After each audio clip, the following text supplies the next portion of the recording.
Tonight, from SoFi Stadium in Inglewood, California, it's a special prime time edition of the NFL on EA Sports.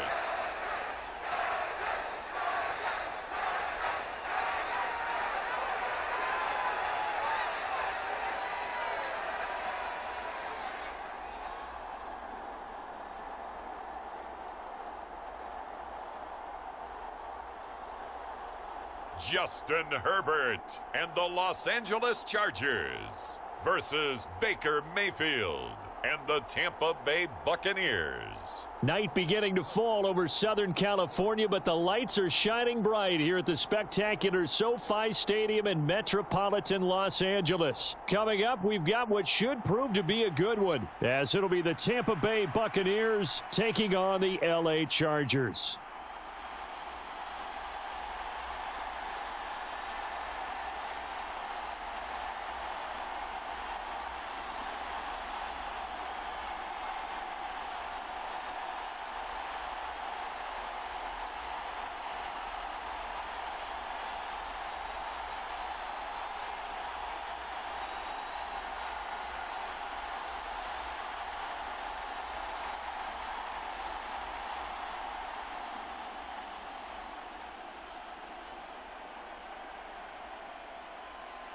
Here's the former Illini kicker Chase McLaughlin to get us started. And we are underway here in Los Angeles.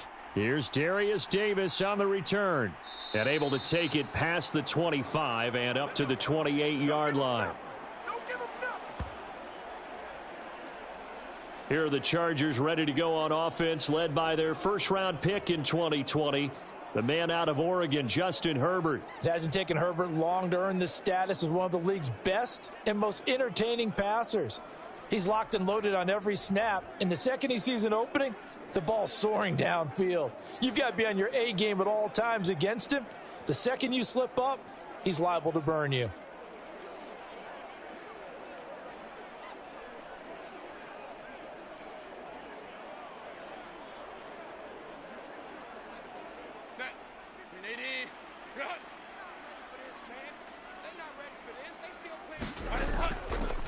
Here's Eckler to begin the drive.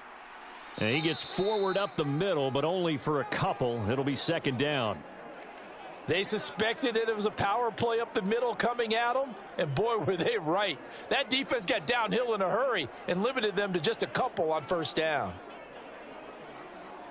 Second down and 8. Let's go, defense. Here we go. 552. Herbert takes it and just pops it forward. And tough going there as he'll only get it up to about the 31.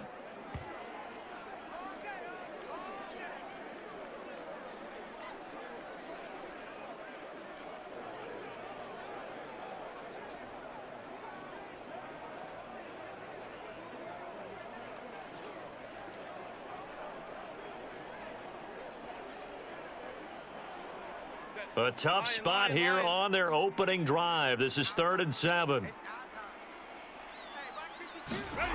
Out of the gun, Herbert.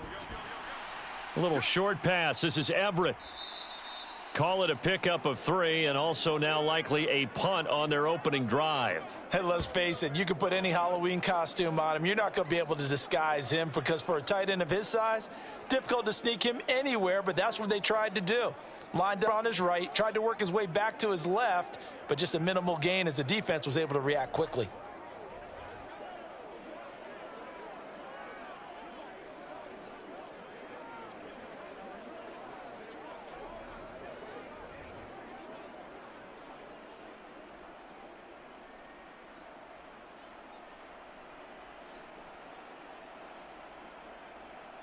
On 4th down, J.K. Scott ready to punt it away.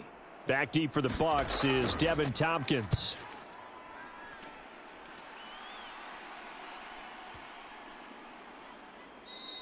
And that one hits a little too close to the goal line, and it continues into the end zone for a touchback. So out come the Bucs now for their first drive.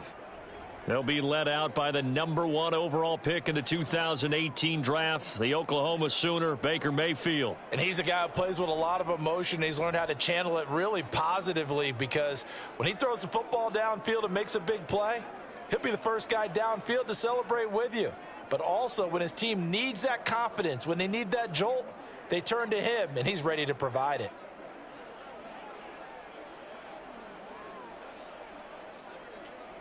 Now Mayfield and the Bucks come up on 1st and 10 at the 20. They'll come out throwing here to start the drive. It's caught by Mike Evans. And he's got it past the 30 before he's hit and dropped. Right off the bat, it's a first down to start the drive, 12 yards. And we see the emphasis early here. Get your star receiver involved, able to do it successfully. Not a bad start to begin with, that's for sure. And to me, this play says our guy is better than your guys. Because, you know, a player of his stature, he won't just be single covered all game long. It's going to involve multiple people. And right away, they told the other team, guess what? He's just better. Meanwhile, the throw here is complete. And he'll have it past midfield almost to the 40 before being taken down. 28 yards the gain there on the catch and run. Oh, that was a nice job there. Quarterback and receiver reading the pressure that was brought. They both knew it was going to open up the middle of the field. Nice little shake and bake at the line of scrimmage, got right into his route. And the quarterback hit him in stride, and he was able to run free after the catch.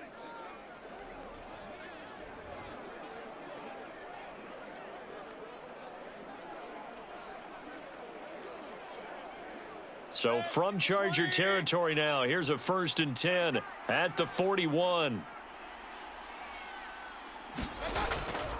They will run for the first time here with White. Busting through contact.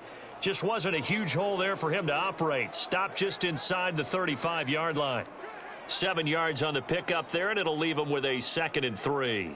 You often say that sort of opens the playbook now, 2nd and short. What do you think, early shot here? I like where you're going. Obviously, we've been together for a while, because you know me. I want to take that shot early and loosen things up.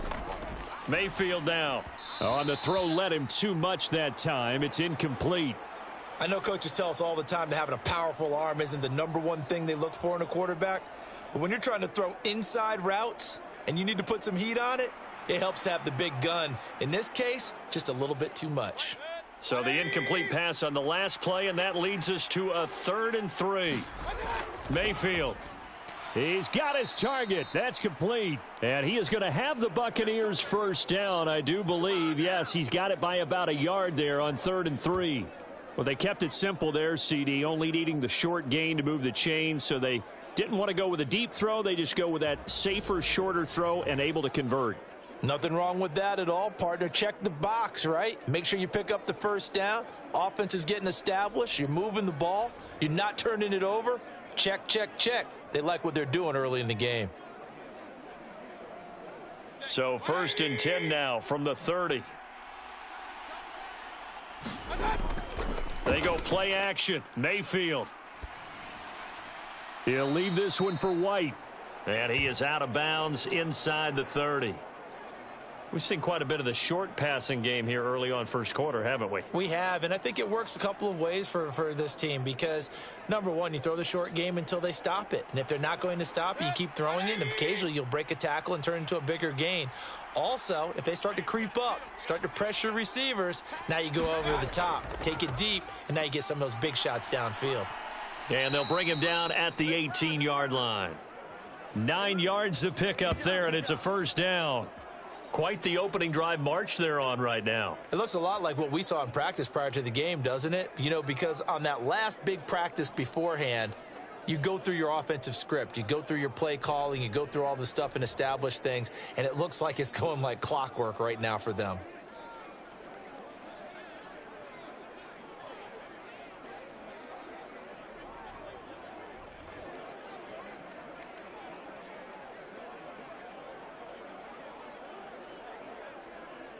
So from inside the 20, here's 1st and 10 at the 18.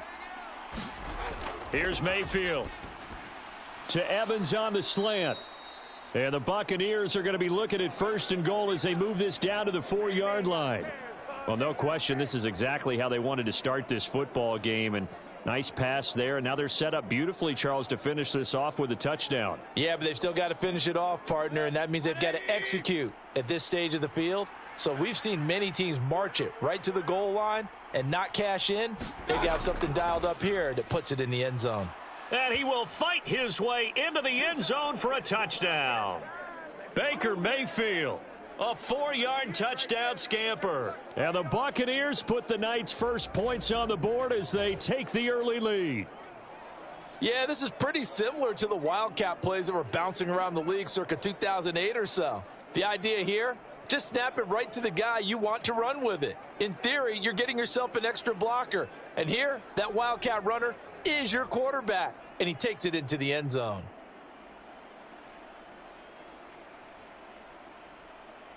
Chase McLaughlin on for the extra point.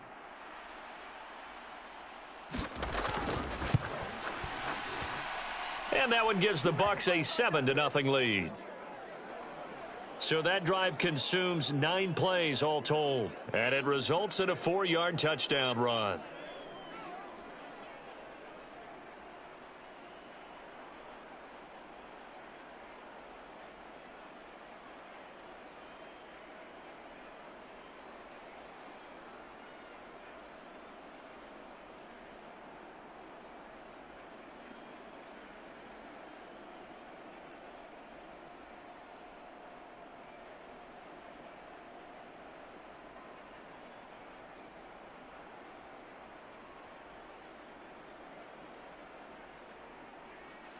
Following the touchdown, here's McLaughlin to kick off.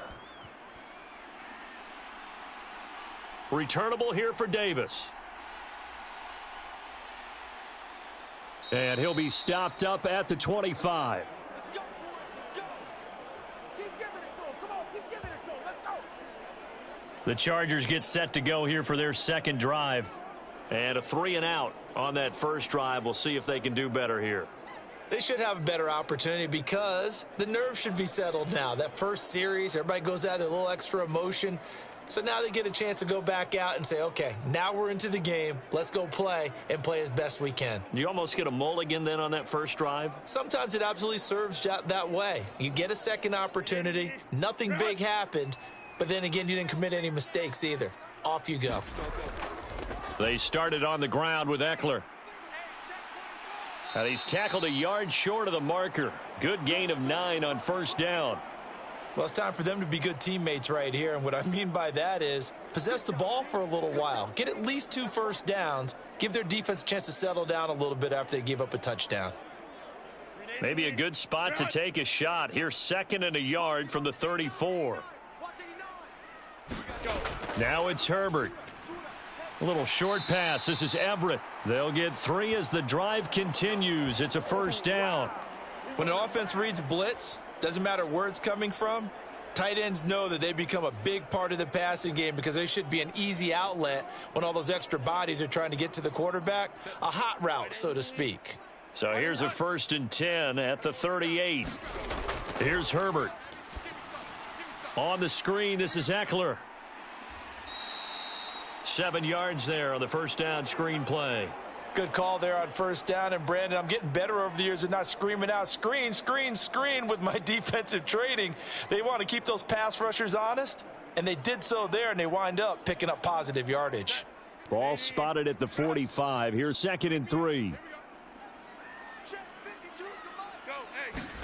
Back to throw here, Herbert. Caught by Allen. Pushes past him, and he'll be taken down across the 50 at the 45 in enemy territory. Allen's first catch, good for a first down. I don't care who you put on him. He's going to be a handful in one-on-one throws. Yeah, right now you're right. They're in man-to-man. Maybe need some safety help. I would say that'd be a good idea. Double team him somehow. I'm going to have to make someone else beat me rather than let him shred my defense.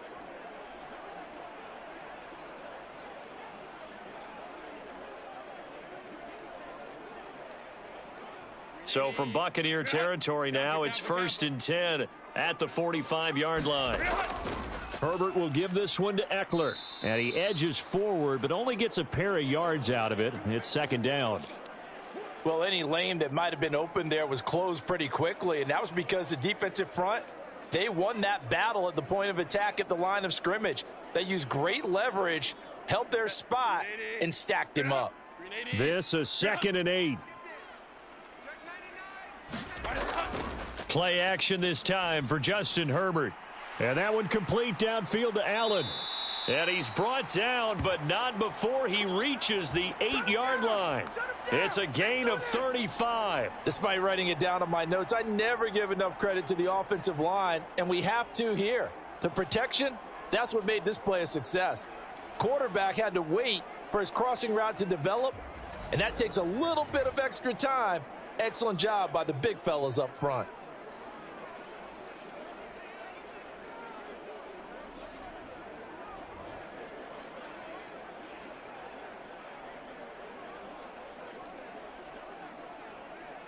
The chain gang hustling to catch up. Here's 1st and goal from just inside the 10. Herbert now. And it's caught. That's good for a gain of 6. 2nd and goal. That's a staple of this offense. Drag route to the tight end. Yeah, he was unable to use his size to break off much more yardage after the catch, but still an effective gain nonetheless. From the 2 now. 2nd and goal.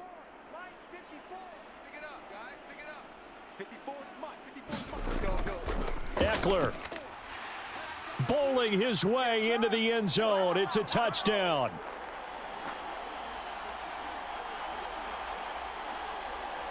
Well, he finishes off the drive with a touchdown run, Charles. Remember, he also had a catch on this drive as well. And that's what running backs want to be in today's NFL, a complete back. 3 downs, stay on the field, run it, and catch it, and he gets it done.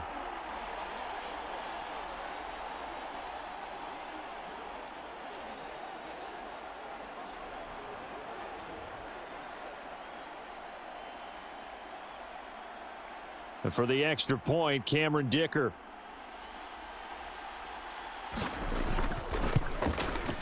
It's up and good. So these teams match touchdowns here in the first quarter, and we're tied 7-7.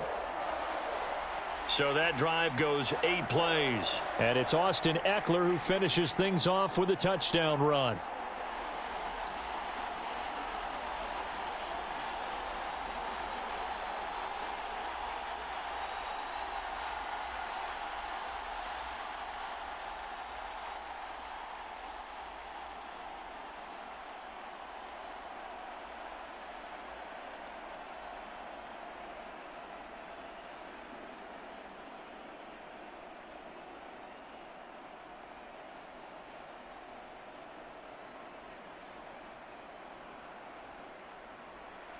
So all even at 7 now as they kick it away.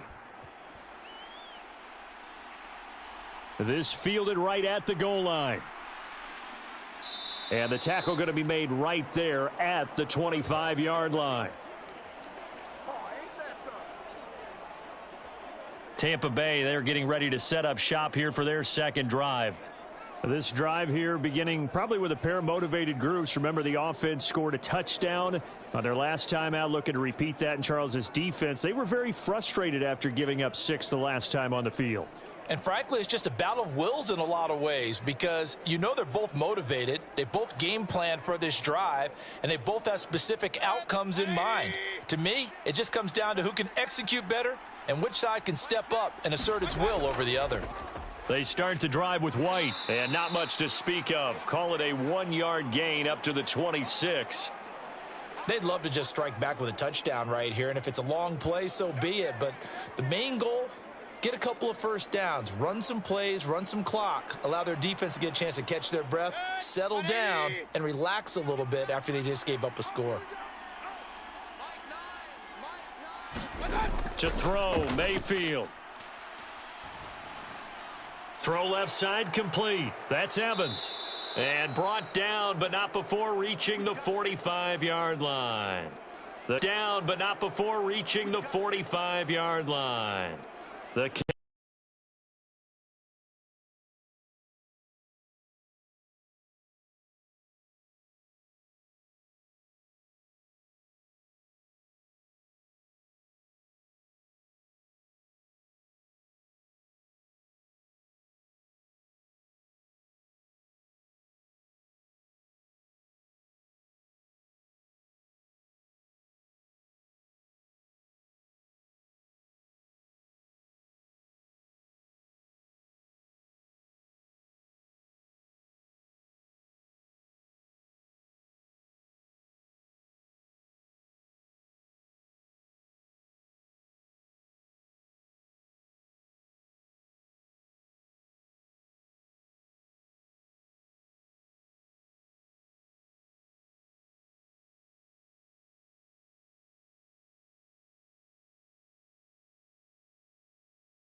Now a 2nd and 2.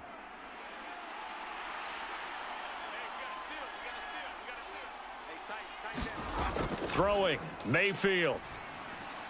He's going to have the hook up to Gage. 6 yards the pickup, and that's a first down.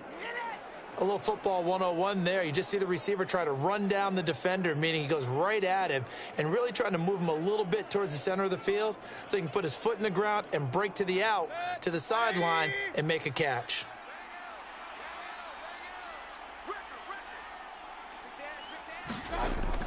Mayfield off the play fake. And this is caught by Evans. And they'll wind up getting this one all the way down inside the 20. Call that a very strong gain of 24. Boy, everything clicking on this drive. He's 4 for 4 now, and that throw, maybe the best of the bunch. This offense is really humming, and they pick up another first down.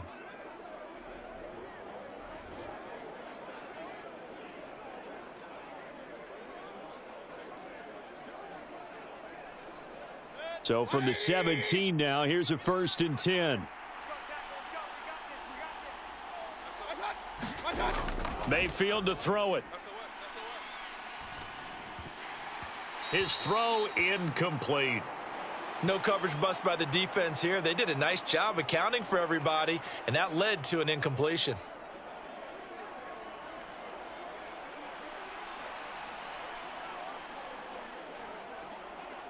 Here's 2nd and 10.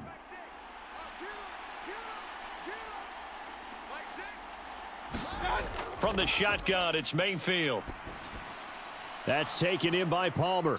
And he will be brought down at about the 6-yard line. His first catch of the game, good for 11 and a first down. This has to go down as one of the simpler routes in the playbook, but oh so effective. Nice completion there. Keeps the sticks moving.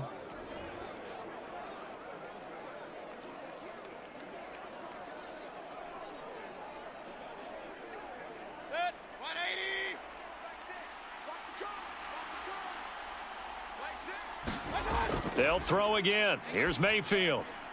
And that's going to be caught. Oh, a one-handed grab there. He's got it for the touchdown. He's been a frequent target, and with catches like that, one-handed in the end zone, I'd keep going his way. And he's doing it every which way, isn't he? 2 hands, and in this case, we just saw it with 1 hand. Almost reminds me of a great return of service guy in tennis.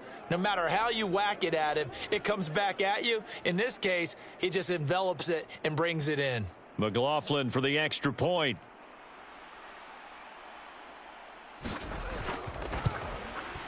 It's up and good, and it's 14-7 now here in the first quarter. So that drive in total 8 plays. And it's Mike Evans who caps it with a touchdown reception.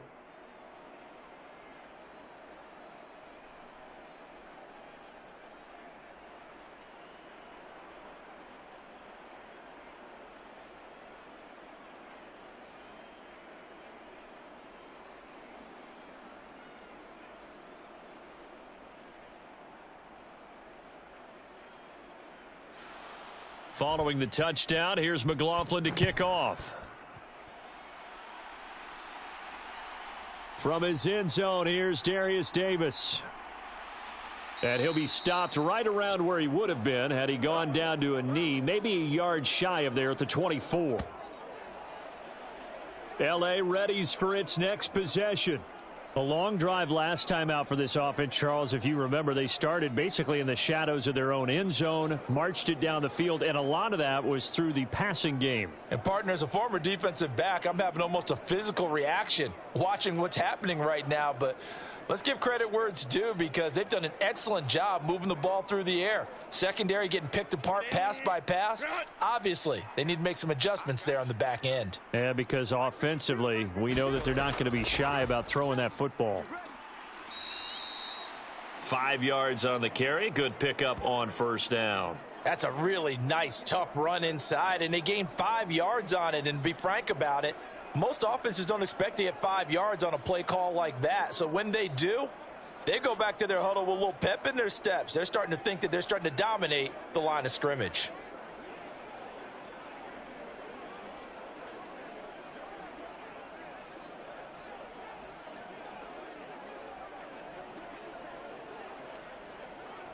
Here's a 2nd and 5. Let's go. Hey, line 52. Draw play. It's Eckler. After a gain of 5, they'll wind up being about a length of the football short here on 3rd down. A quick burst there, and he nicely bit off a pretty decent gain.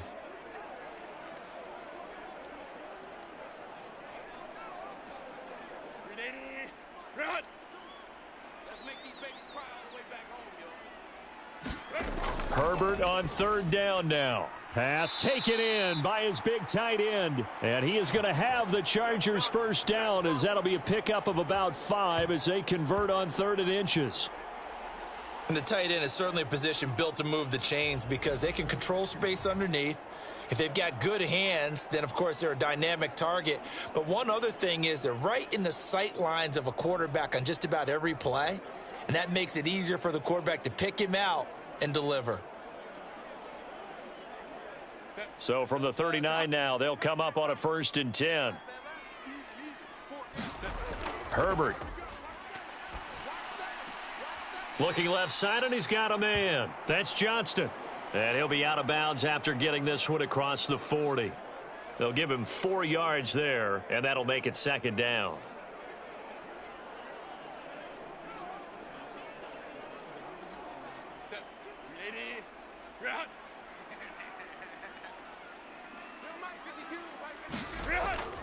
They'll run out of the gun with Eckler. And very little daylight there. He'll get a couple up to the 44. So if you've been playing defense in this one, there's a little bit of the good and some bad, because they did give up the touchdown run to him earlier but shut him down otherwise. Outside of that, you're exactly right. I would say they've contained him very well. They'll come up facing 3rd and 5. Here's Herbert. Able to find the open man. That's complete. And he is going to have the Chargers' 1st down as they're able to get the 3rd down conversion. I don't care how many times we see it. I still get a kick out of watching quarterbacks and receivers do the pass tree in pregame warm-up. But I always remember that when we go to practices, we see that after practices as well. They really tune it up, don't they? They tune it up. They know why they do it for these situations. 1st down. And they build that trust, and that's why they're able to find him in this type of a situation. And he's going to be brought down on what will be the final play of this 1st quarter. Through 1 quarter, 14-7 our score.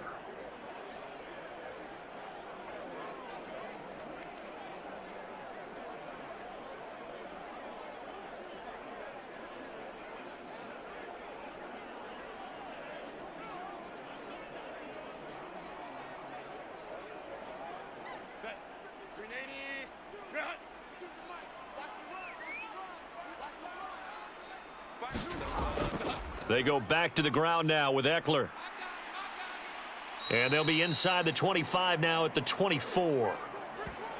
Now, that was an excellent run. And when you see that happen, that's when you're seeing guys doing their job and then some people doing a little bit more. Offensive linemen and tight ends, they're expected to block. But the wide receivers, all they want to do is catch passes. So when they block on a big-time running play and create extra space, you've kind of hit the jackpot there. Eckler going to get it again on 2nd down. And they've got it inside the 10 at the 8.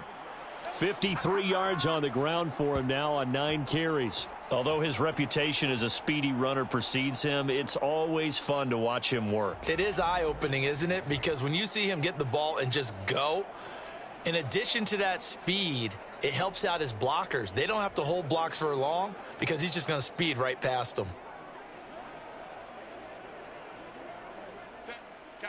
Kappa. Let's go, D. Double tight, guys, double tight. You got 3 down. 52 is the mic, right? Go. 52 is the mic. Watch the run. Running on 1st down, Eckler. They'll get this halfway home from the 8 to the 4 on a gain of 4. That's good power football on 1st and goal. A lot of teams will throw from there, but that's a nice job to chew up a few more yards and get yourself closer to the goal line.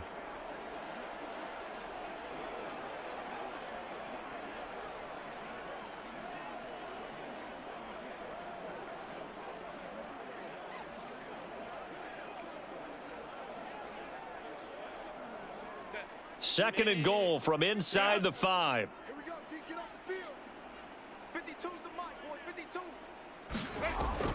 Spiller will take this into the end zone for a Charger touchdown. A solid blocking up front from the guys on the offensive line allowed him to get in for the touchdown. Yeah, some might say that the guys on the offensive line were in concert. I used to have a coach who called it marrying up, meaning when you get on a guy, you just stay right there, and each guy has his own assignment. That allowed the runner to make the big move towards the end zone.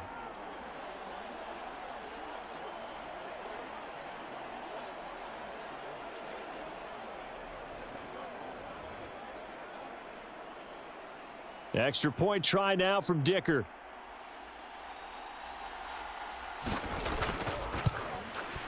And we've got a good one brewing. We're all knotted up at 14.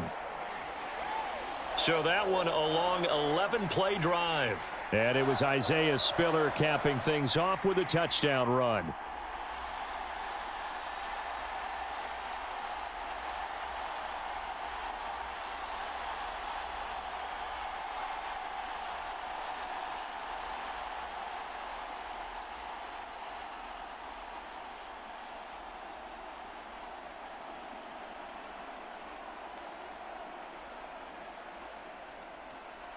This one tied at 14 now as he sends this one away.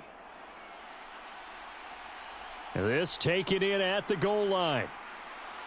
And not much happening on the return as he'll get this to about the 23. You call it, we holler, baby. And we shift to spotlighting Mike Evans. Previous series, definitely a focal point. 3 catches, the touchdown grab. As a DB, or former DB, is there a number of catches on a drive you're like, oh, he got the best of us? I'm not sure there's a number, but there's a great feel. And what he did on the last drive, yeah. Especially with a touchdown. Yes. You're never happy. You're exactly right. The way he capped it off, so you feel that at the sideline, and now you're looking at your buddies and saying, okay, what are we going to do to take things away from him? Because I'm not sure the other guys can make those sort of plays. So let's make sure that we don't let him get going again. And he'll take this ahead for about 4. 2nd down coming up. Nice chunky yards on 1st down. It really opens up your options for what you want to do on 2nd. You go right back to him and hope he explodes, or sucker the defense in before throwing over the top.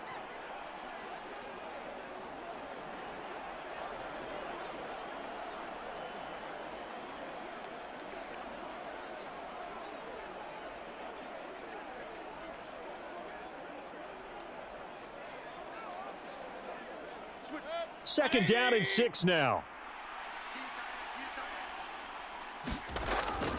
Opting to run again here with White. A pickup of about 3 yards as he's taken down at the 31. I do know from experience that when you slow down someone's running game, you're now doing the dictating on defense. And guess what? Now you're getting ready to tee off on their quarterback because they have to throw it all the time. But you still have to be alert for the draws and other plays of that nature to make sure you don't get hurt.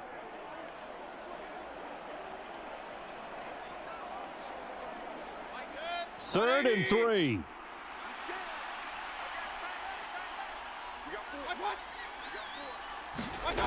Now Mayfield. Over the middle, complete. That's Evans. And he will be very close to a 1st down, but I see the closed fist of the referee, and that means 4th down. Well, it wasn't a big strike, but that completion put them in really great range. What do we have now, 4th and inches? Yeah, it's not more than a half a foot. You know what I would do here? You would always go for it. I'm one of those guys.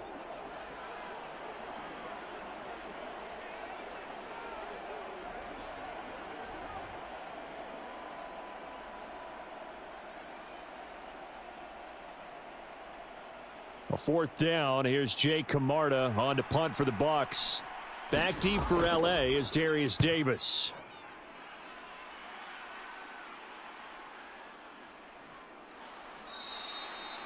It'll be a 51-yard punt that time. And the Chargers will be backed up deep to begin their drive as they take over 1st and 10. And now out on the field, here comes Los Angeles. That last drive, it was a good mix. Run, pass, defense on their toes.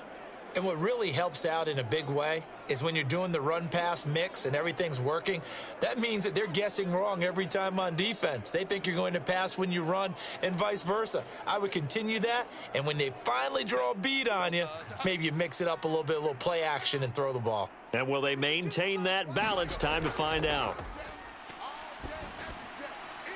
Now the first play of the drive there is incomplete. Partner, what we're seeing so far is the defense is certainly coordinated.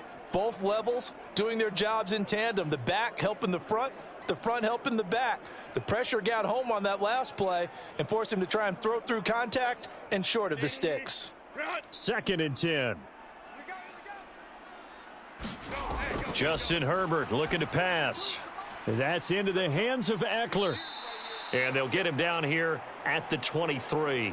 That'll leave them with a 3rd and 2 coming up. They got 8 yards there. And that doesn't have to gain big yardage to be an impactful play, because if you can get those pass rushers second-guessing themselves that they might get hit with a screen, maybe you can wind up slowing them down just a step. And if you do that, that's a win for that play. 3rd and 2, Herbert. Pass to the sideline and pulled in. And he'll get this up past the 25 before he's out of bounds. Herbert with a connection to Allen for a Charger first down. And Brandon, from our time in college football, where receivers weren't running the traditional NFL route tree, one thing they did learn, find open areas, find soft spots, and set up and catch the ball. And I think we just saw that there. Yeah, we saw that indeed, picking up the first. And he's going to be met at the line of scrimmage and taken down. No gain on the play. It'll be 2nd down. Defensively, they had that one pretty well figured out. Yeah, and one of the things about this play, it can be even more effective when you run a lot of motion, and there's plenty of times you don't hand it off. Now a 2nd and 10. Now Herbert with it, looking to pass. Now a quick throw there, but it's going to be incomplete. You've always been very good about checking my math. Am I correct? That's the first time that it's been incomplete when they've thrown it to him? Yes, he had caught every other ball coming his way. So they feel like they've got something really good going there, and they're going to continue to go there until the defense makes an adjustment and takes it away. Well, they finally made an adjustment there. We'll see if they can build on that stop. Going to throw on 3rd down with Herbert. Oh, the Buccaneer pressure too much. Down he goes. Yaya Diaby, he's the one who got in there. He gets the sack. There's a little bit of defense right there. Nickel set, 5 defensive backs. They just snuffed out every route that was going. Quarterback never got rid of the football.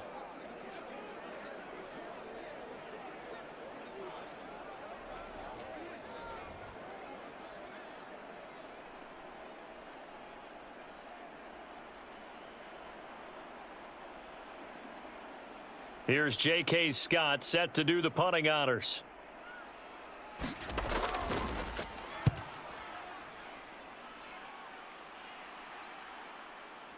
Fielded just inside the 20. So a good punt, but a solid 12-yard return. And the Bucs will get ready to go on offense. And Tampa Bay trots out there now. Charles, a very uninspired effort. The last time we saw them out there was a quick 3 and out, then they punted the football. Yeah, and you never want to get stopped so soundly during a series, but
A loss of a yard there to start out. That leads to a 2nd and 11.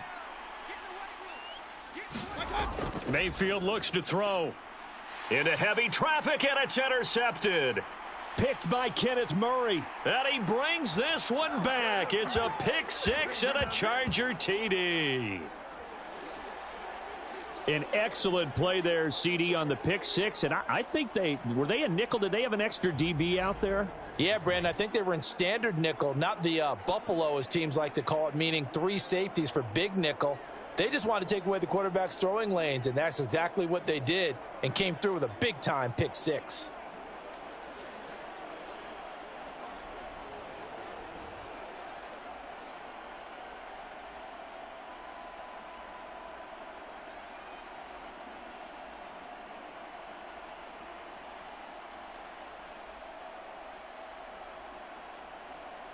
Dicker now to tack on the extra point.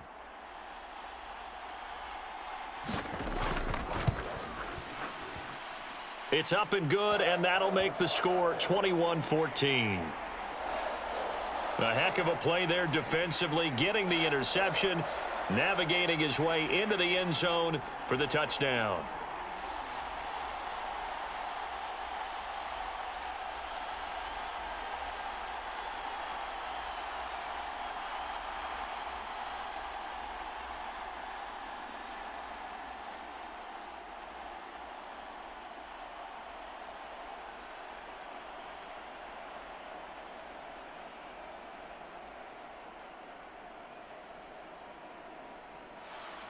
So they throw the pick six. They'll get another shot at it now as this one's in the air. Taken at the goal line. And they'll get him down inside the 30 at the 27. Come on, guys, let's go. Now the Buccaneer offense gets set to take over. Now remember, they were just out here a moment ago through the pick six, so we'll see if they can take better care of the football this go around. And sometimes, partner, I think it's almost better that you just throw the pick six and you come right back out on the field. You're not over on the sidelines dwelling for it for very long. You're not hearing everyone say, oh, hey, you'll get them next time. Hey, don't worry about it. All that stuff just goes right out the window. You're right back out on the field with a chance to atone. The drive starts with a run by White. And he's going to lose yardage and be backed up to the 25. And the tackle for loss goes to Eric Kendricks. That was well played there defensively. 2 tight ends in the formation, which essentially gave them 7 blockers up front. Hard to imagine with all that size and beef that they could let a tackler through. But that's exactly what happened. A loss resulted.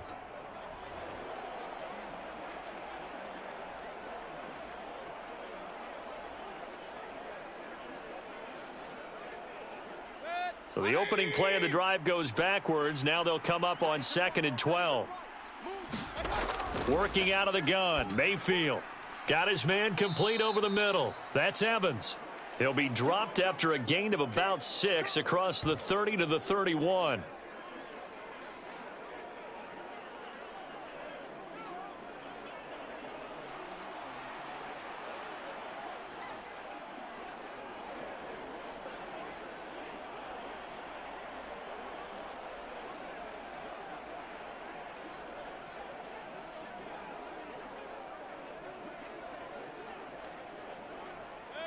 Now a 3rd and 6. Let's go, defense. Let's get on the field, defense. They'll set up a throw. Pressure comes and down goes Baker Mayfield. Credit the sack to Joey Bosa. Even keeping the back in for extra protection on 3rd down, they still couldn't prevent the sack. Now it's 4th and long thanks to a terrific individual effort on defense.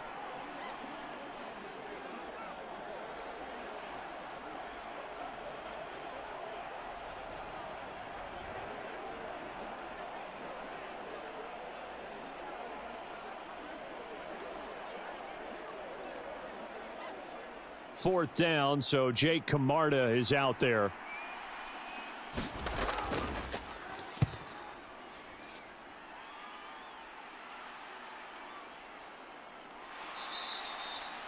That'll be put in the books as a 53-yard punt. And it'll be Charger football here as they take over. And the LA offense ready for this next possession. These guys definitely hoping for a better showing than their last appearance. They couldn't really even move the football much beyond the shadows of their own goalpost, Charles. We'll see if they can get a better, more sustained drive going here. Yeah, and every team that we ever talk to says the exact same thing. When you start a drive from that deep in your own territory, the goal is a minimum of at least 2 first downs, because even if you have to punt then, you change the field position, right? You flip the field a little bit. They didn't get that done. This time they want to string together a nice drive and help themselves out. Now here's a good way to kick off a drive, complete over the middle. And they're going to get this beyond the 40 before he's taken down.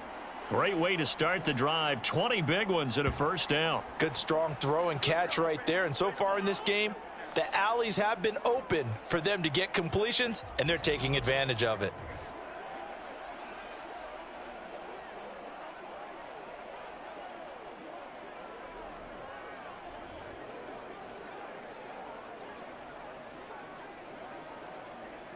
One play has him up past the 40 already, and another 1st and 10. Now a give running left is Eckler. And he's able to get across midfield and down into Buccaneer territory. 66 yards for him on the ground so far tonight, as he has been terrific in this first half. Good yardage there on first down. Exactly what you want. Get yourself set up to keep making first downs, keep the clock running. And if they're smart, you're starting to milk the clock. No hurry before you run your second down play. Justin Herbert looking to throw on second down. And that one going to be off target and incomplete. I see the surprise in your face there, partner. That is a rare incompletion from him. He's been on point this entire game. He has percentage completion-wise way up. Not that time. The Chargers on third down. They've converted 3 out of 5 thus far. They need just a yard here. It's 3rd and 1. Work in the middle of the field, and he's got a man complete. And he is going to have the Chargers first down as they're able to get the 3rd down conversion. Many different ways to create space, but on that play, he did it with that big, wide body of his. Didn't get a whole lot of yardage on the play, but it did what it was supposed to. Pick up a first down.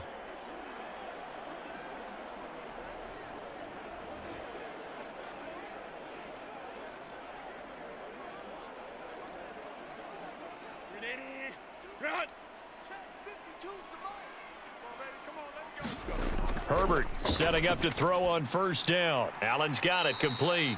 And he's going to get a solid gain of 9 before being brought down. Second and right at a yard.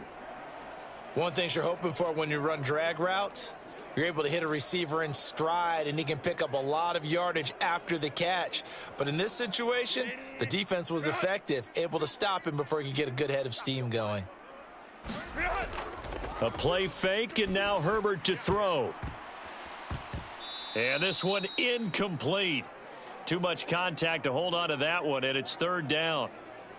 And I think they'd be well served to take that type of a physical approach against him the rest of the game. He's had his way so far, but on that last one, that worked quite well for the defense.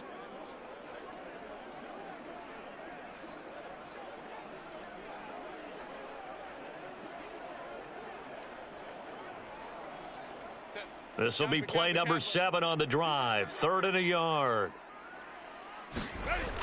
Again, he'll drop to throw. He had a man open, but he missed him, and it's incomplete. And based on my math, they've only converted 1 time thus far in this game, so you can see the frustration starting to come out a little bit. 3rd downs, they've been a problem for them all game. They've got to start becoming solutions. From here, this would have been a 48-yarder, but no, they're going to go for it. They're going to run this with a tight end. And I'm not sure he got there. Did they stop him? They did. He needed a yard. He didn't get anything. And the Buccaneers defense holds, and they get the football back. Partner, when you see a running play stop short like that, you just know that the defensive front, they won the battle of leverage and created the push back into the opposing backfield. And for the offensive coordinator, whether you had 1 yard to go or 20 yards to go on 4th down, now you're probably saying, oh, maybe I should have passed it, right? Yeah, hindsight is always 20/20.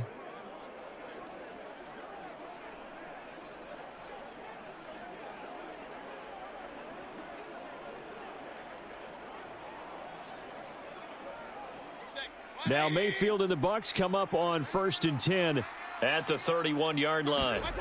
They'll come out throwing here to start the drive. And that is incomplete. He couldn't hold on through the contact. Brings up 2nd down. Normally you think the tight end's going to be able to catch the football and handle that contact, but in this case, maybe a little too much target to hit. That one was timed well, incomplete. After the incomplete pass, here now is 2nd and 10. They'll look to throw here. Evans has it left side. And they get him down, but not before he takes it across the 40-yard line. 8th catch for him now. He's been a big factor. And it's a 1st down. He's turning in a nice performance. Remember, he had the touchdown earlier, and this time he's able to beat double coverage to grab it. I think that if he weren't worried about a taunting penalty, he'd run by the opposing team's bench and say, guys, 2's not going to be enough. You better get some more guys trying to cover me. He knows how to get open downfield. Now the result here, a pickup of 8. Leaves him with 2 to go on 2nd down.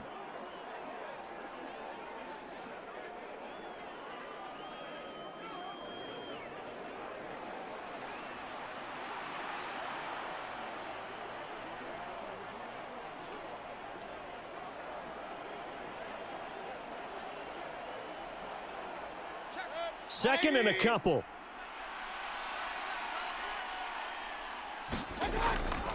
Now a give up the middle. This is White. And he'll go down shy of the 40 at the 41. That one a 1st down pickup of 8. I think they like this drive a little bit better there, partner. Running game helping out, picking up some of the slack. Because remember the last drive, they went 3 and out.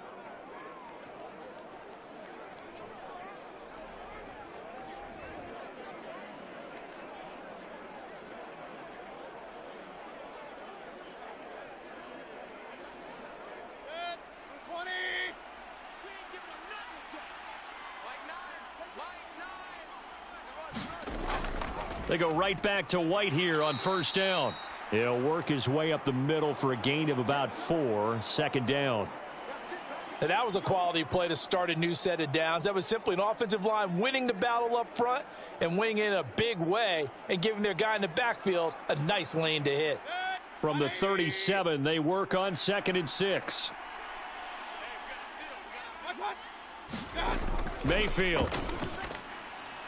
This ball tipped, and it's going to be incomplete. Fortunate maybe to get that back. It's 3rd down. Yeah, offenses always try to be smart about when they're trying to dial up a screen to the running back because they understand you can only go to the well so many times in a game without the defense starting to anticipate the call. 7th play of the drive upcoming here on 3rd and 6. Mayfield now.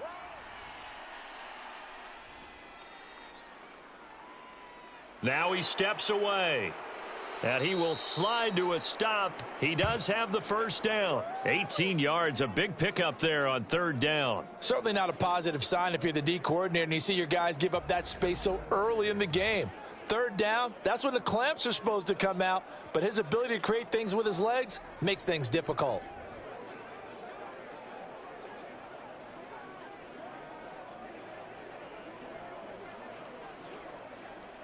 So here's a 1st and 10 now down inside the 20.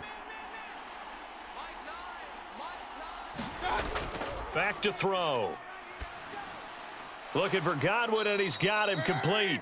And this will leave him a yard short. Nice pickup of 9 yards on 1st down. So the completion results there in 9 yards. And it'll bring up a 2nd and short. And we've hit the 2-minute mark in this first half of action.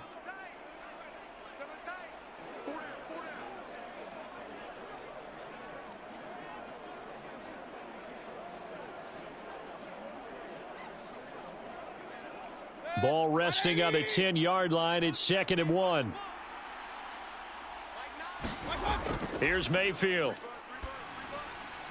He'll dump this one off here to White. And he's able to get this down to the 5-yard line before he's out of bounds.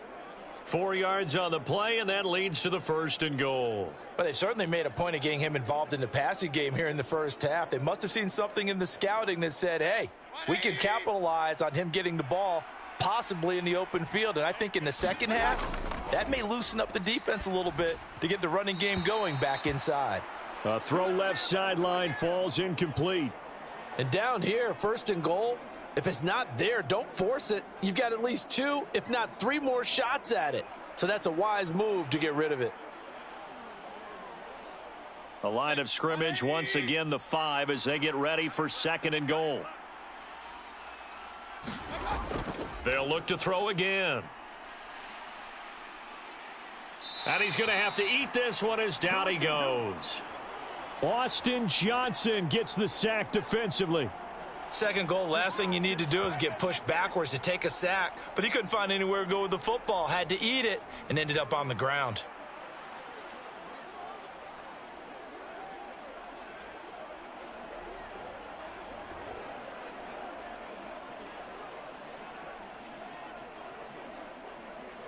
Interested to see what they dial up here. 3rd and goal with a lot of green between them and the end zone. Looking to throw. Being chased out left. And that'll be incomplete with a penalty flag here on the field. And I'm not sure he was still behind the line when he let that thing go. So they will decline that penalty, and that's going to force a 4th and goal.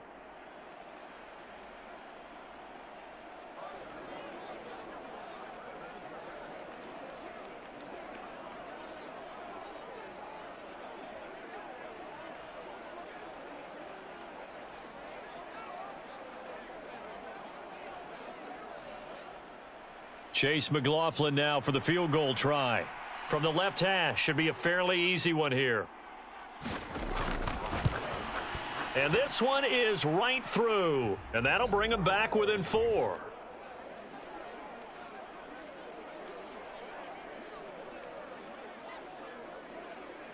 So they're able to end that drive with 3 points in this one-possession ball game. And ideally, you want to end every drive with points. Most quarterbacks would tell you, let's end it with a kick, right? A PAT, that's number 1. Field goal you'll take. Punts, you really don't want to do that. In this case, they'll take the field goal and get prepared for the rest of the game.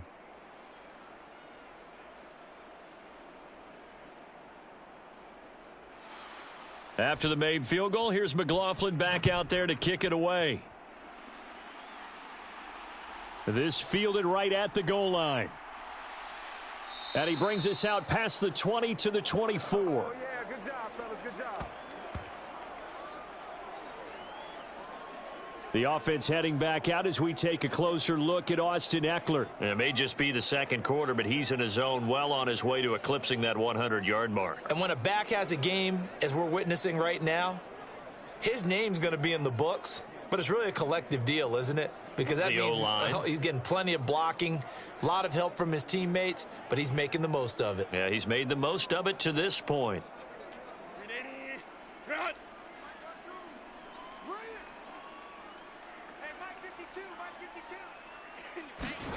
On 1st and 10, Herbert.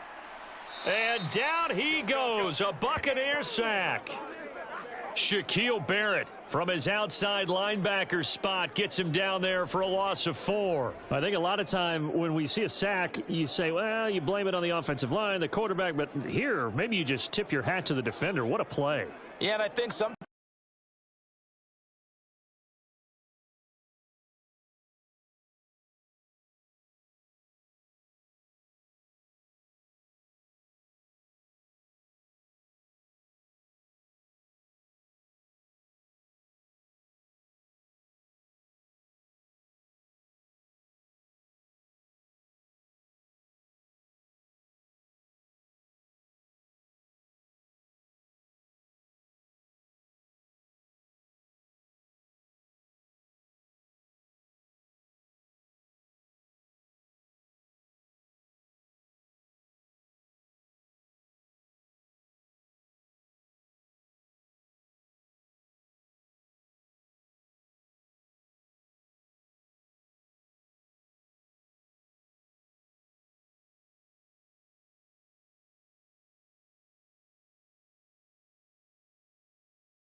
So 7 yards from the first down here as they come up to the line of scrimmage.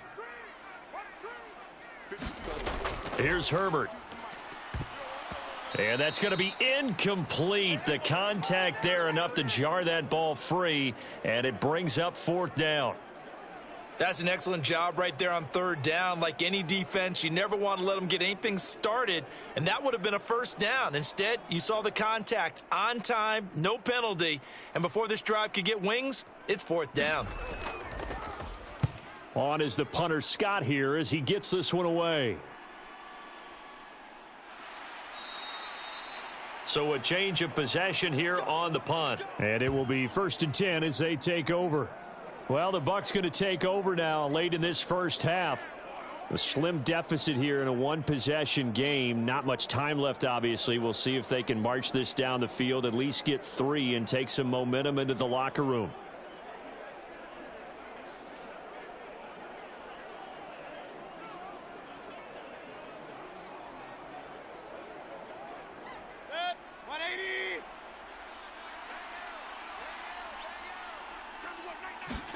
Mayfield on 1st down.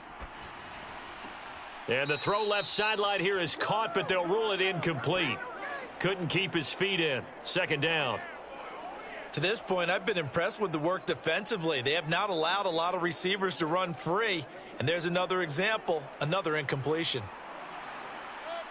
So after the incompletion, 2nd and 10 from the 22. From the gun, Mayfield. Throw left side complete. That's Evans. Now the Bucs going to use the first of their timeouts, as it'll come with 36 ticks to go in half number 1.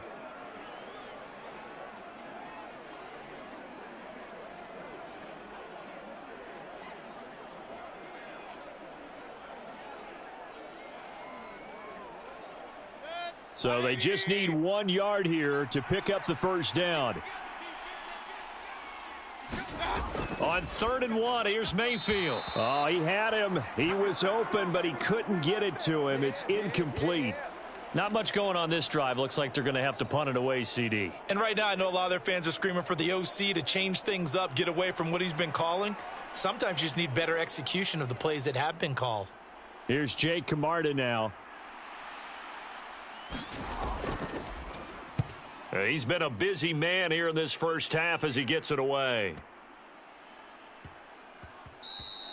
And he couldn't get it to check up. That kicks all the way into the end zone for a touchback. The Chargers going to take over here one more time before the half. And the ball backed way up. So thinking with this amount of time on the clock, probably just sit on it, and we'll see these two teams go to the lockers. Yeah, I don't think you want to overthink it in this situation. Either side of the ball. Just go ahead and finish up the half and get on out and talk about it.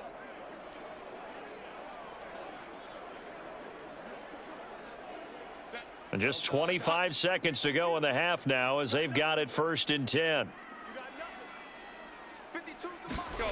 Now it's Herbert. He'll get this out wide to Eckler. And he's brought down at the 24 after a gain of 4. Well, offensively, that's the mismatch that you want. You want to force a linebacker to try and cover your back out of the backfield, out in some open space. But linebackers nowadays, they run like backs, and they take a lot of pride in covering. What a nice play he made there in the open field. So we've reached halftime here in a 4-point game. As we'll send you eastward to Orlando. Standing by with that EA Sports halftime report now is Jonathan Coachman. Take it away, Coach. Okay, Brandon, thanks very much, and welcome in everyone to our downtown Orlando studios in this EA Sports halftime report. It was Austin Eckler who was the star of that first half. He had a touchdown run that helped get his guys this halftime lead. All right, Coach, thanks. Yeah, both teams likely to make some changes in what's been a closely fought battle to this point.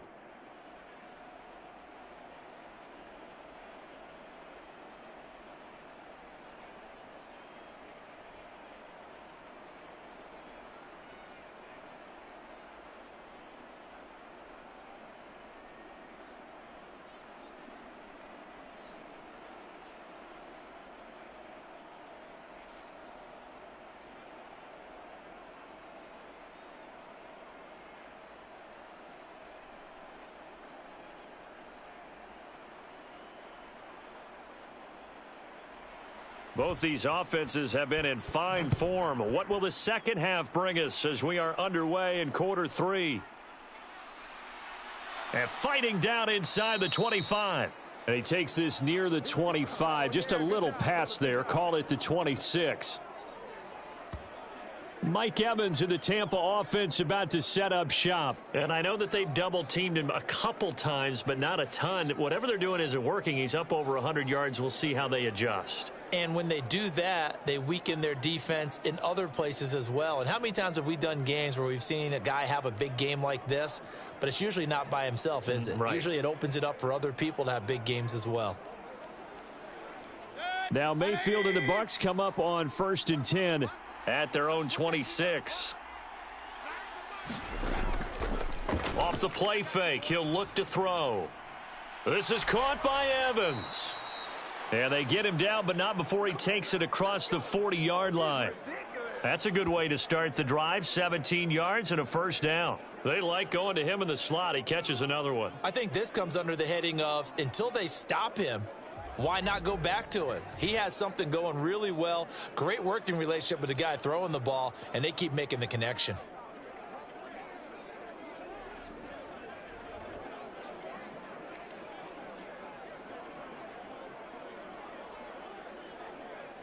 One play has him up past the 40 already, and another 1st and 10.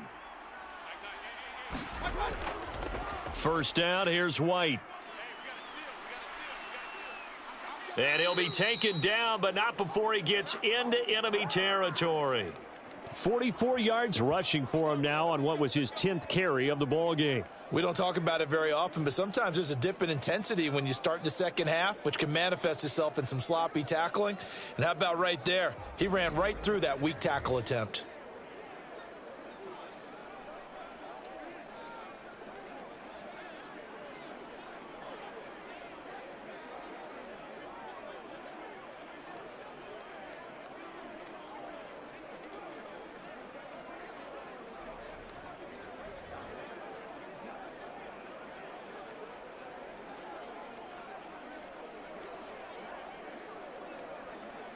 Back-to-back good plays have him on the move on first down. On the draw, it's White. And he'll work down inside the 45.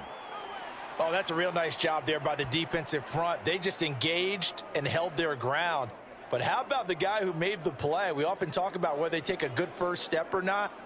Many times you just don't take any step. Just get your feet moving, get your body going, and then once he made the read, he was able to make the play. From the 44-yard line, here's a 2nd and 8. To throw, Mayfield. And there's a short one taken in by Otten. 9 yards to pick up there, and it's a first down. That was a route run not just with dexterity, but with intelligence. Found the hole in the zone, made sure the quarterback saw him, and was able to make the sure catch and flip the down marker back to 1.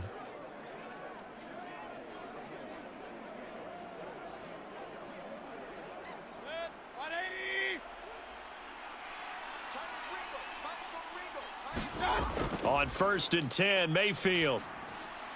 And his throw's going to be incomplete. Well, they've been back on their heels a little bit here in this drive, but a chance to exhale just a little bit there with incompletion on first down. Now they have to gear up, try and get 2 more stops, and escape this drive. Here's 2nd and 10 now from the 35.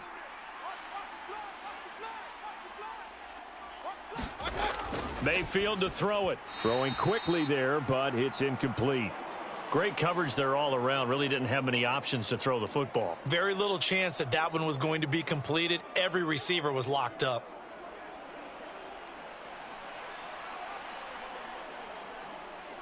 Now play number 7 of the drive as they're looking at a 3rd and 10. Going to the air again with Mayfield. That is caught, and he's brought to the ground with another first down at the Chargers' 17-yard line. Just his 2nd catch of the game so far. This one moves the chains. I love the drive they're working on here because they know they can take the lead with a touchdown. And so far on this drive, So good. They moved the ball down the field with very little resistance defensively, but they better be prepared for some adjustments to come their way now.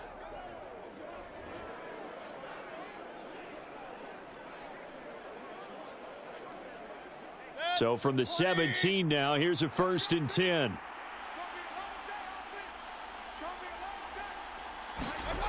From the shotgun, it's Mayfield. This is caught, and he can't quite get there. Tackled down at the 1. Another 1st down as he went right back to the same well, this time for 17 yards. I think he has to be saying to himself, how did that not wind up a touchdown? Remember, he just need the tip of the ball to cross the plane. It's not going to get there, but they're going to be set up in great shape with 1st and goal.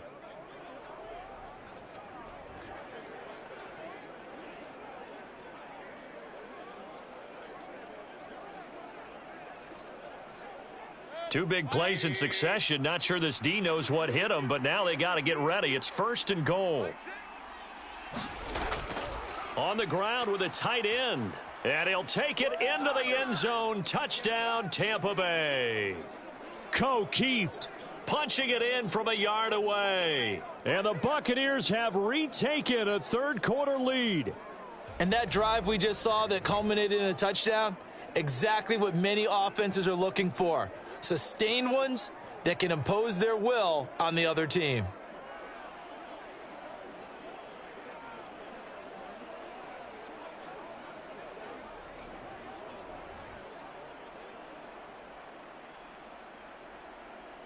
McLaughlin now to add the PAT.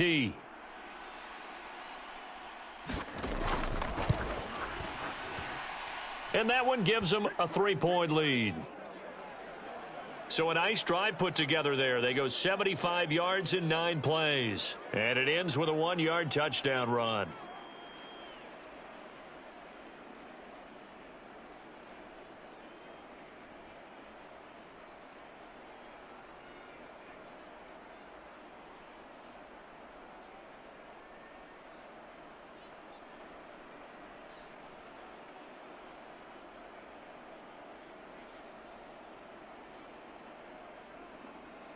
Following the touchdown, here's McLaughlin to kick off. From a yard or two deep, here comes a return. And he'll be stopped right around where he would have been had he gone down to a knee, maybe a yard shy of there at the 24. Now we'll look at the Chargers offense. They get ready for their first possession of the second half. And, Charles, it feels like we're set up for a good second half here. Came out of the locker room, 1-score game. Now the lead has already changed hands. Well, this offense, they've got an opportunity right now to take that lead right back. Yeah, and it feels like you're going back and forth almost a little bit like a tennis match, right? And we're just, our heads just keep moving. Which side has it? Which side's going to score? How are they going to go out doing it? A little bit of a challenge for each side trying to match each other. On 1st down, it's Herbert. A little short pass. This is Everett. This will be stopped about 2 yards shy of the marker. 8-yard gain, 2nd and 2. Nice rhythm throw there on 1st down. He located his tight end, made it a nice easy pitch and catch. Hoping he can break a tackle or two. Wasn't able to do that there, but still good yardage. The ball on the 32. It's 2nd and 2. Herbert running left off the option. He'll grab 3 yards on the play, taking it himself for the 1st down. So that was all you're looking for on a play like that. Get the 1st down and keep the drive moving. Yeah, it just looked to me like he just said to himself, I've got this. I'll take it. I'll pick it up, and let's keep moving. Get the 1st down, get a new set, and let's start over.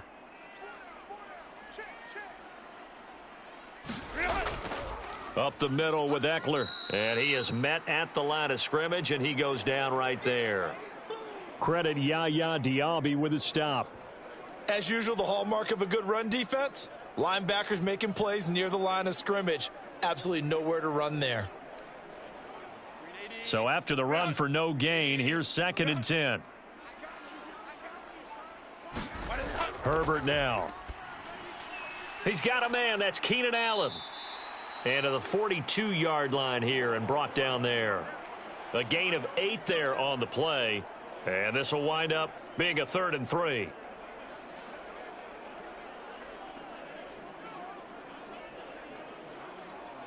Coming up here looking for 3 yards to pick up the first. Hey, here we go. Where's 52? On 3rd and short, the give to the tight end. And he's got the first down, yardage before being taken down at midfield. The drive stays alive, a 3rd down gain of 8. And that looked like some pretty easy yardage there right up the gut. And he's a guy that has some height to him. So when you don't have to drop a shoulder or create or get through contact or trash, makes it a lot easier to stay upright, see the field, and make a run as we just saw there.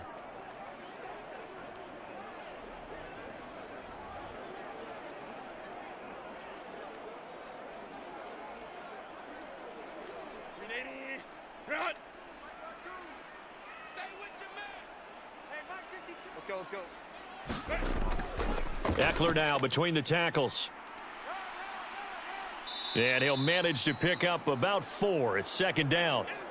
Well, at the end of all that hitting and hollering, it was a 4-yard run, so the offense is going to go back to huddle and feel pretty good about themselves.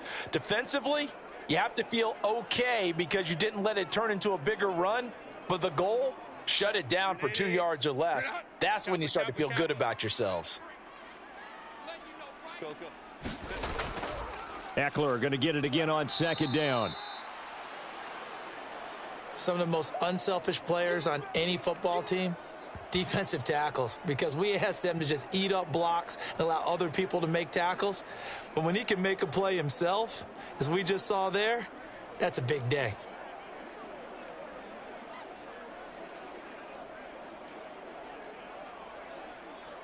The 8th play of the drive coming up. It's 3rd and 3. They'll try to pick up the first with Eckler. And he'll get it inside the 40 to the 39. They have the first down with that gain of 4 yards. Well, someone's been having a good game so far, and you know something? A lot of it's been power running. They decided to turn him loose again on 3rd down, didn't they? They did indeed. He delivered the tough yards.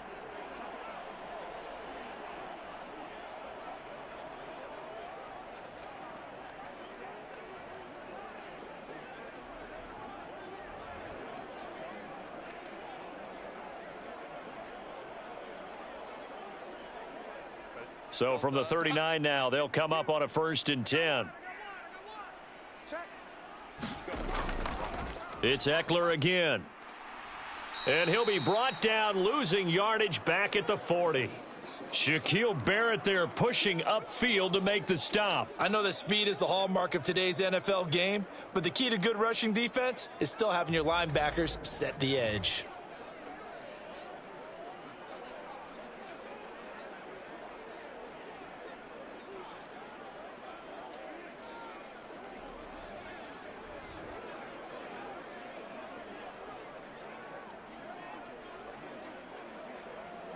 Now they contend with a 2nd and 12 after the loss.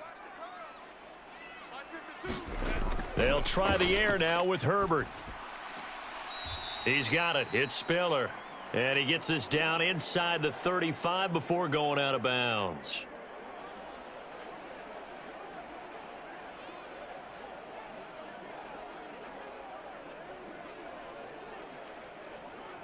They need to get to the 29 if they want to pick up a first here on 3rd down. From the shotgun, here's Herbert. Able to find the open man. That's complete. And he is going to have the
Line of scrimmage, the 15. It's 1st and 10.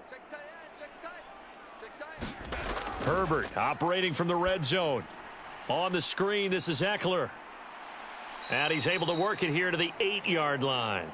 A nice little screen. They get 6 on 1st down. He's had success running the football, and this is more or less an extension of that because they drop it off to him on the screen. And I'll bet he's thinking to himself, if I didn't have to slow up a bit here in traffic, I could have really made something out of that one. Ball on the 8. It's 2nd and 4. Herbert. And this one nearly intercepted. Boy, that would have been a great time for their first pick. But instead, it's 3rd down. They may be snapping the ball near the goal line, but all you're thinking defensively, keep them out of the end zone. Force the incompletion, force them into going for 3, and not giving up 6. Now they face a 3rd down and 4 after that incompletion on 2nd down. Here's Herbert. Throw right side is into the hands of his tight end, Everett. And he'll get this down inside the 5 to the 4 before he's out of bounds. Give him a gain of 4, able to convert, and that sets up 1st and goal now. And in a lot of ways, that catch is expected. Red zone presence, and that one was realized there. You've got to find your tight end in that situation.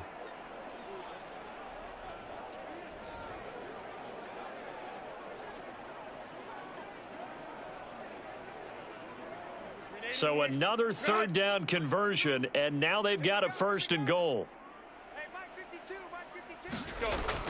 Eckler is not going to get a whole lot, maybe a yard down to the 3. Give him 2 yards on that one. 2nd and goal now. That run didn't get very far, and I think when you're looking at his dimensions, he's a little bit on the smaller side. He's counting on the big guys up front to escort him in, and they couldn't create any kind of space for him, could they? Yeah, didn't get the push they needed.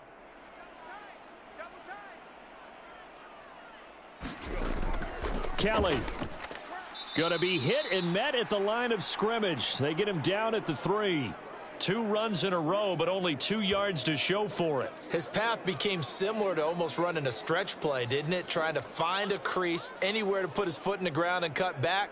It just never materialized.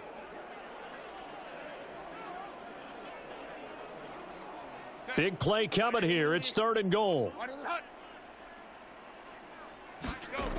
A shotgun snap for Herbert. Now he takes it in for a Charger touchdown. Justin Herbert, a 3-yard touchdown run. And the Chargers have taken the lead here in this 3rd quarter. That's a really good decision right there outside of the pocket. You've got to know the right time to shift from passer to runner.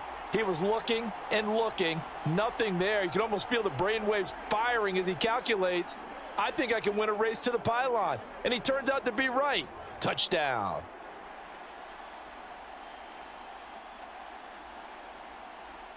Extra point try now from Dicker.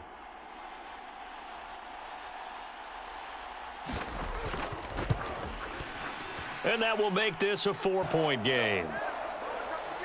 So that about as lengthy a drive as you're ever going to see. And it ends with a 3-yard scoring run.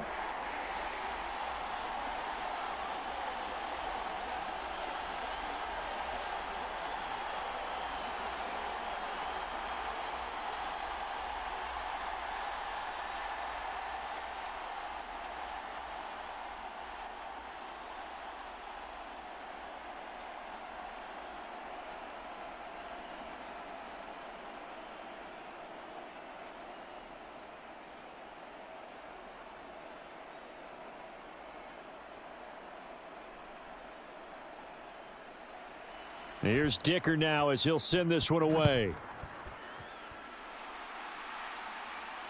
This taken in at the goal line. And up to about the 26-yard line, just across the 25. Don't stop that motor. So out come the Bucs now. They had gotten the lead with the opening drive touchdown in the 3rd quarter. Now they relinquished that lead back. Could be in for an interesting second half. It certainly appears that way, doesn't it? Almost turning into one of those pendulum games, right? Where it swings back and forth, and who's going to make the play that changes that maybe it puts it on one side and keeps it there. Now Mayfield and the Bucs come up on 1st and 10 at their own 26. They'll try and start this drive in the air. Over the middle, he finds Godwin, complete. And from the 25, they work this to the 29, a gain of 4.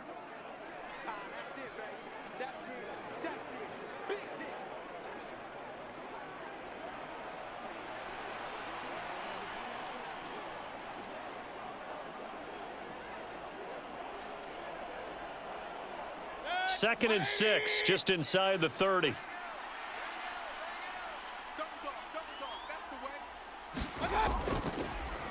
On the draw, here's White. Call it a gain of a yard, and it's going to bring up 3rd and 5.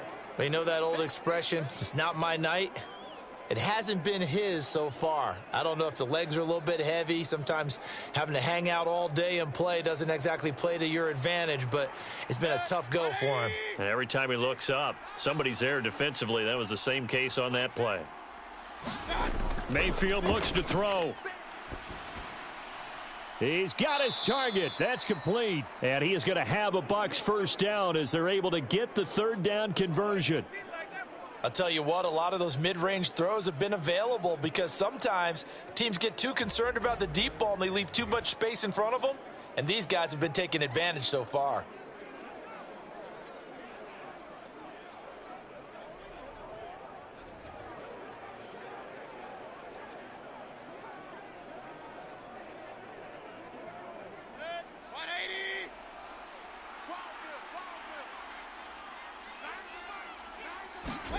Mayfield now from the 50.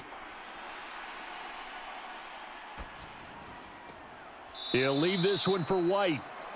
So give him 2 yards there on the completion, and it'll be 2nd down. So many times you hear today's NFL described as a space game.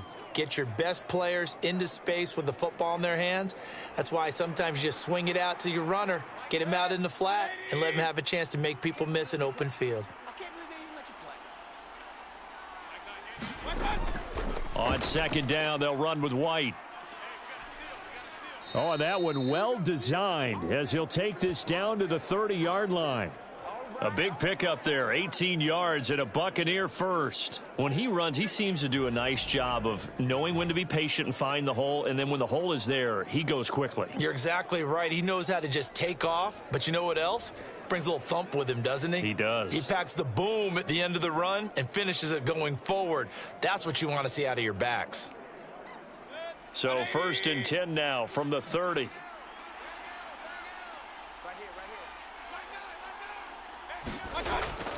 They keep it on the ground. White again. Officially no gain on the play, and it's 2nd down. Nice job there defensively to clamp down because really they've been on their heels this drive. Agreed, and they really needed that one for confidence, just to feel a little bit better. But I don't know if I would be daunted by them stopping me on one run. This drive has gone pretty well. I could come right back at them. They'll go up the middle with White. 4 yards the gain, and it'll bring up a 3rd down. This has been an up and down, back and forth type of a game, hasn't it? Maybe this long drive could take a little bit of the wind out of their sails, kind of settle things down a little bit.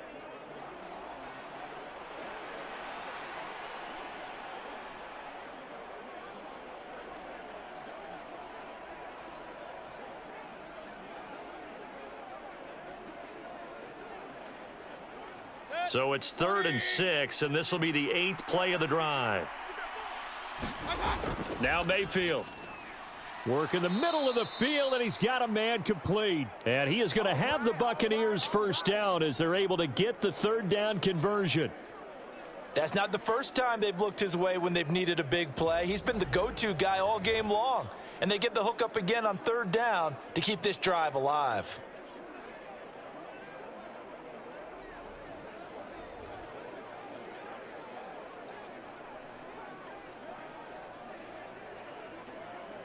They show run with 3 tight ends here on 1st down.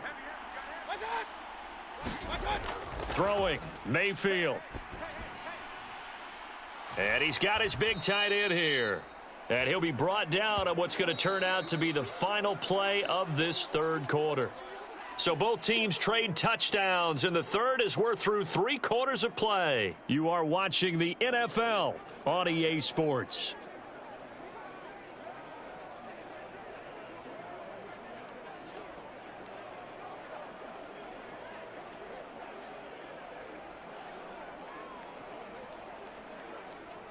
Just need a yard here. 2nd and 1. From the shotgun, he'll look to throw. And a catch right side by Evans. And down inside the 10 here before he's out of bounds right around the 7. 4 yards on the play. That's going to lead to 1st and goal.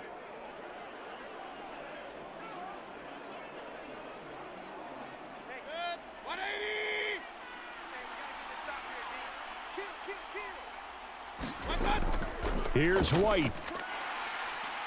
And he's going to press this one forward as they stop him right around the 1. A good run of 6 yards there. Gets him closer to the goal line with 2nd down coming up. That's a great run right there on 1st down. Didn't quite get into the end zone, but now you've set yourself up for at least 2, maybe 3 more shots from close range. 2nd and goal from the 1. Back to throw here. And Evans hauls it in. Touchdown, Bucks.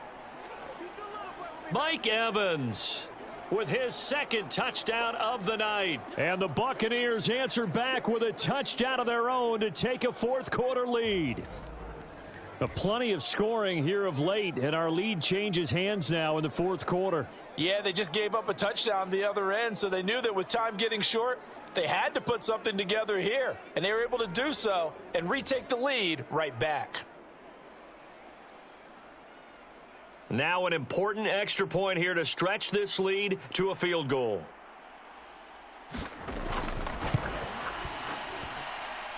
He's got it, and this is indeed up to a 3-point lead.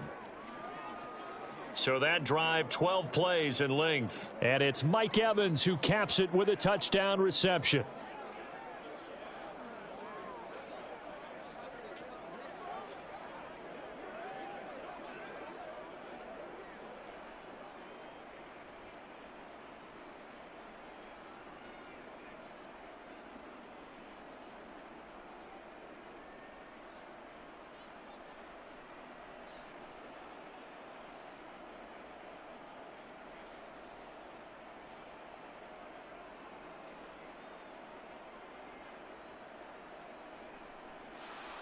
Following the touchdown, here's McLaughlin to kick off. And Davis content just to bring this out to the 25-yard line. The offense for Los Angeles returns to the field, and they will be looking to answer the touchdown their defense just surrendered. Still a good chunk of time remaining here in the 4th quarter and a chance to regain the lead in a tight one.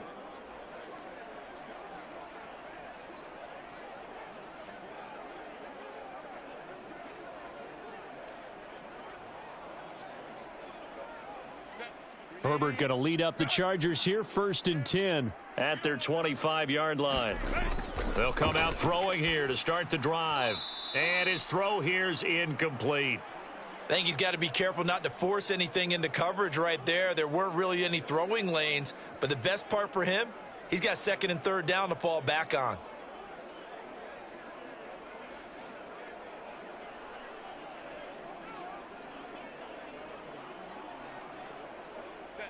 An incomplete pass leads to 2nd and 10 from the 25. Justin Herbert looking to pass. Throw over the middle into the hands of the tight end Parham. He's going to be dropped following a pickup of 7 past the 30 to the 32. The completion was given up, but that's why you play zone defense, so that you can have people around the ball when it's caught and you don't give up much run after the catch. And the Bucs with an extra defender in the secondary now on 3rd down. Out of the gun, Herbert. Able to complete it to Johnston. And he is going to have the Chargers 1st down, and he was able to get it by plenty. A gain of 8 on 3rd and 3. Would it be safe to say that as precise as routes are supposed to be run in the NFL, maybe they're not quite as precise in college ball? That's accurate, yes. And I think we saw a college route in the NFL there. Just find the soft spot, find the dead zone, and find the first down. And that's what he just did. Set. Black 80. Black. Check 52's the mark. Let's go, D. Let's go. No. Check that. On first down, Justin Herbert. That's into the hands of Eckler. And they get to him after a gain of 6 to the 46. And we see another pitch and catch there to the running back. This position just continues to evolve. They become just as critical to the passing attack as a lot of receivers, tight ends, because their ability to make people miss in the open field can really generate big plays for an offense. Again, Herbert. Oh, he tried to fit it in on the slant, and it's intercepted. Picked up by Levante David. And the return across midfield and to the 46-yard line. Boy, he had to fit that into a pretty tight window over the middle. And, Charles, I think they were in zone defensively, weren't they? They certainly were. Nice read on your part. And sometimes the quarterback isn't fooled between zone and man. Sometimes just fooled by the type of zone that he sees. Because oftentimes those linebackers will vacate and run downfield with receivers. In this case, he played a pure zone and was in the wrong spot for the QB.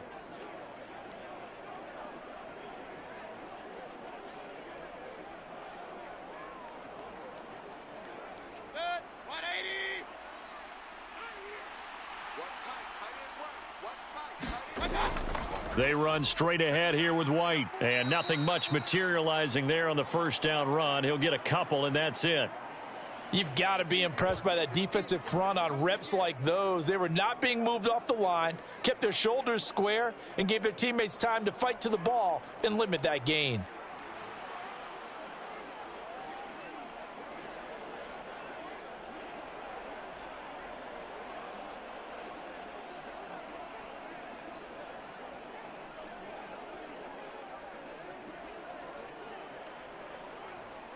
Here's a 2nd and 8.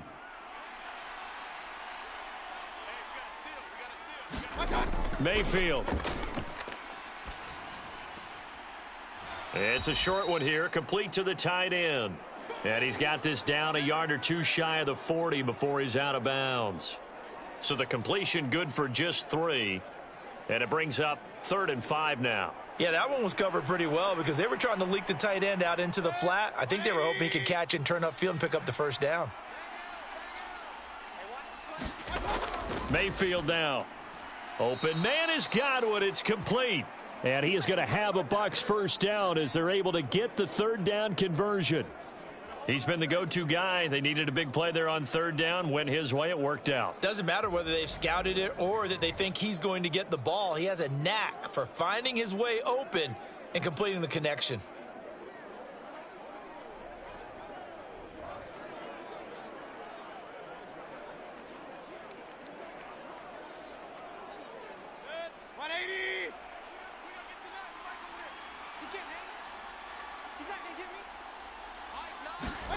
A first down throw for Mayfield.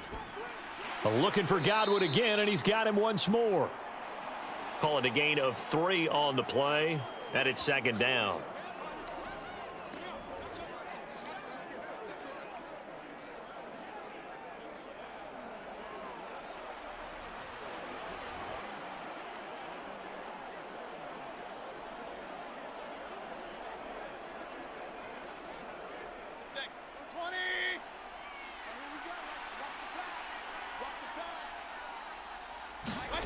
They'll throw again. Here's Mayfield. That's complete to his receiver, Godwin. And Godwin going to have a Bucs first down as he'll get this down inside the 20. That'll go as a pickup of 8. Well, that should be a reminder defensively, and I think it's a reminder to myself because you just can't sell out to stop the run. There's still enough time that this offense can move the football through the air, even on 1st and 2nd downs, and they obviously picked the right spot to throw the ball there.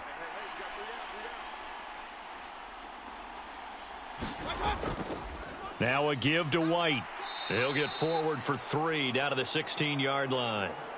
Well, they certainly had success throwing the ball on this drive and not as much running it as we just saw once again on that last play. Stopped after a very short gain. But I wouldn't abandon the run totally because otherwise, last play stopped after a very short gain. But I wouldn't abandon the run totally because otherwise,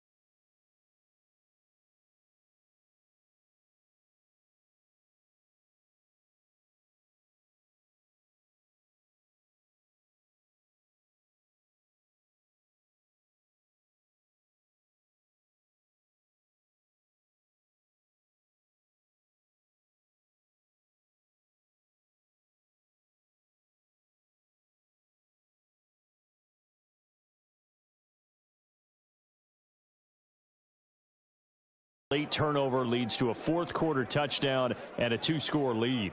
and what's more important is being able to take advantage when a turnover presents itself. You've got to come up with points to make the other guy pay. They're able to do so here, and they've got a pretty good chance now of winning this football game. McLaughlin for the extra point.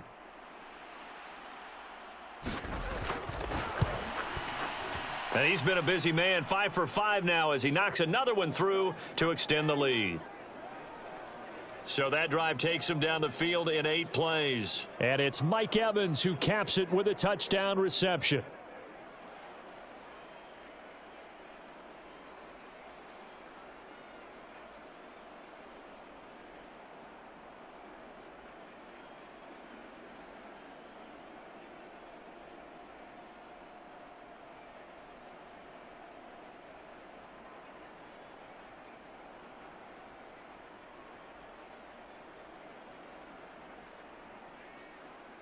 Following the touchdown, here's McLaughlin to kick off.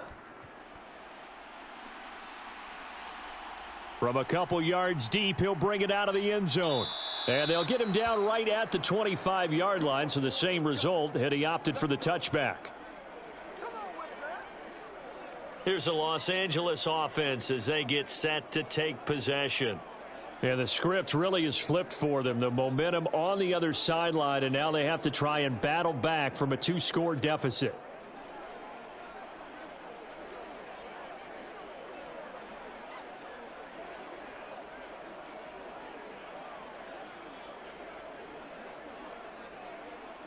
Herbert and the Chargers now with a 1st and 10 at their own 25-yard line. They go back to the air here after the INT on the last drive. And the timing a bit off that time as that one falls to the ground. We always talk about receivers. If the ball hits your hand, you're supposed to haul it in, but it is hard to adjust to a pass thrown a little bit behind you. That one was all the momentum going forward. Couldn't contort his body back to grab it. An incomplete pass leads to 2nd and 10 from the 25. Here's Herbert.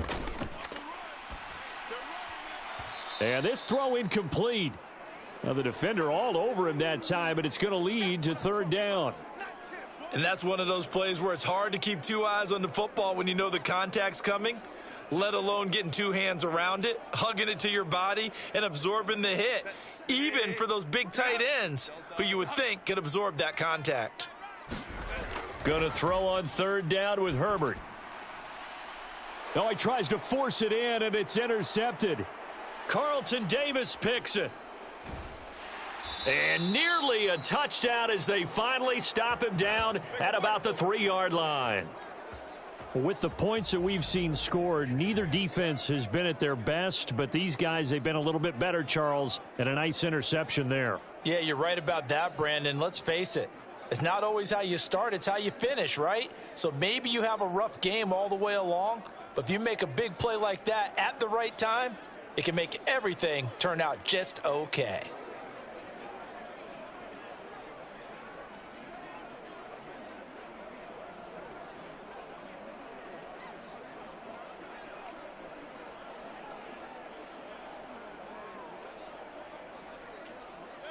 Suddenly it's 1st and goal after the interception. A quick change in the situation here. Following the interception, Mayfield. And he's got it. And he gets halfway there from the 4 to the 2 on a gain of 2.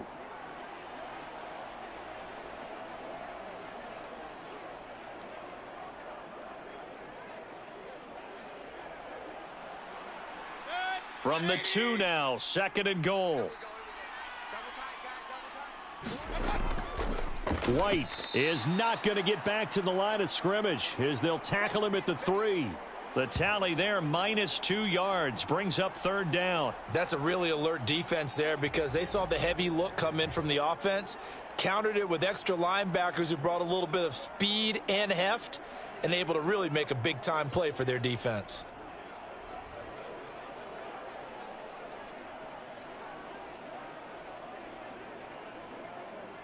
Now, they'd really like to make the short field pay off. We'll see if they can, but this is 3rd and goal. From the gun, Mayfield. He had a man open, but he missed him, and it's incomplete. Let's give this defense some credit now. They let the guys get downfield, but when push came to shove, they stood their ground, and now they'll likely force a field goal attempt. So now one of the biggest kicks of the night is forthcoming. From the left hash, he'll have to cut this at a tight angle. And his kick is right there. It's good, and that will extend their lead even further.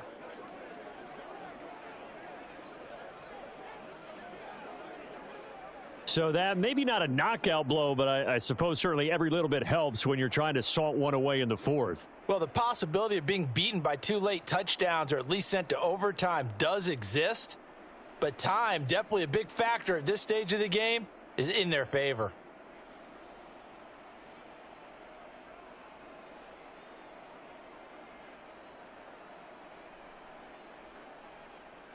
After the made field goal, here's McLaughlin back out there to kick it away.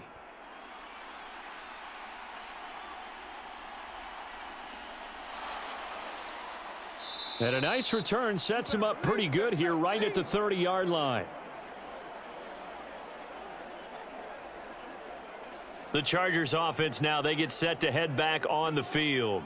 And they've sort of lost their way, partner. How do they recalibrate and get this proverbial train back on track? Well, this is where leadership really comes into play. How's the head coach handling it? The offensive coordinator?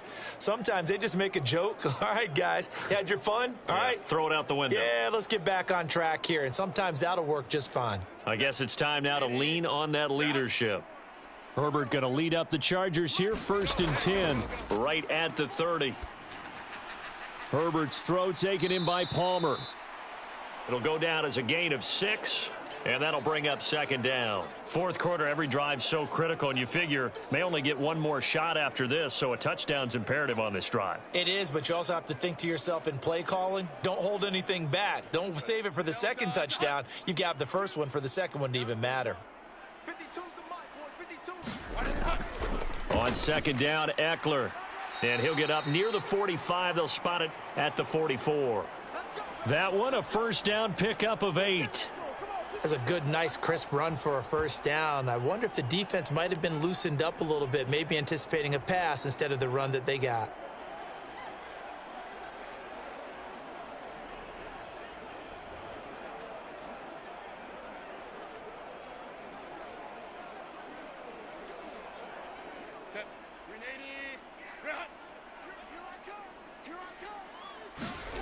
Herbert setting up to throw on 1st down.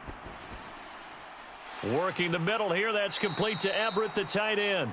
And they'll get this well past midfield before being stopped just before the 35. An excellent pickup of 20 yards. You cannot write these guys off just yet, not with a quarterback like that under center. You mean it actually crossed your mind with him running the team that you could actually maybe write this game off? Not yet. Not a chance. Not with him. We've seen it too many times.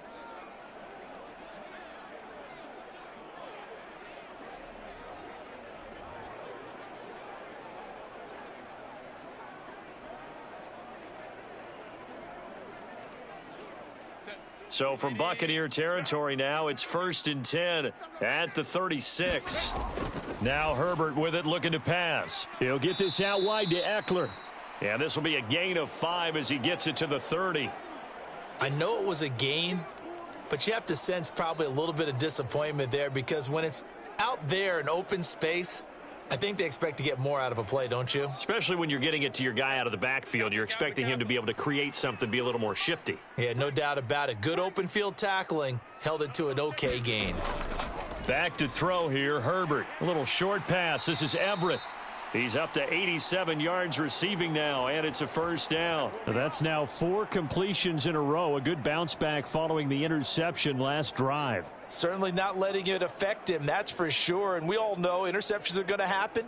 So the big trick, don't let it affect you going forward. Most of the good quarterbacks, they just tell the ball boy, get that one out of the rotation, give me a fresh ball, and let's go. He's got his offense moving again. Now they go screen. It's complete. And they'll get this down to the 10. A solid pickup of 12 yards, and now they're knocking on the door. And when you're throwing the ball downfield really well like they have been on this drive, it's really a nice time to work one of the screen plays in. One of my favorite play callers in the game has always told me he starts every game with 10 to 12 screens because if he starts feeling the pressure from the defense, he uses their aggressiveness against them. First and goal, and they got to be thinking a chance to get right back into this football game. Back of the end zone. Could he get his feet down? No, it's incomplete. The coverage keyed in on him since that last completion his way. He earned a little more attention on that route, and that made it a lot tougher to get a clean throw his way. They'll go again here from the 10-yard line on second and goal. Hey, Mike 52.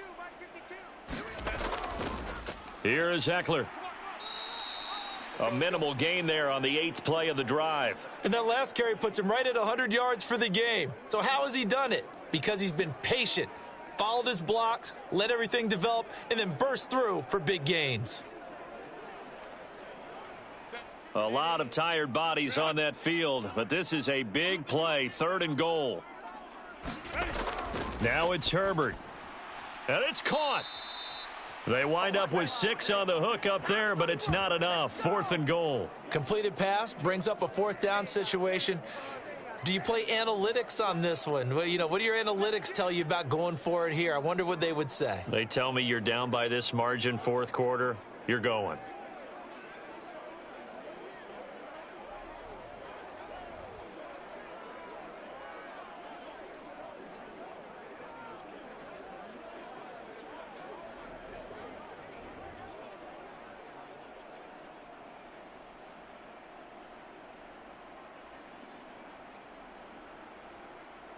The field goal doesn't help. They're going to go for the 6 here on 4th and goal.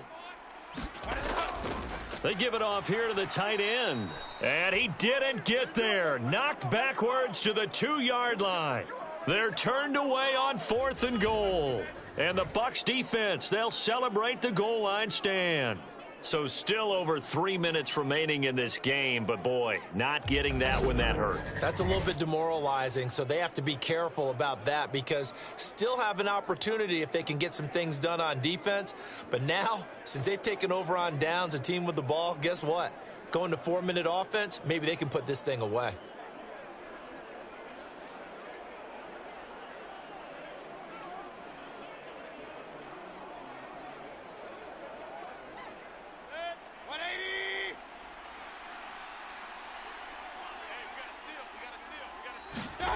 Out of his end zone, Mayfield. Over the middle, complete. It's Evans.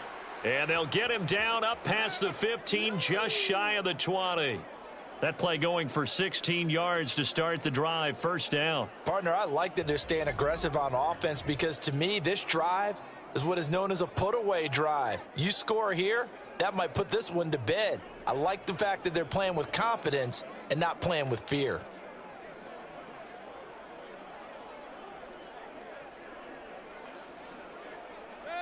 So a much rosier picture now after that last play. Here's 1st and 10 at the 19-yard line.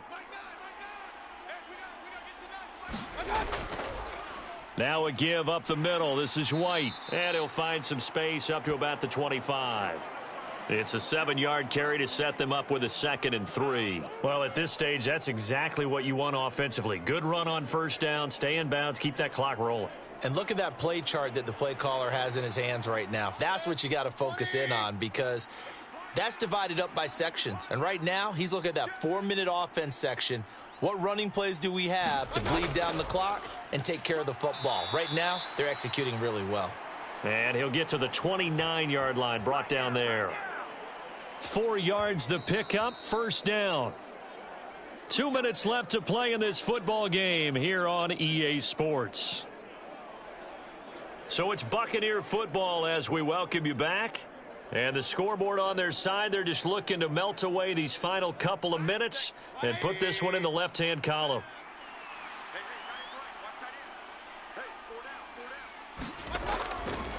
5 points of contact necessary at this stage as they'll run on first down. And now right out of the 2-minute break, we'll get a timeout used defensively with 1:56 to go.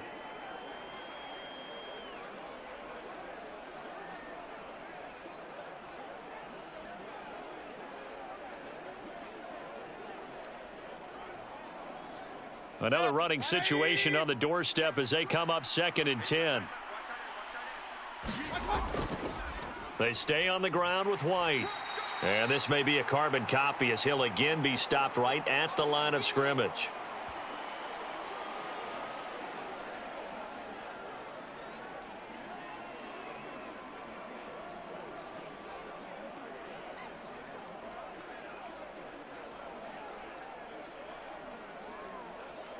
Here's 3rd and 10.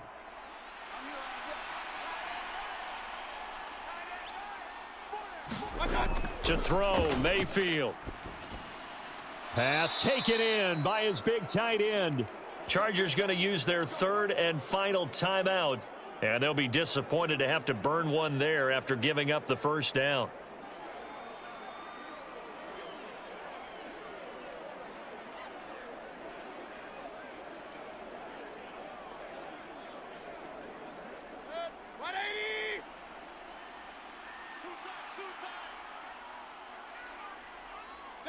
Game in hand, the offense takes the knee.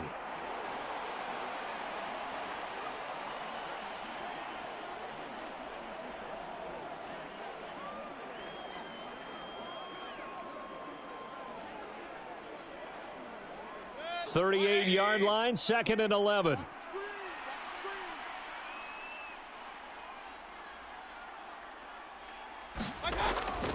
They will run with White out of the shotgun. And able to get this one all the way up to about the 46-yard line. 7 yards on the carry, make it 3rd and 4 coming up. On a 2nd and long, it's really nice to see an offense that has enough confidence to run the football in that situation. I think that goes back to their practice and game planning. They've seen things that they've seen on tape and in previous games that led them to believe that even in a long-distance situation, they can still run the football and gain enough yardage to put themselves in a good spot on 3rd down. Down to one knee goes Mayfield, and that's all she wrote.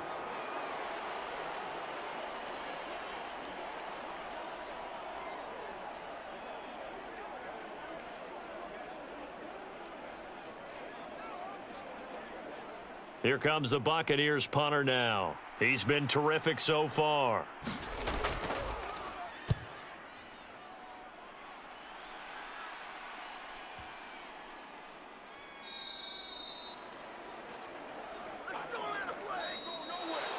Well, this was a fun one today if you like points. A lot of them went on the board. Both offenses were clicking. Charles, these defenses, meanwhile, have a little something to clean up before their next contest. Yeah, neither end zone had a stop sign in it, did they? I mean, for both sides, visit it, and with frequency.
Tonight, from TIAA Bank Field in Jacksonville, Florida, it's a special prime time edition of the NFL on EA Sports.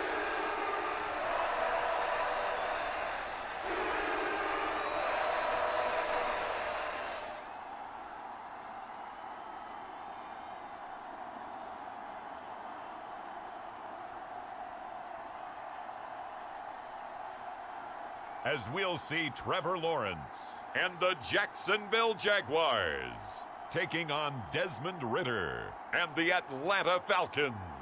With its distinctive swimming pools in the upper deck, there's a look inside Everbank Stadium here in Duval County, Florida.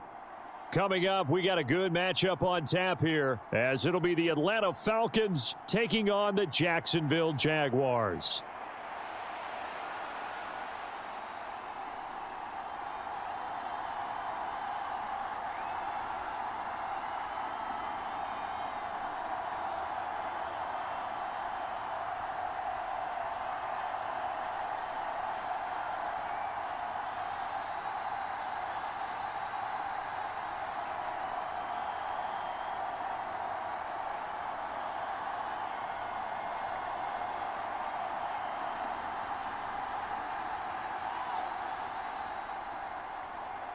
Now the kicker, Brandon McManus, about ready to get us started.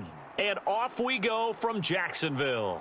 Cordero Patterson to return it, bringing it out of the end zone.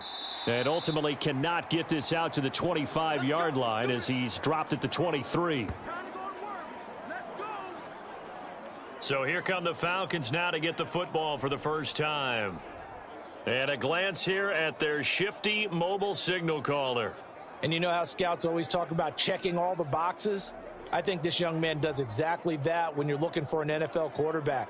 Proven leader. Teams went 43-6 while he was in college. Has speed, dual threat ability, and the production off the charts while he was in school, and also did a nice job of limiting turnovers. When you put it all together, there's a lot to be excited about for this young quarterback. Let's go now. 50, green.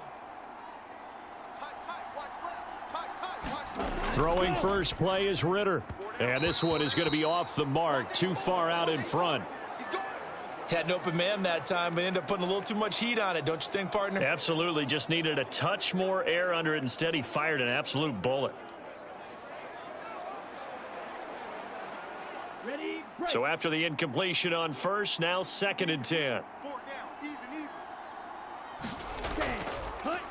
A run for the first time with Bijan Robinson. And he's taken down, but able to slip across the 35. It's a gain of 13 and a first down for Atlanta. Plays like that will really help this offense settle in here on the road. And when you go on the road, you also have to deal with the fans as well. And when you have those types of runs, that'll settle them back into their seats.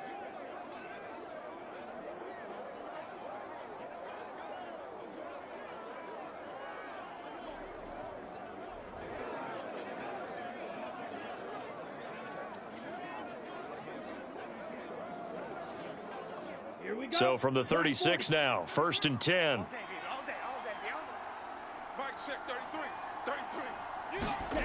Ridder to throw it. Throwing left sideline there, but it's incomplete. No sense risking anything there on first down. Even though he's still in the pocket, he had a receiver out to his side, so just put that in a spot where the only people who could make a play on it are the trainers and the coaches. Well done. They'll try again from the 36 on 2nd and 10. Robinson up the middle. And he'll grab a gain of 5 out of this up to the 41-yard line. That second down play call was not to pick up the first down. It was to accomplish what they did, to get them into a manageable 3rd down, because they had incompletion on first down, so they were behind the sticks, so to speak. They needed to make up some ground, and they did. 3rd and 5.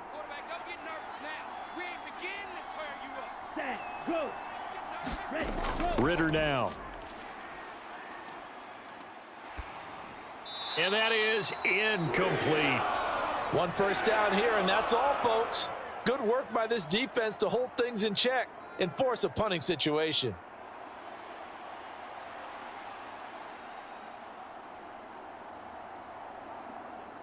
On fourth down, Bradley Pinion on to punt for the Falcons. Back deep for Jacksonville, the dangerous Jamal Agnew. He steps into this one, and this is a rocket. And not what he was hoping for there, as this will hit in the end zone for a touchback. So here's the first drive now for the Jags. They're led by the #1 overall pick in the 2021 draft, Trevor Lawrence. The word is potential, potential, potential. Think about this guy from the time he was in high school, one of the top prospects going to college, coming out of college, mentioned as a generational type quarterback. He looks the part. Tall, big arm, surveys the field, and can take off and run when under duress.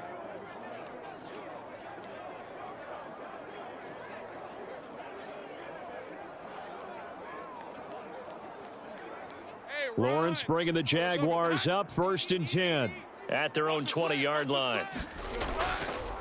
They'll start on the ground, ETN. And they're going to stop him right at the line of scrimmage. Just no cutback lane to be found whatsoever.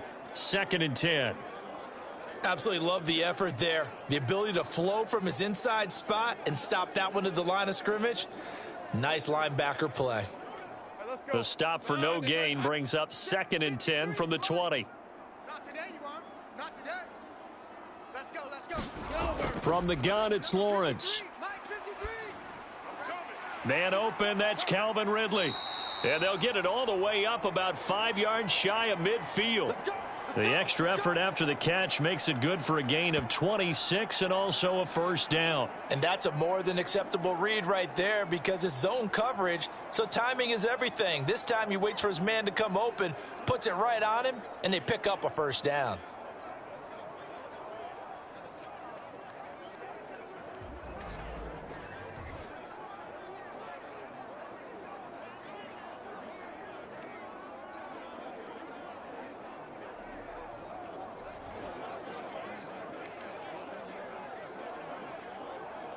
Hey, Lion.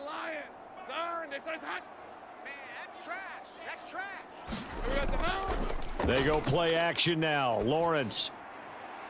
That would complete downfield to Kirk. Touchdown, Jaguars. Christian Kirk, 55 yards. And the Jaguars will claim the early lead as they're on the board first here tonight. Well, Charles, here in their opening series, they said they had certain plays scripted for certain players. That looked like a well-designed play to get one of their top targets involved. Yeah, let's face it, Brandon. A player of his talent is a problem for any opponent to defend, and we saw it right there. They tried to deny an open lane to him. He still outplayed the coverage and scored the early touchdown. Good luck trying to figure out how to defend him as this game moves on. Extra point from McManus is good. And that makes the score 7-0. The drive there only spanning 3 plays. And it culminates in a Jags touchdown.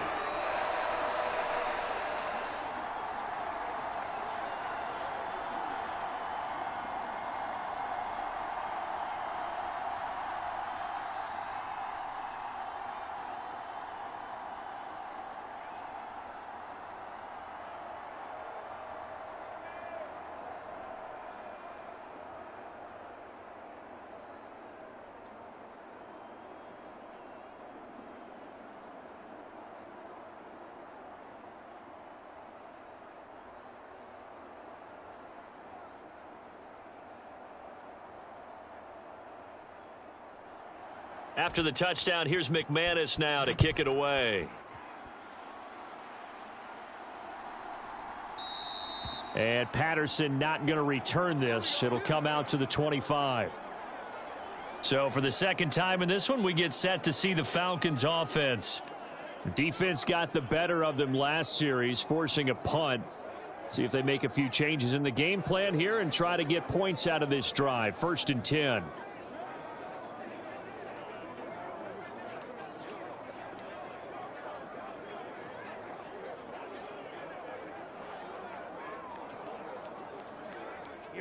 Here we go.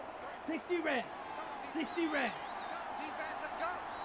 Hey, check flag 33. Check flag 33. Ready. Now a handoff to start it out. Robinson. And this will be a gain of 5 as he gets it to the 30. Oh, that was a thing of beauty right there. Look at how quick those blockers fired off the line once the ball was snapped. That was an O-line on a mission, all in sync, and the defense is lucky that play only picked up 5 yards. Ball on the 30. They'll come up with a 2nd and 5. Out of the gun, here's Ritter. Quick hitter here, it's complete. And they get him down, but not before he takes it across the 40-yard line. 12 yards is the pickup, good for a first down for the Falcons.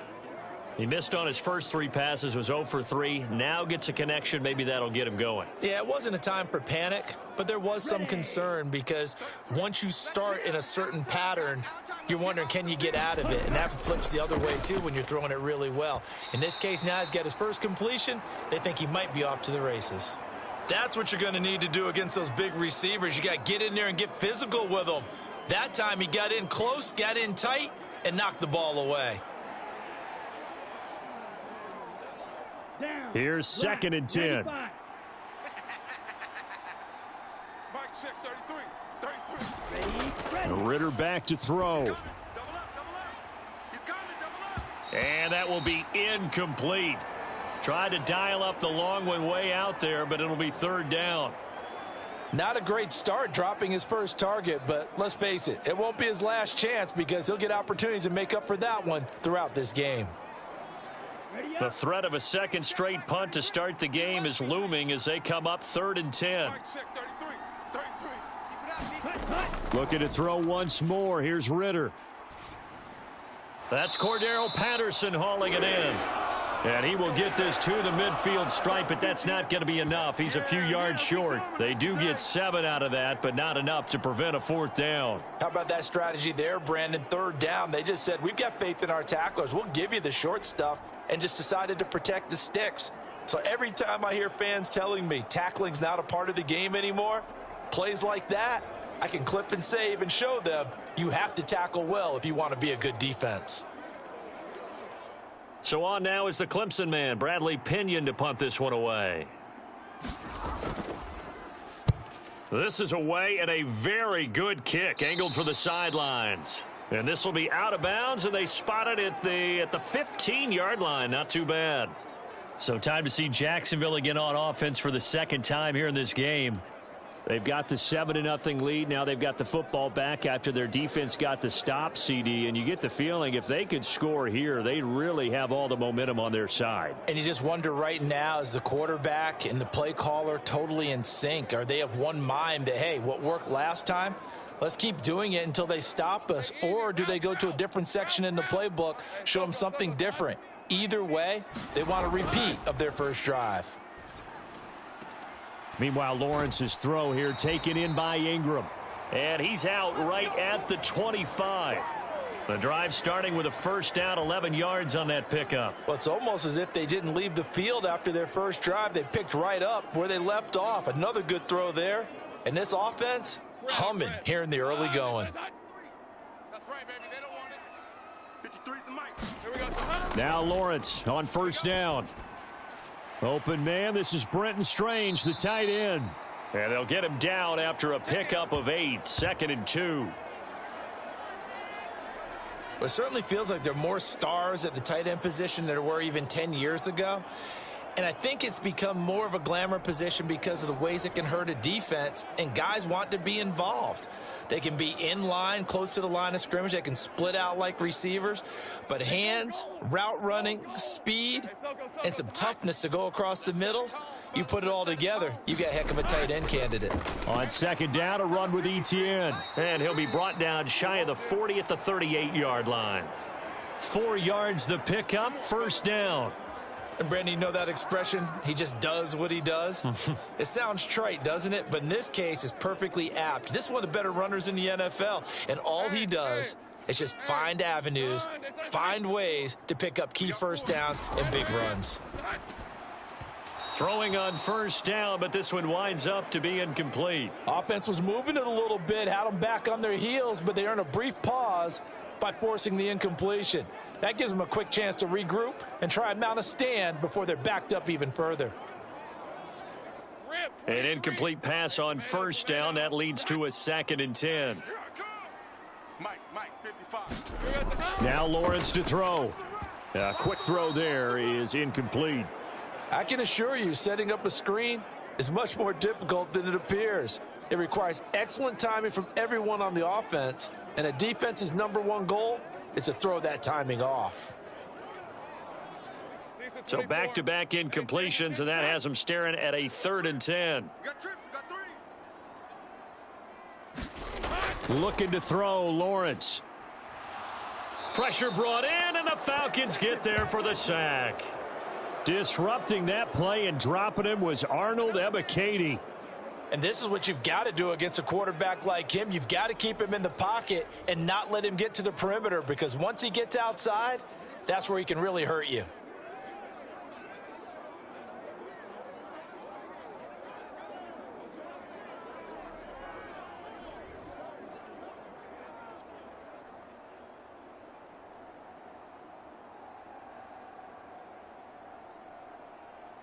So on 4th down, here's Logan Cook to punt for Jacksonville.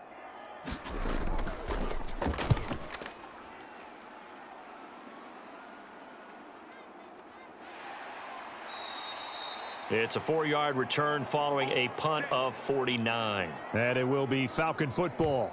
Here comes the Atlanta offense now ready to take over here. The crowd may be losing just a little bit of the edge after back-to-back punts.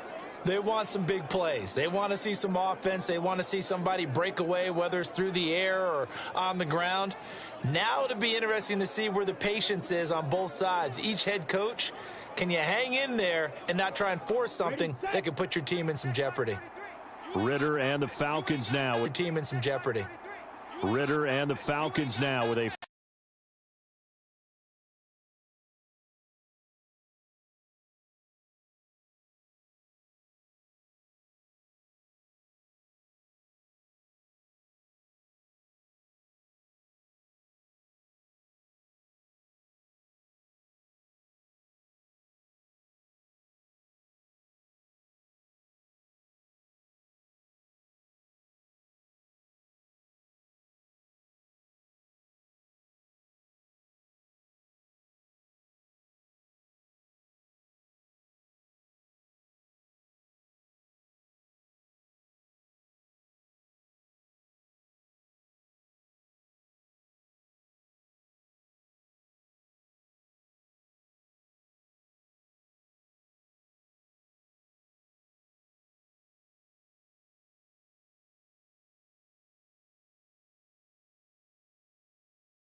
An incomplete pass on that last play, and that means they'll need to come up with something here on 3rd down.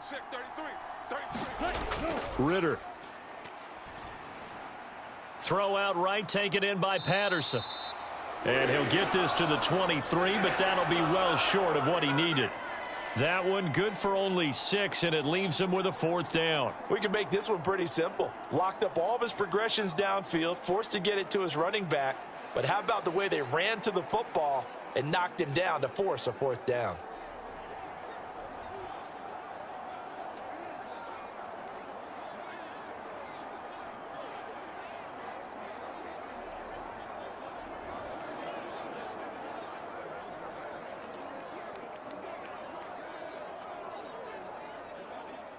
On now to punt. Here's Bradley Pinion. And he's getting a workout here in this first quarter as he gets it away. Stiff-armed him. A pretty good punt there, but also a nice return of 12 yards. And the Jaguars go on offense, 1st down and 10. Out comes the Jacksonville offense as they get set to take over here. They've got a 7-0 lead in the football as well as they start out 1st and 10.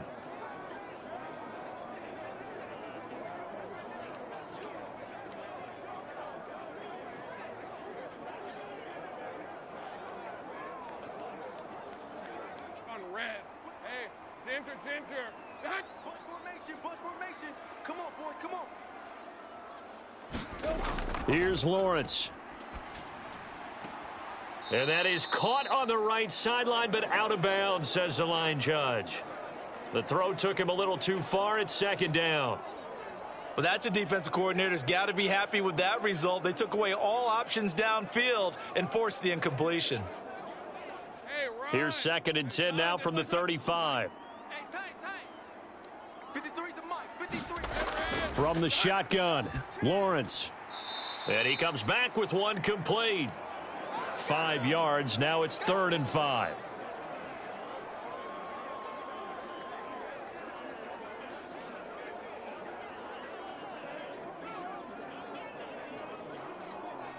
They'll need 5 on this play to move the sticks.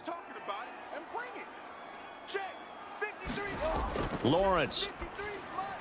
Screenplay. Here's Etienne. And he has a big gain inside the 40 before being dropped.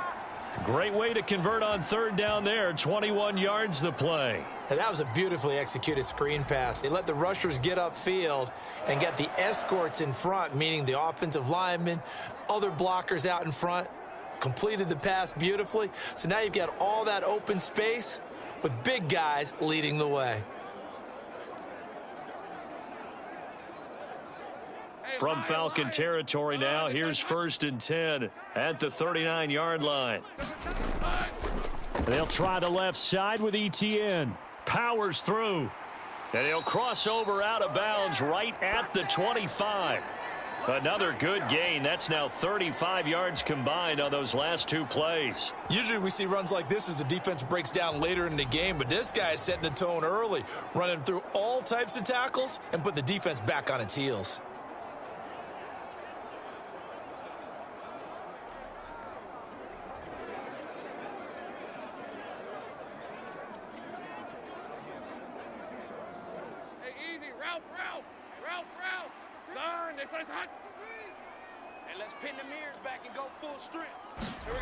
And they'll throw on 1st down with Lawrence.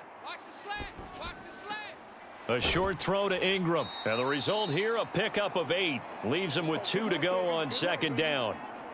I know sometimes we can get fooled when we watch him make catches, as we just saw him do there, because he really looks like a wide receiver the way he goes about his business. Yeah, 230, 240 range. Yeah, not super huge. Maybe not counted on to be that inline point-of-attack blocker that we used to have in the good old days. But you can flex him out. You can run wide receiver routes with him. You can make him a primary target, and that's how he'll shred a defense. Running out of the gun with Etienne. And on this one, he'll get to the 15, right at the 15-yard line. 2 yards, good enough for a first. Not too many more ideal situations in 2nd and 2 in order to try and pick up a 1st down. They ran it and picked it up.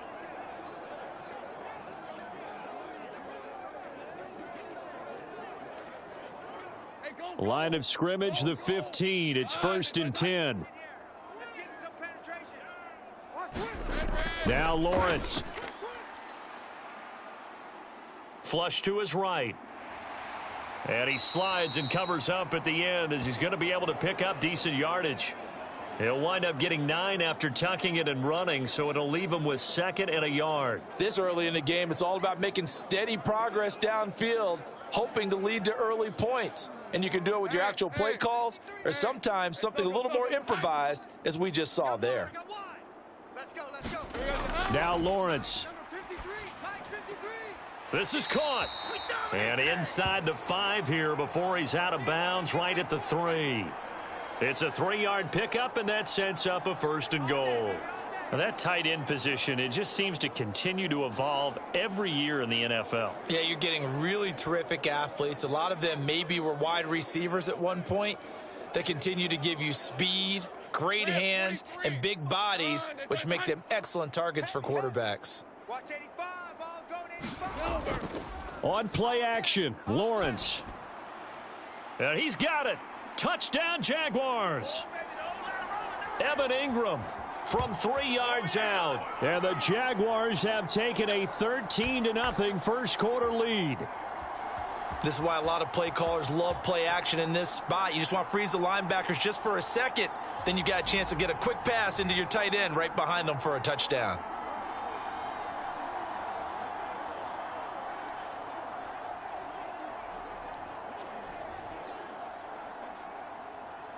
Now McManus for the extra point.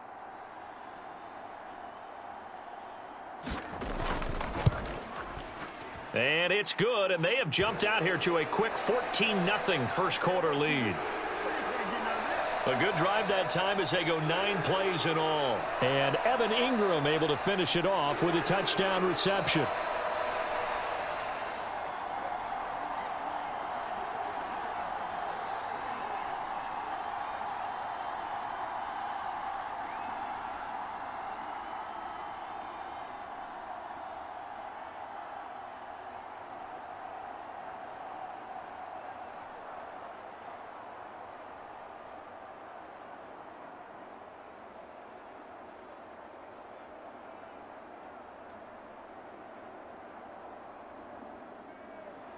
After the touchdown, here's McManus now to kick it away. On the return, here's the dangerous Cordero Patterson. And he'll go down as this drive will start at the 25-yard line. Atlanta prepped and readied for its next possession.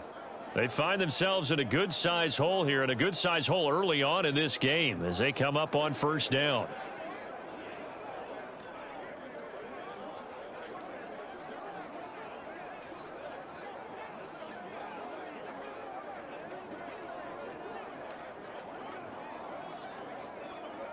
On the double. Check Mike 33. Squeeze, double. Mike check 33. Hey, defense. Stand. Hut.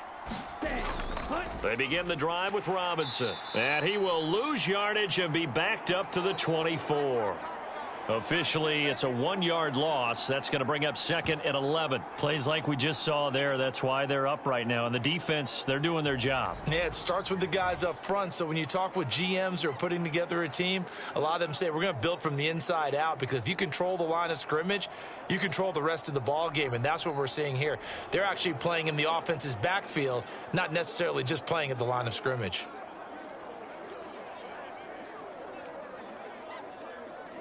After the loss to start out, here's 2nd and 11. Here we go, D. Here I come again. They'll run again here with Robinson.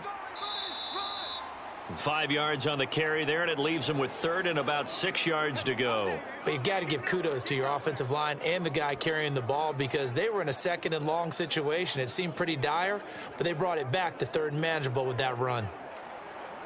3rd down and 6. 38. Come get some. Come on here. Come get some. Here, Ready, go. Back to throw, Ritter. He's going to drop this underneath for Robinson. And he is going to have a Falcons first down as they're able to get the 3rd down conversion. I'm not sure that was necessarily a safety valve or a check down throw on 3rd down. Sometimes just try and find the open guy and get him the ball. He did exactly that and found a way to pick up a first down.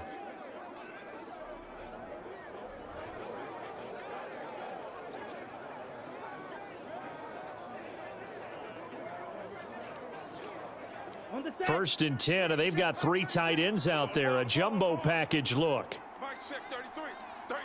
Ready, go. Straight ahead, it's Robinson. And he'll be taken down, but not before he works it past the 50. 42 yards rushing for him now on just 6 carries to this point. Well, they're making an effort to get the ground game going tonight. So far, it's working. I like what we're seeing from the offensive line. They seem to have the leverage going and are controlling things and reestablishing the line of scrimmage, moving that defensive front backwards, but also like what the runner's giving us too. It appears that he's been waiting all day long to get out here and take off. So in Jacksonville territory now. Here's a 1st and 10 at the 49-yard line. Ritter will set up to throw it.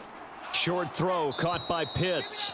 They'll wind up getting just a yard, and that's going to bring up 2nd down. It's vitally important to wrap him up immediately, because if you let that big guy get ahead of steam up, boy, then you've got real trouble trying to get him down. But they're able to hold him to a short gain on 1st down. Okay, From the 48-yard line, here's 2nd and 9. On the give, here's Robinson. And he is close to a first down as he's tackled at the Jaguars' 40-yard line. Call it an 8-yard gain. Much better shape now on 3rd and just a yard. That was another good run, and he's having an excellent day. And right now, I don't think his team could have any more confidence in handing him the football. This will be play number 7 on the drive. 3rd and a yard. Looking to throw it here. Ritter working the middle of the field, and he's got a man complete. And he is going to have a Falcons first down as they're able to convert by plenty there on 3rd and 1. As an unbiased observer, I think it would have been interesting to see what they would have done if they hadn't gotten the first down there. But since they did, I guess the point is moot. Yeah, they were right there in that middle ground, field goal range, punt, go for it. But as you said, they picked it up.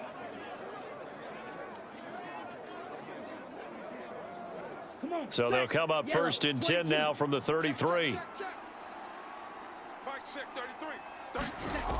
Working from the gun, Ritter. Complete. Jefferson the target. And they eventually get to him at the 17 after a pickup of 17 into the red zone. First down.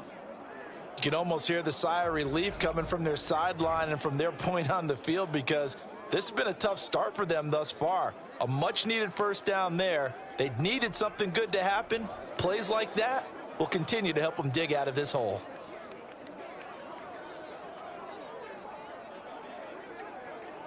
So from the 17 now, here's a 1st and 10. Back to the ground with Robinson. And able to get him down, but he does reach the 5.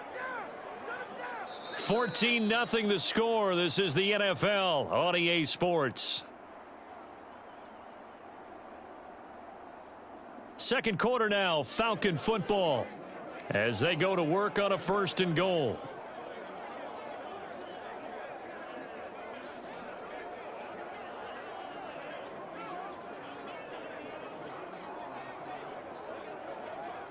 Here we go. 50, green. Now back to throw. The throw here right sideline falls incomplete. A misconnection there. He's hit on just 50% of his passes thus far. That's not where you want to be. Now you see the evolution of the game. You go back to the quarterbacks of old, 50% would be terrific because they threw the ball downfield almost every time they threw it. Now with the short passing game, you should be above 60% just to be in the average range. Second down and a run by Robinson. And the hole closes quickly here. He can fight only to about the 4. Call it a gain of a yard as they get a little bit closer here. It's 3rd and goal. Defensively, I think they can smell a stop. Ball right around the 5 here, brings up 3rd. And I think what they've done is they put doubt in the minds of the offensive guys. What do we do? Because now you don't have a go-to play. Either side they pick, throwing it, running it, it won't be easy. 3rd and goal, Ritter with it. And this is going to be incomplete. So it's been a long drive. They've held the ball for quite a while. Now what do you do here? Well, to me, at this stage, after this drive, this close to the goal line, 3 points would be a letdown. I'm going for it here. So on 4th down, Ritter heads to the sideline. Younghoe Koo gets set for the Atlanta field goal. From the right hash here, should be an easy one. Koo knocks this one through the post. And they will get themselves on the board here at 14-3. So a long drive gets them down inside the 5, but ultimately they settle for just the field goal. And I have to think that if maybe they were a yard closer, that would have made their decision tougher, and I think they likely would have gone for it. But in this situation, they just decided to take the 3, and I think it was a smart move.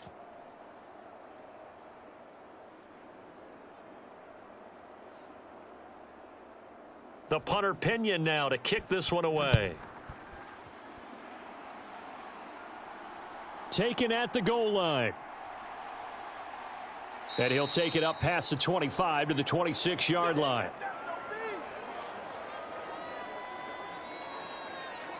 And out now comes Jacksonville as they get ready to go. And that last drive was very, very balanced, pretty methodical. You think they go that route again? I'm always of the school that until they stop me from doing something, I'm going to continue. And I think that that's exactly what they'll look to do. But the beauty is the balance that they've created sets up opportunities for big plays. Looks like a run, turn into a play action, and throw one deep. Lawrence bringing the Jaguars up 1st and 10. At their own 26. They'll come out throwing here to start the drive. And that's going to be incomplete. Too tough to hold on to that one. It's 2nd down. Well, that one was all about the defender making life difficult for the receiver. Very tough for a guy to hold on to the football through all that contact. He ends up forcing the incompletion. 2nd and 10. Hey, keep it up. Keep it up. Check. 53. Lawrence will throw. Let's go, D. Tight Over the middle, he's got his tight end Ingram. And he gets this one just shy of the 40, down at the 39. His 5th catch tonight, and it's good for a 1st down. A lot of tight ends just use their size and their strength, try to occupy some space and kind of body people away and catch the football. But not this guy. He's a refined route runner. Makes me wonder if he took some dance classes in his background with his footwork. You got it, son. On 1st and 10, it's Etienne. And nothing doing. He's immediately taken down at the line of scrimmage. Call it no gain on the play, and it'll be 2nd down. The running lanes have definitely not been there for him here in the first half, and I don't think it's all been his fault. His offensive line hasn't given him much space. A loss results there.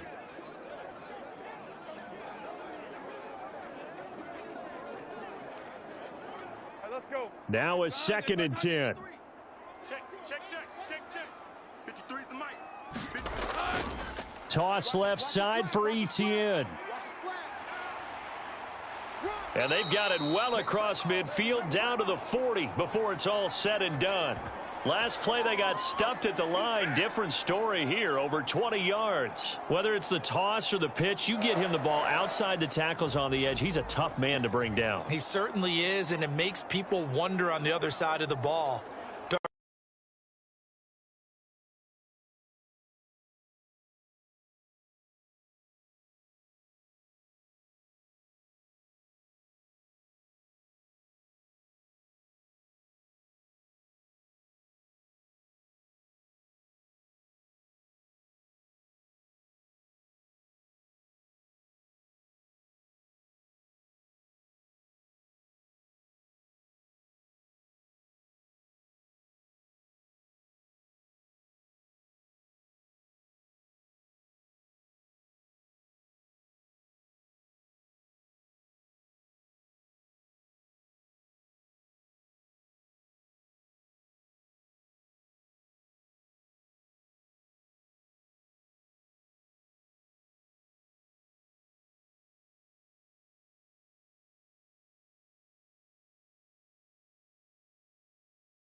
Play, and it's going to bring up a 3rd down. Early down stuff's to put this offense in a precarious position. We know that securing the point of attack, especially against the big-bodied guys in the middle of this D, has got to be priority one. On 3rd down, Lawrence. He'll get this out to the flat for Etienne. So he'll be stopped here for no gain. And that's going to bring up a 4th down. Excuse my snarkiness here, but isn't the idea of completing a pass supposed to mean you get downfield and gain yards? Especially on 3rd down. Yeah, that one. How about the defense? Figured that one out in a big way. Yeah, they completed it all right and lost yardage.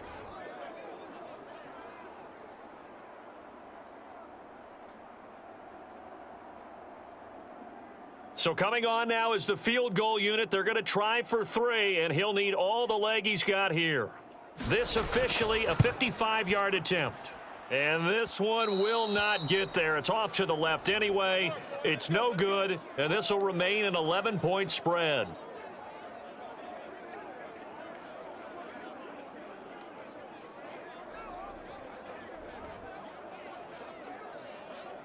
Bijan Robinson leading the offense out for another drive. And the ground game's been good, but they're losing here in the second quarter. Can they use that ground game maybe to work the air attack a little bit more? I think so, because now you can throw play action off of being able to run the ball effectively.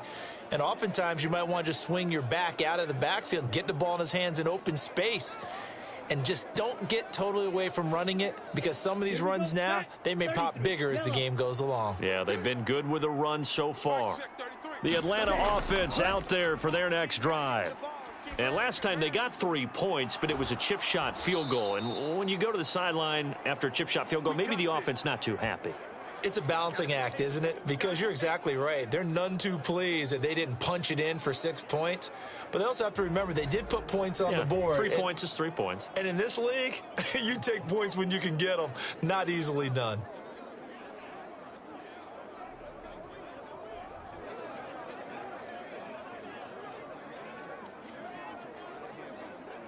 Ready.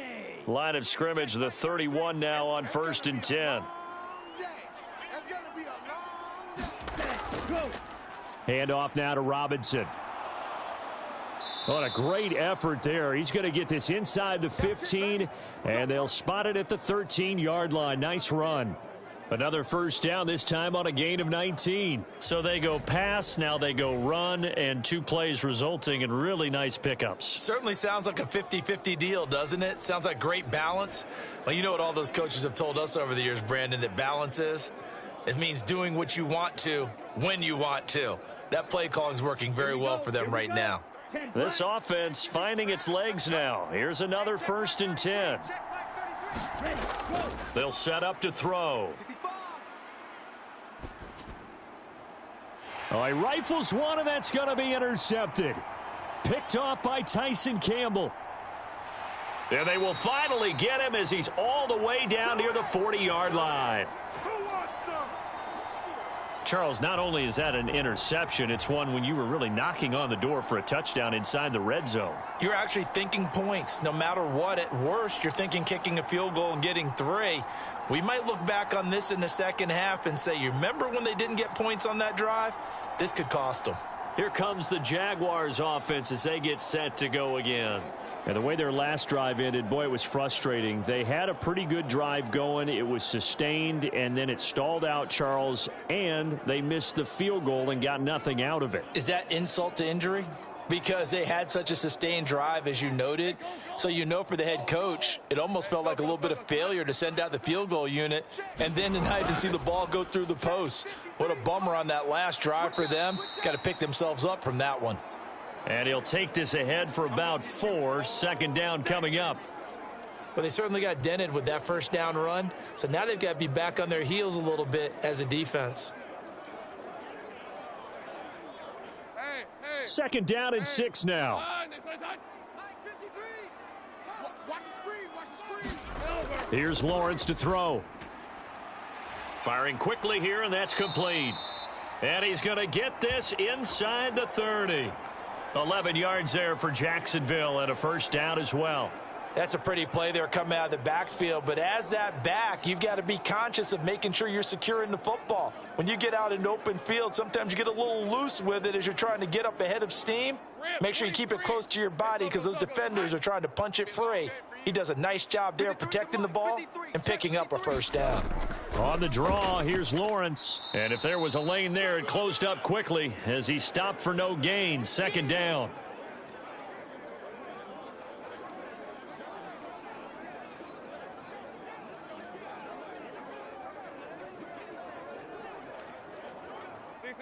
Here's 2nd and 10. A shotgun snap and a give to ETN. Oh, and fine work there as he gets this thing down to the 11-yard line. 16 yards that time on the pickup for the Jags and a first down. I'm not sure how much more evidence they need, partner, than to understand that if they don't start to slow him down, it's going to be a long afternoon here at the stadium because he is just shredding them at this point. And let's face it, coming into the game, they knew he would be the focal point of their attack. This is going to take an 11-man unit on the defensive side to start making plays. Now a 1st and 10 at the 11. On first down, right back to ETN. And he'll get this one down to about the 10-yard line. Just a yard on the first down carry, so it's 2nd and 9. They went right back to him, but he pretty much had nowhere to go on that play. Now, the previous carry looked pretty good. That one, maybe he was a little tired. I don't know. Yeah, maybe he should have tapped out and had a second back come in and maybe make that run. Who knows?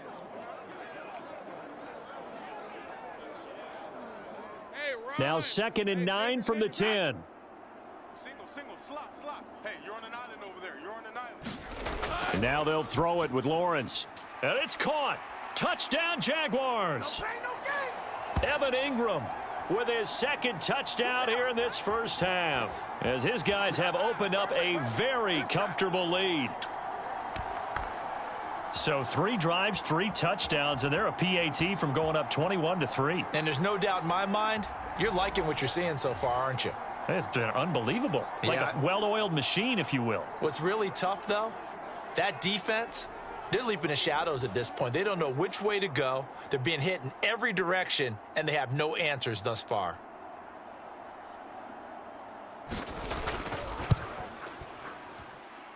McManus's point after is good, and the lead is up to 18 now. That time a 6-play drive, and Evan Ingram able to finish it off with a touchdown reception.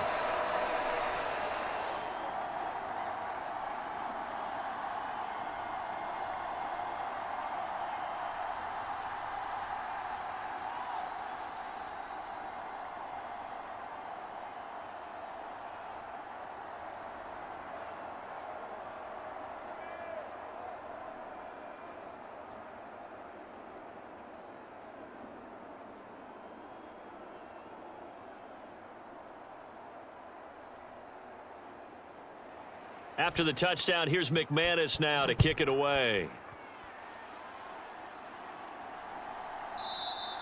And Patterson will not return it. It comes out to the 25.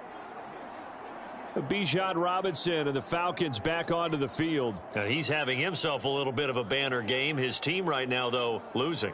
Needs a little bit of help, and I kind of equate it to a basketball game where you have the big score, and sometimes your strategy is, okay, he can go ahead and have all of his points. Let's hold down everyone else, and that's the way you win the game. And right now, he needs everyone else to start scoring, quote-unquote, as he's been. Yeah, and he's hoping to keep it close so maybe they can keep it on the ground, not start to go through the air as much. Beginning on the ground with Patterson. And he gets this one just shy of the 40. They'll mark him down at the 39. First down yardage on the first play of the drive. Give him 14. Not too shabby for his first carry of the game. That's exactly what most teams are looking for, a really good change of pace back.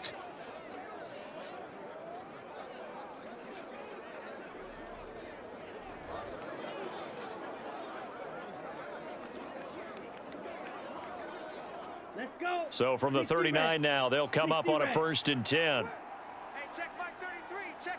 Hut. Movement there on the offensive line, a little quick, and a 5-yard penalty.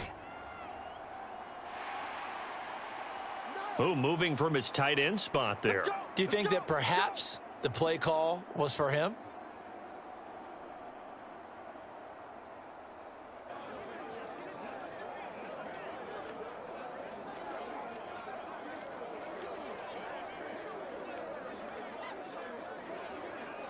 Down. A false start backs him up 5. 1st and 15. Hey, check Mike 33. Ready, go. Ritter from the gun. Oh, everything falling apart now. Another one intercepted. And he's able to get it back to the 33-yard line. Well, it certainly feels like this defensive group has figured this guy out to the tune of a big lead in this one. And you know that he's frustrated with how this game has gone. And now with back-to-back interceptions, he's got to find a way to get out of his own head and start making better plays. Travis Etienne and the Jags offense set to take over again here. He's been good. His guys are winning. So far, the recipe working here in the second quarter. And he doesn't like to just tote the rock. He wants to carry his team on his back. And that's what he's done throughout this game. Yeah, he's done that. He'll be hoping to continue that trend. All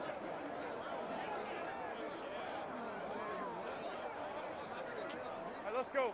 Hey, ginger. Done. Here we go. Let's go. Here we go. Throwing now, Lawrence on first down. He'll complete this to Ingram as tight end. And inside the 20 before he's brought down. A 14-yard first down pickup for the Jaguars. And after that completion, you can understand why so many teams in the league are emphasizing speed on defense at every position. The tight ends have created so many tough matchups now. If you can't run with a tight end as a linebacker, this is going to be the result every time. Down inside the 10. And he's all the way down to the 6-yard line.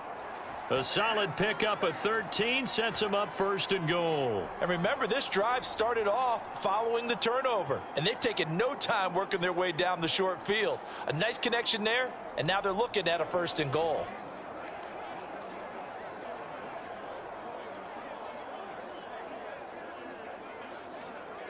Hey, easy. Ralph. Soga's hot.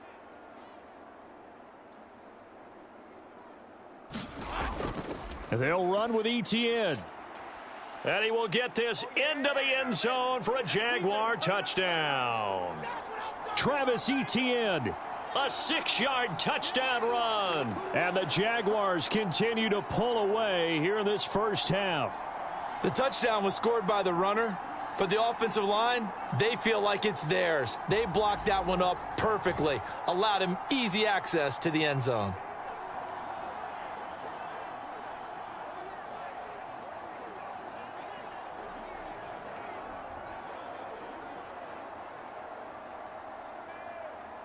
Now McManus to tack on the extra point.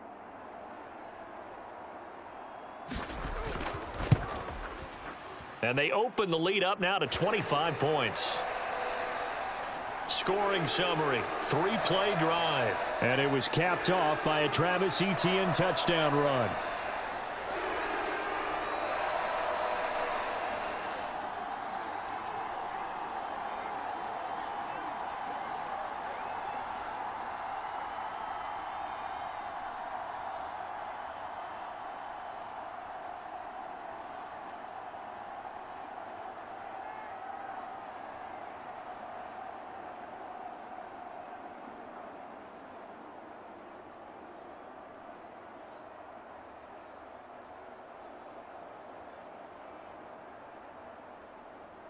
After the touchdown, here's McManus now to kick it away. No return here for Patterson, so they'll begin things at the 25-yard line. Here comes the Falcon offense now as they get set to take over here. They're sort of seeing themselves spiral out of control. Let's see if they can get things back on track. And this is where the coach is walking that line of being calm and really being firm with his team. I had one tell me once, when we were having a tough patch, this too shall pass, this too shall pass. And finally we kept having a rough patch. He said, but you got to do something to make it pass. And that's what they have to do. They've got to get some control back, get themselves reasserted, and calm things down. See if they can get calm and reassert themselves here. And he gets this up just shy of the 30 to the 29 before he's out of bounds. The result, only 4 yards there on the play, and it'll be second down. And Brandon, as you know, sometimes it's a lot tougher to run with these tight ends nowadays in the NFL. They're just bigger wide receivers. He lined up on the left side of the formation, ran a drag route across the field, and tried to work his way open. He was able to make the catch, but the defenders were there, couldn't do a whole lot with it afterwards. A Ritter's throw into the hands of Pitts here. It's a big play there for Atlanta. 56 yards. And normally when you think about huge field flipping plays like this, it's that shifty slot receiver or that burner on the outside. Not here. That's a tight end doing work down the field. Where's the oxygen mask? He's going to need it after that one. A big, big play.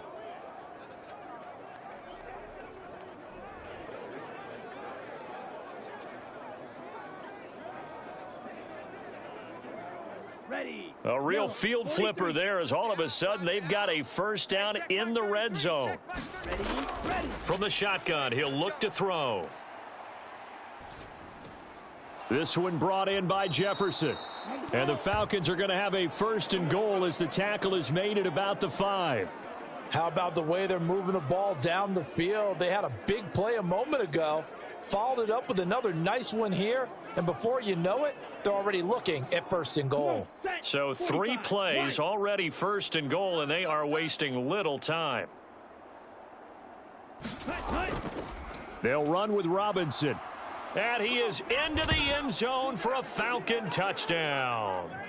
Bijan Robinson. A 5-yard touchdown run. And the Falcons are able to cut into that deficit.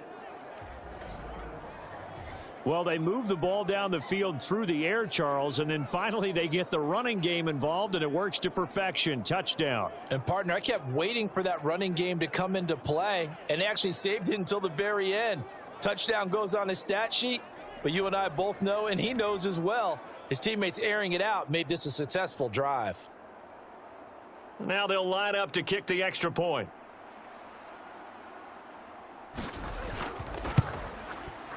And this is up and good. It cuts the lead to 28-10 now. The drive summary, 4 plays, 75 yards. And it was Bijan Robinson who took it home with a touchdown run.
Opportunities, and this is one way. Work him out of the slot and create a mismatch. Who's going to cover him?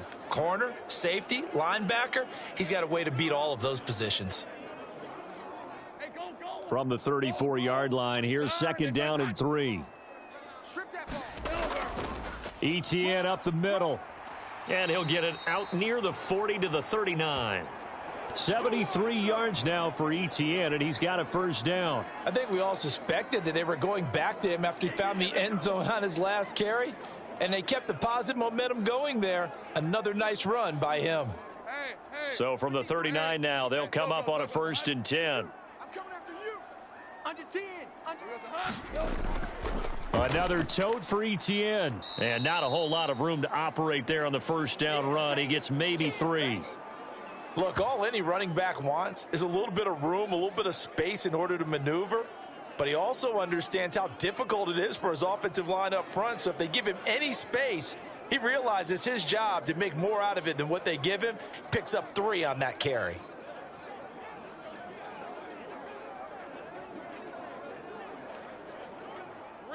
From the 43, here's 2nd down and 7. Check. 53's Mike. Check. Out of the gun, they'll look to throw. Seen this one before. Ingram has another one. It'll go as a gain of 4. And now we've got a 3rd and 3. And he's the epitome of what we call the move tight end. A guy that you can line up anywhere. In the slot, out wide, in tight. Doesn't really matter because he has such great skills. You want to utilize him in all aspects of your passing offense. And there he was in the slot for the catch. Let's go, defense. Here we go.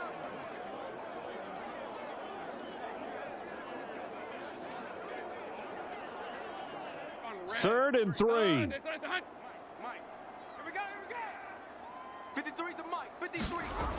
Back to throw. Lawrence. Pass taken in by his big tight end. And he'll be taken down, but he does have first down yardage. It's a 9-yard gain, and it'll keep the drive moving. That's a big conversion there on third down because they did not want to give the ball up here late in the half. They'd love to take the clock all the way down and score. This will definitely help the cause.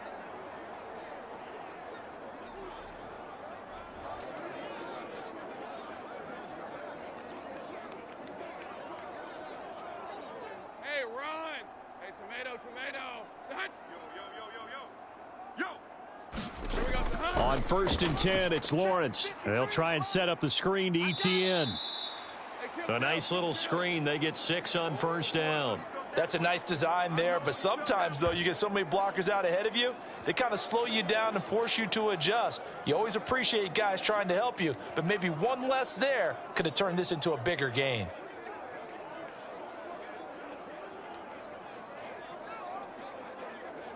Here now, 2nd and 4. Number 53, Mike 53. It's our time. It's our time. Again, he'll drop to throw. ETN bringing in another one. And he works it to the 30-yard line here, right at the 30.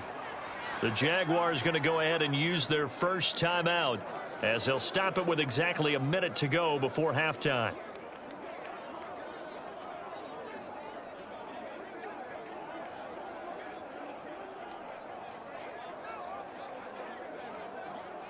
So 1st and 10 now from the 30. Draw play, ETN. And he's brought down, but not before he reaches the 8-yard line. Now the Jags will use the second of their timeouts as they get the stoppage with a little over 50 seconds to go in the first half.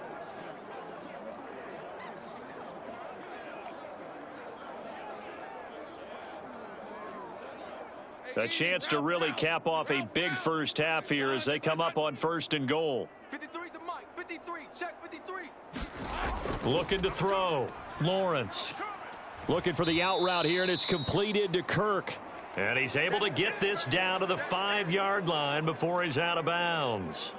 3 yards is the gain that time. 2nd and goal. Timing is everything, and they work on this cut all the time. They work on all the timing patterns, and this time it paid off for them. Worked him to the center of the field, cut it to the outside, ball's delivered, gets both feet down for the completion. On 2nd and goal. Lawrence. And a quick throw here, that's complete. That time the completion goes for 4 yards, and we're set up with a 3rd and goal. Oh, it's time to give a little credit there to the defense. They played that very well because it was a drag route, and he ran it a little shallower than normal as he worked straight across the field. He was hoping he'd get lost behind the defensive line, but once he made the catch, nowhere to turn upfield and gain any yardage. Bigsby. What a stand so far defensively, and now that's going to bring up a 4th and goal. The Jaguars now will use the last of their timeouts as they stop it with 16 seconds to go in half number 1.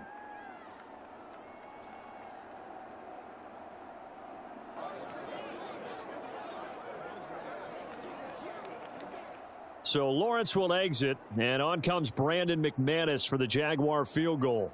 From the right hash at a bit of a tight angle. The kick by McManus is good, and that will extend their lead even further.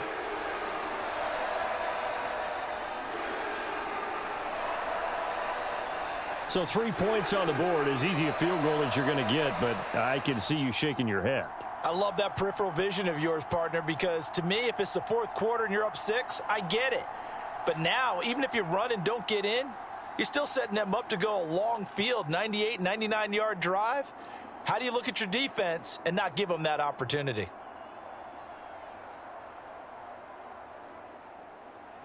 So not much time to speak of remaining in this first half as the kick's away. And not wanting to risk anything here late in the half, he'll just take a knee, and they'll bring the football out to the 25.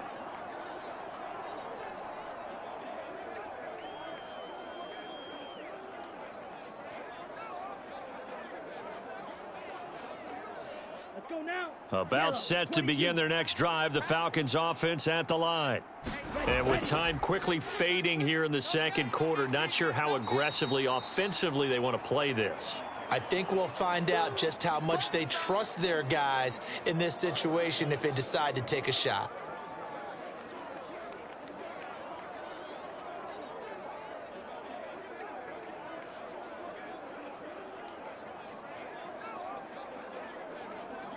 Ready, set. Ball on the 30. They'll come up with a 2nd and 5. I smell fear in that offense. Ritter to throw it. Going right side here, and that's complete. And he'll take this to the other side of midfield before going out of bounds. Now, that's the kind of big play you'd like to see. This first half, it hasn't gone their way, and they could use a shot in the arm, something to perk them up a bit. And they get one here in the passing game.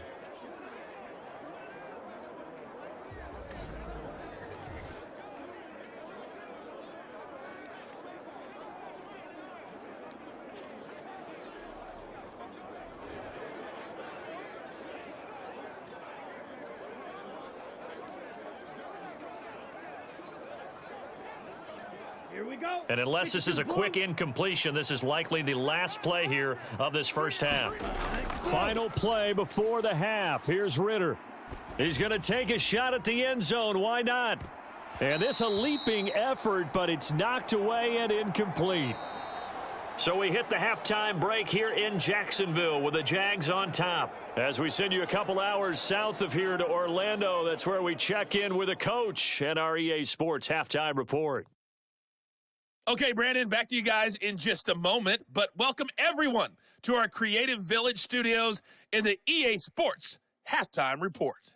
The Jags were treated to a strong first half from their franchise quarterback, Trevor Lawrence.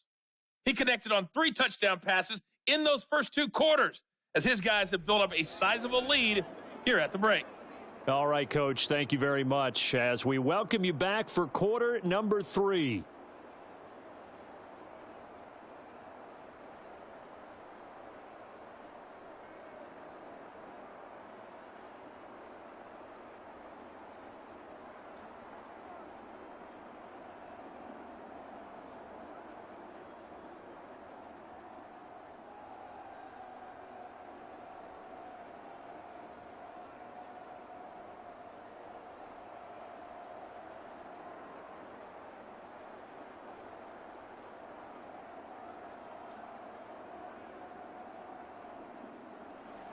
The Jaguars in possession of the lead, and they will get the football as we are underway in the second half.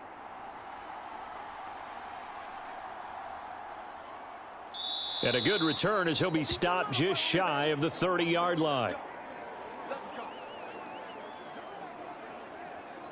Jacksonville offense gets the ball back. Travis Etienne and company head back out there. He's toppled the century mark already receiving the football, closing in on that on the ground, too. They've really had trouble handling him. I think from what we've seen in this game, his success through the air has started to open things up for him on the ground because now he's loosened up the defense, right? They've got to play just about every snap as if another receiver can get downfield on them, and he's been that receiver. Now they bring him back to the backfield. I think his yardage running the ball will increase as this one goes on. Well, they might need to devote some extra attention to him, something just to stop the momentum he has. A pretty good looking run there on first down. That'll go for 9 yards, just short of the line to gain. Well, that last run makes this a 100-yard night. I've loved the way he's hit the holes. He's been quick, he's been decisive, and he's been a whole lot of fun to watch. Second down and a little more than a yard here. Lawrence, now this is Etienne on the draw, and he'll get up to the 43-yard line. A gain of 5, good enough for the first down. Well, you certainly have to give a little credit here because they're playing this game now at their pace. This is ball control football, sustained runs, taking their time, and making it work. Let's go heavy. Let's go heavy. Heavy, what you got? What you got, heavy? What you got, heavy? On first down, Lawrence throwing, completing, quick to Calvin Ridley. And taking it across midfield and inside the 45. Just his second catch of the game so far. This one moves the chains. And while we may be looking at the scoreboard, this offense certainly is not, because they're showing no signs of backing down, even with a 3-score lead here in the third quarter. I think they keep taking their shots. They've seen blown leads happen throughout this league. They don't want to fall victim to it themselves. Now a quick throw there, but it's going to be incomplete. Nice progress down the field was halted by that incompletion. They could try for some safe yards here to get things moving again, or keep throwing it and pushing it downfield to try and pick up bigger yardage. So now 2nd and 10 after the incompletion on first down. Now Lawrence to throw. Now they set up the screen. That's complete. And he'll lose yardage on the play back at the 45-yard line. It'll go as a loss of a yard, so now they deal with 3rd and 11. Well, Brandon, we could see that play developing, and they were hoping that he was going to be able to put a move on the first guy and turn it into a big play. But no such luck. The speed on defense continues to get better and better in the NFL. Pretty nice example there of those guys being able to run from their assignments and finish off that play. Tough spot here, 3rd down and 11. Throwing again here, it's Lawrence. And the Falcons get there. The Falcons get the sack. Down he goes. Bud Dupree off the edge and getting to the quarterback. To me, the defense was looking a little gassed near the end of the first half, but they've come out of the locker room with a little extra spring in their step. Wonder what they did at halftime to get them so motivated. I don't know, but that sack looked good. Now let's see if they can build on the momentum of that play.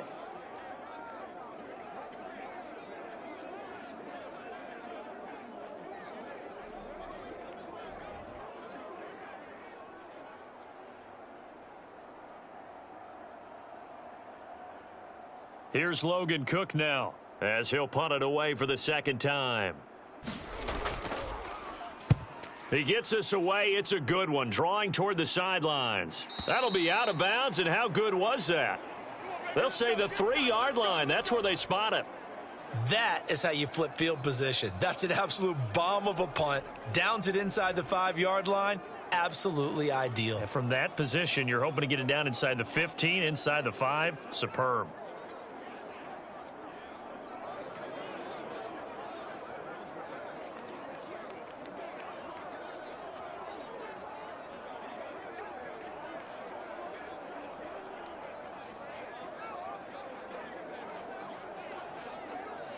Set, hunt, 50, green.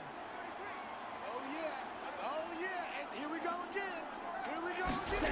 Set, go. They begin the drive with Robinson. And he sneaks his way forward only for a couple here. 2nd down.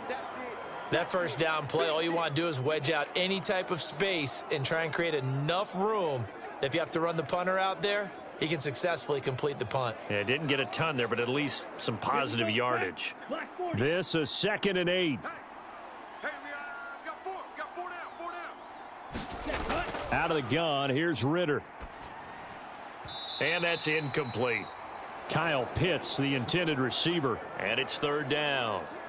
Another attempt, another incompletion, and when I look at the scoreboard and where we are in this game, it comes to mind that they have to start getting the ball in the hands of their playmakers. Throw it to the guys that maybe can take a short pass and turn it into a long gain, or make people miss downfield. They've got to have points, and the guys who can put the ball in the end zone, they're the ones that need to touch the ball. Dancing to his left. And he'll be taken down, but he does have 1st down yardage. Got what they needed there. The drive continues with a 9-yard pickup. With nowhere to throw it, decided to scramble, and a nice job, CD. Got the yardage that he needed. Yeah, and his teammates are certainly going to appreciate that effort, even if his coaches don't, because they would have wanted him to slide and protect himself. But he chose team gain over personal protection.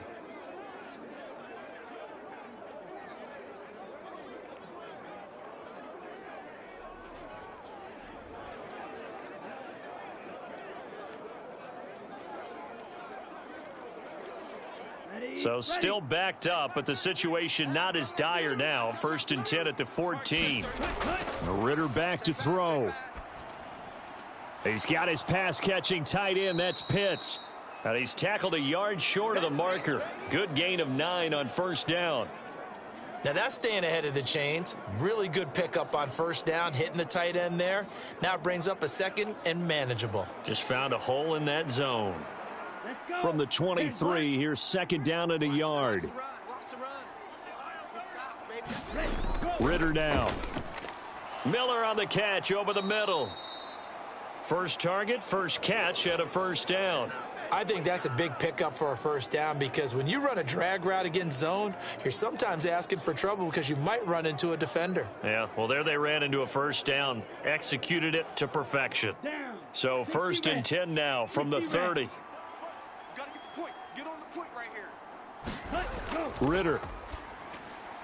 Looking middle, and that's complete. And he takes us up to the 40-yard line before being corralled. 10 yards there and a first down for the Falcons. And you start to think if it's going to happen for these guys, it's got to start with this drive. Down 3 scores, they need to start making some inroads. And that'll help the cause there as they pick up good yardage and a first down. Hey, check mark 33. Check mark. To the air again, it's Ritter. Short throw caught by Pitts. This will be stopped about 2 yards shy of the marker. 8-yard gain, 2nd and 2. Well, that's always a good place to throw it just because he's one of the biggest targets not only on this team but in the National Football League. And you and I both know the quarterbacks love these large-bodied tight ends, and why not? Nowadays, they're really wide receivers who are just taller and have a little bit more weight. These guys catch the football, make big plays downfield. In the old days, we wanted them to block. Now coaches want them to catch the football first. 4 yards the pickup, first down. 2nd and 2 is prime time for a little bit of a gamble, isn't it? Open up the playbook, go play action, toss that bad boy deep. But in this situation, go ahead and give it to your back. Let him pick up a first down, keep the sticks moving. Pick up a first down, keep the sticks moving.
I would think they'd have to start throwing it a little bit more.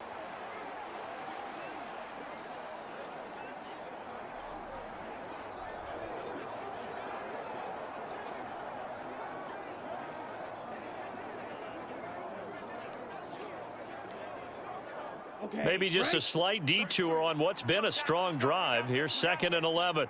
Hey, check mark 33. Check mark. Here's Ritter. Short throw caught by Pitts. Short completion, just 4 yards. 3rd and 7 now. They gave up the completion there, but this is what zone defenses count on. Catching the ball and not much run after the catch. This offense in desperate need of a conversion as they come up on 3rd down. They'll set up a throw. And incomplete on the deep ball. Even without a ton of pressure in his face, it just shows how difficult it is to pick apart a zone defense. Those guys are sitting back, and they're not playing receivers as much as they're playing the eyes of the quarterback and when he delivers the ball. So on 4th down, Ritter heads to the sideline. Younghoe Koo gets set for the Atlanta field goal. He hit his first one. This from 44 yards out now. Koo knocks this one through the posts. And the deficit drops now from 21 down to 18.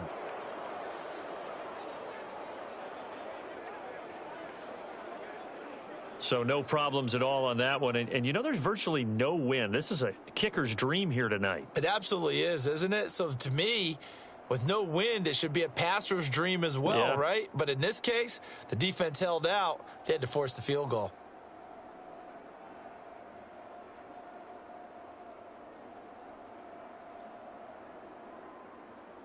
The punter Pinion now to kick this one away. From his end zone, here comes Agnew. And he'll be stopped right around where he would have been had he gone down to a knee, maybe a yard shy of there at the 24. The Jaguars getting set to go. No points last time out. They were forced to punt, if you remember, but no time to dwell on that. They've still got the lead here and a chance to add to that here. 1st and 10 as this new drive starts.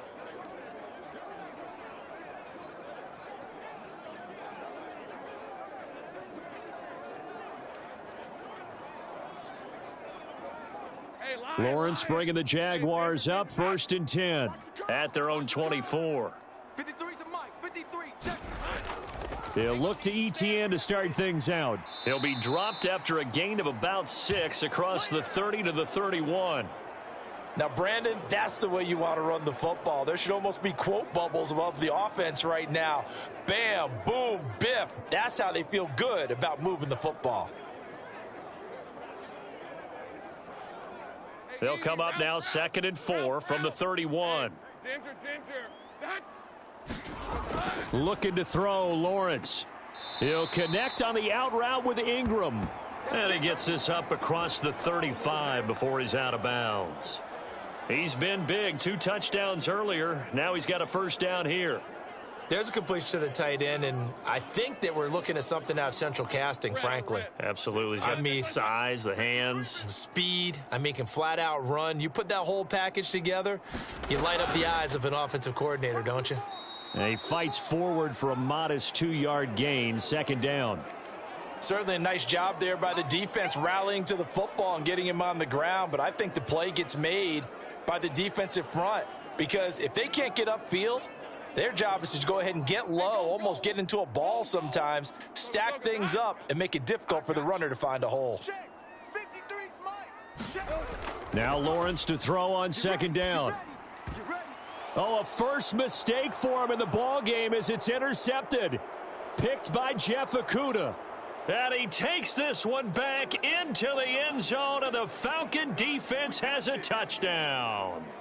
Boy, a big play right there. I mean, a touchdown on this drive could have really put some separation on the scoreboard. Instead, it's the defense who scores. And, partner, we got a game again.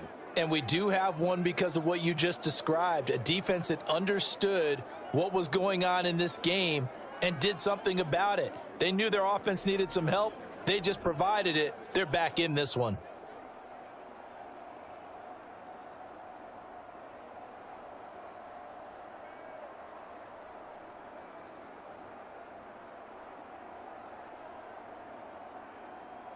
Koo now for the point after.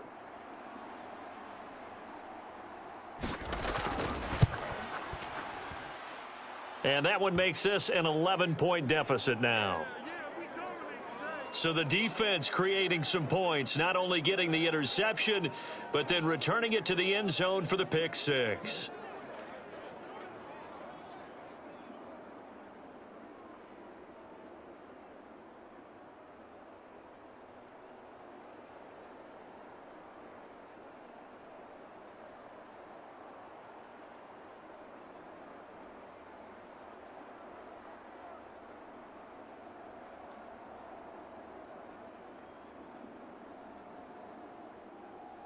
So they'll get another shot on offense following that pick 6, and now the kick is away.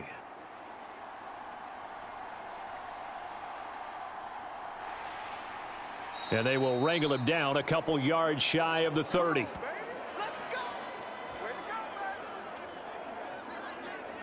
The Jaguars again ready to take over on offense. The third quarter has not been kind to them. After they built that lead at intermission, they've seen that lead shrink. And how much of that is simply execution? How much of that is maybe you lose your edge a little bit because you've got a lead? And you do have to credit the other team some because they've made some adjustments to start to slow them down. Can they find those counters now, those extra plays or plays they haven't run that'll be effective and get them back moving again? They'll be looking for something here, anything to seize that momentum back. And to the 36-yard line, taken down there after getting 8 yards. Nothing fancy on first down, but a very consistent type of a play. Hit that slant, A lot of people call it an extension of the running game, and it can be if that pass is completed, because you hit a guy on the run like that, he often can go for big yardage. Sets him up nicely for second down, staying ahead of schedule. On second down, Lawrence. And his throw's going to be incomplete. Well, the secondary's really struggled today, but that's a little bit of a measure of revenge, isn't it? And they just followed the basic rules. See ball, knock ball away. Turns into a nice play.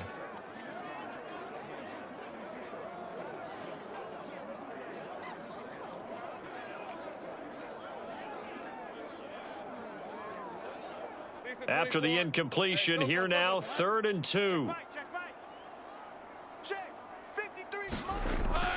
They'll run with Etienne. And boy, he is very close to a first down, but from where they're spotting that football, he's going to be a foot or so short.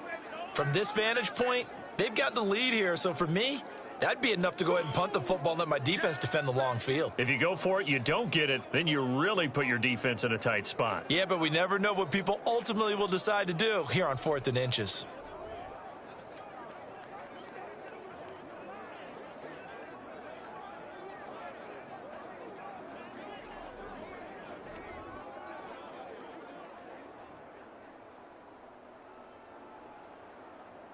Here's Logan Cook now, as he's on to punt for Jacksonville.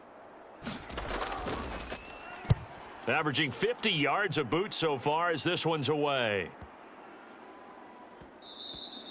And that'll hit at the 5 and go into the end zone for a touchback. So out come the Falcons now. And tough to win games if you're going field goal, field goal, field goal here. They got field goal last time. Now they'll be looking for a touchdown. They're looking for the big chunk now because, as you noted, the field goal way of doing it makes it that much harder and puts more pressure on every possession for you now. Go ahead and get 6 and feel a lot more comfortable about the position they're in. Bigger chunks. We'll see if they can get the score. Here we go. Falcons 1st and 10 here as Ritter gets them ready.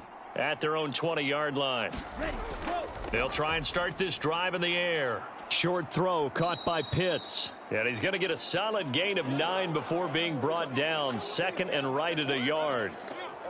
When you execute a drag or a crossing route really well and give them a chance to let it develop a little bit, you can gain some significant yardage hitting your tight end on that one. Up at the 29 now, they'll head to the line. 2nd and a yard. Give to Patterson, running to the right. And he's able to get out to the 32, brought down there. They'll get 3 as the drive continues. It's a first down. 2nd and 1 and people want to run the football. This is where every back in the league is supposed to do exactly what we just saw there. Pick up the first down. Here we go. From the 32 now, here's 1st and 10. Back to throw, Ritter. Short throw caught by Pitts. And they get him down, but not before he takes it across the 40-yard line. 10 yards there and a first down for the Falcons. And what a nice example there of a tight end doing exactly what he needs to do. How about how he worked his way to the outside, made sure he secured the catch, and then anything after that, we count that as a bonus. And indeed, he gets enough for the first down.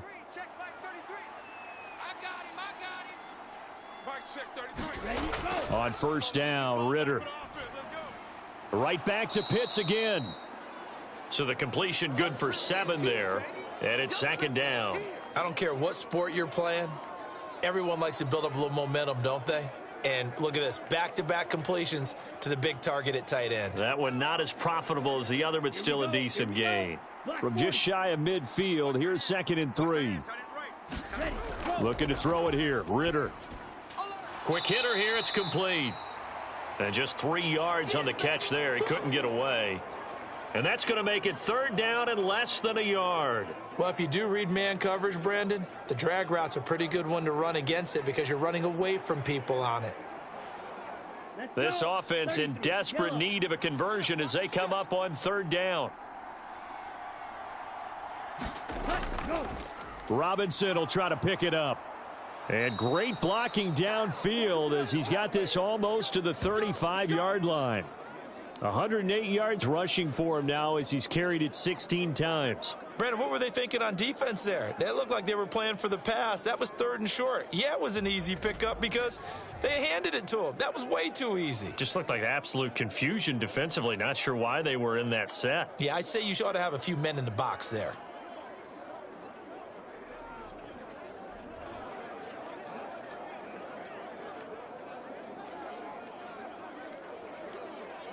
Down. 10 black. You can't block me. You can't block me. Mike check 33. 1st and 10, it's Patterson. And he can only manage to get a couple. 2nd and 8 coming up. This is what happens sometimes when you abandon the running game. It's hard to get back to it because once guys get out of that mentality of firing out and hitting people, hard to get them started again occasionally. Here's a 2nd and 8. 60 red. 60 red. Double tight. Ready. Out of the gun, they give to Robinson.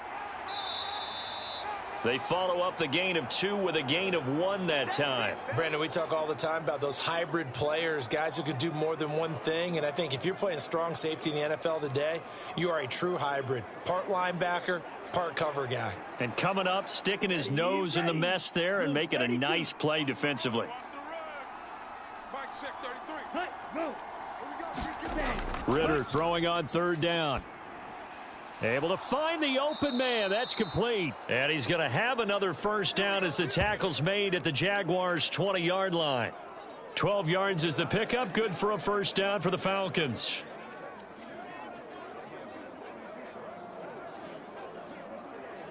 On the ready.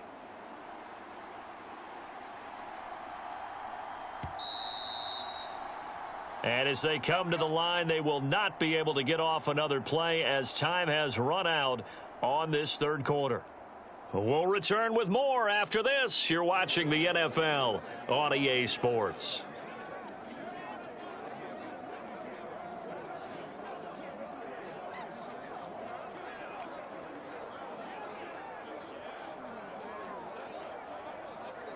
Ready. Black. 95. Come on, baby. Let's see what you got. Check safety. Check safety. Ready. Now Ritter to throw on 1st down. Wide open receiver complete. Touchdown. Mac Hollins. A 20-yard touchdown. And the Falcons have made it a 1-score game again here in the 4th. Well, time to let those folks know who are tuning in looking for the late local news. And we may be a moment because we've got a game again. And partner, except for those on the West Coast where it'll be seen in its regular time, right? That's the way it works, doesn't it? But how about that? Big time drive right there. If they're going to have any chance, they needed a touchdown there, and they went right down the field and worked their way into the end zone. Go. They'll let Robinson try and run.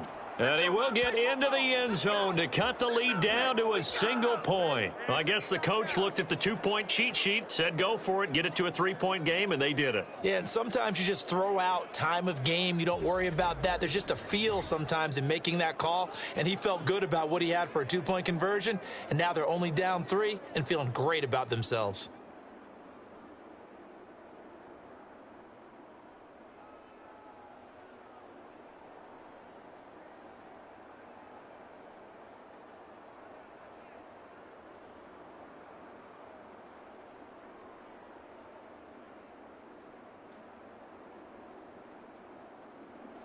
And following the touchdown now, it's Bradley Pinion on to kick this one away.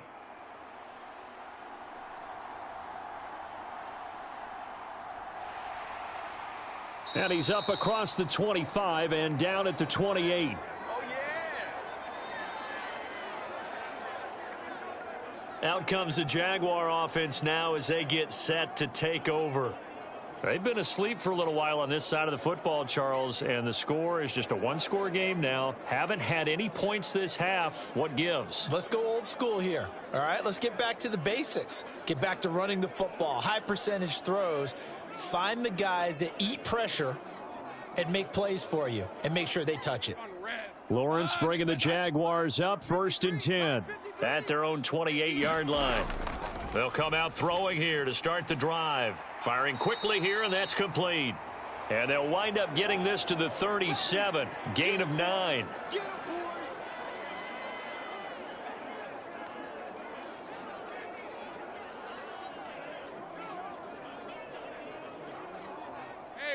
So from the 37, here's 2nd and a yard. Running out of the gun with Etienne. And Etienne going to have a Jags first down as he'll get this up past the 40. I'm guessing you'd say this is kind of the key here. Grind out some yardage, work on that clock, see if you can continue to tick it down. Definitely, you want to bleed things out at this point, right? Continue to possess the football, gain some yardage, and put the onus on the defense. Do they have to use timeouts? What are they going to do to stop you? You're taking charge. So signs of life in what's been a dormant offense in this second half. Here's 1st and 10. Now Lawrence. And he will find Ridley on the left side. That'll go for a gain of 7, and that will bring up 2nd down. Keep playing hard, brothers, all day. Whoa. Let's get it. Hey, lion. Hey, tomato.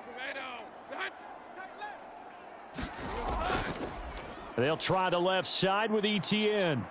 And he's taken down at the 50 after a short gain of 2. Well, we talk about defenders, specifically linebackers, keeping their eyes in the right spot. He had that eye down the entire time. And you know that's not easily done because they throw a lot of misdirection at you. They try and fool you and get your eyes in the wrong place. But you're right about that one. He correctly figured that one out and made a really nice play. And able to pick up the first across midfield to the 47. A 3rd down gain of 3 yards, and that'll be enough. Well, it is our business to analyze what we saw out there, and on that play, I saw a defense staying in base, not taking a chance, not blitzing in a situation where they absolutely need the football back. That's either a case of overthinking it or not thinking it through. If you do blitz, do you have to be careful about where you're coming from, or are you just coming from all angles? You have to be careful about where you're coming from, obviously, but at this stage,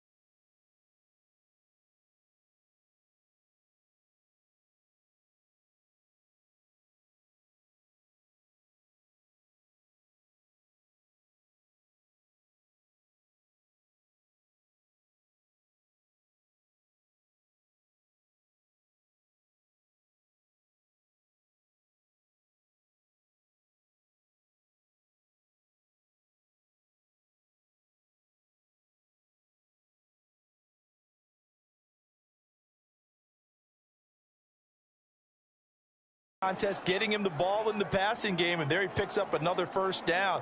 Whatever they saw going into this one, they've been able to capitalize on it, and no adjustment has been made to take it away. From the 34 now, here's 1st and 10. Lawrence. Over the middle, he's got his tight end Ingram. So the completion good for 6 yards, and it'll be 2nd down. Not a big window to throw. Coverage wasn't too bad there. Yeah, they had him under wraps pretty well, but somehow able to muscle his way open and catch the ball.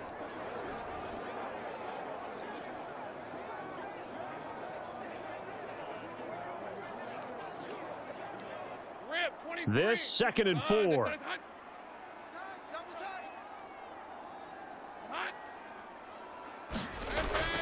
On play action, Lawrence. This one caught by Ridley. And they do get him down, but not before he's able to slip it inside the 5-yard line. That one goes for 24 yards. These guys are running offense like you drive. The pedal is down, stomp down. How about that? Back-to-back completions. They are rolling. So much for being conservative and running that football.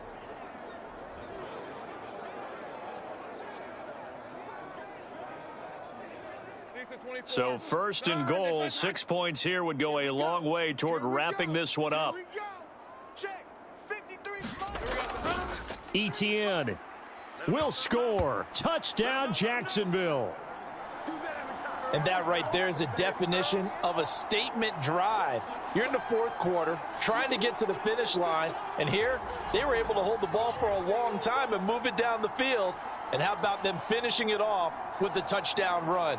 Winning football 101, check that box.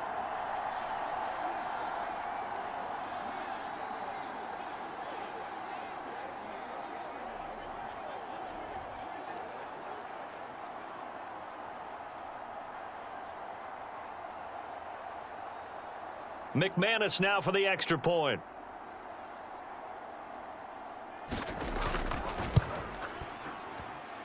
And he's been a busy man, 5 for 5 now as he knocks another one through to extend the lead.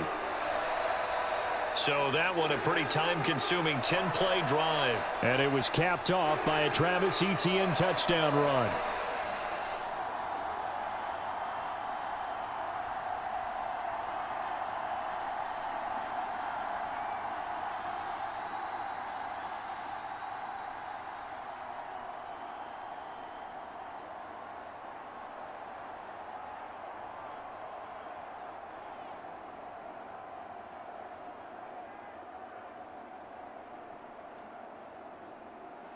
After the touchdown, here's McManus now to kick it away. And Patterson not going to return this. It'll come out to the 25. Atlanta now coming out on the field. And you figure after giving up that last touchdown, they trail by 2 scores here in the fourth quarter. This drive becomes very critical.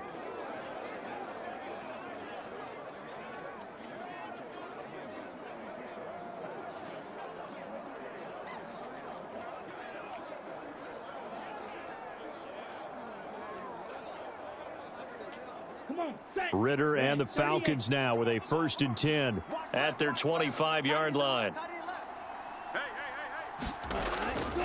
He'll get it to Robinson to begin the drive. And a short pickup to about the 27. It'll be 2nd down. Defenses always talk about earning the right to rush the passer on 3rd down. And you know what offenses want? Win 1st down so they can set things up for themselves better. And that wasn't helpful there. Not a big impact on 1st down. They'll break the huddle, come up on 2nd and 8 at the 27-yard line. Ready. Ritter from the gun. This pass is caught by London. And they get him down, but not before he takes it across the 40-yard line. Ritter and London team up there. 1st down, Atlanta. All right, this is the time of the game where they're down a couple of scores. And they've really got to get some yards in chunks. And they know the defense doesn't want to give those up, but they've got to find a way to take them anyway. Now the question is, can they string a few of those together?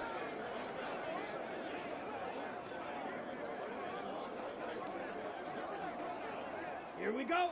45. White. All day, baby, all day. Mike check 33. 33. Ready, go. Out of the gun, a run with Patterson. And nothing much materializing there on the 1st down run. He'll get a couple, and that's it. Well, sometimes as a running back, you've got to be able to improvise when the hole's not where you expect it to be. But in this case, there wasn't any improvisation that he could do that was going to work. Kind of like if you're trying to be a comedian on open mic night at the Improv and you run into a tough crowd. Ritter will set up to throw it. And the Jags get to him as down he goes. Josh Allen, his 2nd sack of the night. I remember throughout my career hearing defensive coaches always say, guys, you got to earn the right to rush the passer. Well, they put themselves in a great spot with this big lead, and they know they've got to throw the ball. These pass rushers have to be salivating. It is pin your ears back time indeed.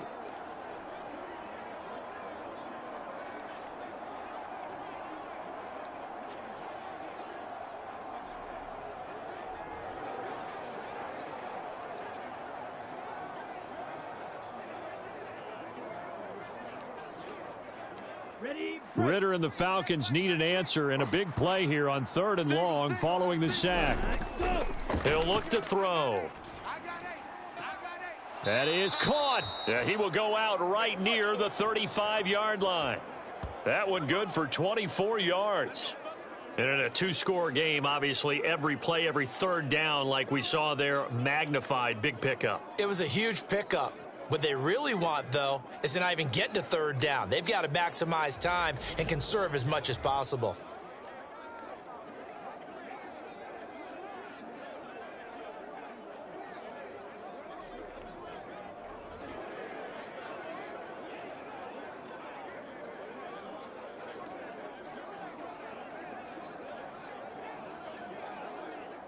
So in Jacksonville territory now. Here's a 1st and 10 at the 35-yard line. What we got? What we got? What we got? Able to shake him off. And he'll protect himself at the end here as he winds up getting pretty decent yardage. The improv on the scramble there gets him 6, and it'll be 2nd down. I like how he hung in there and went through his progressions, but eventually his internal clock went off and told him it was time to make a run for it, and he ends up sliding down with a solid gain. 2nd down and 4.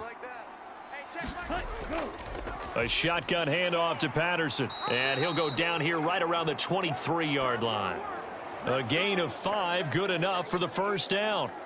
But they're getting ready to go to work now in prime real estate after that last run. Found his spot and picked up nice yardage, didn't he? And now he's got him knocking on the door of the red zone. Here we go, set. 52 blue. Don't let him free. Play that time. Cut, go. Cut.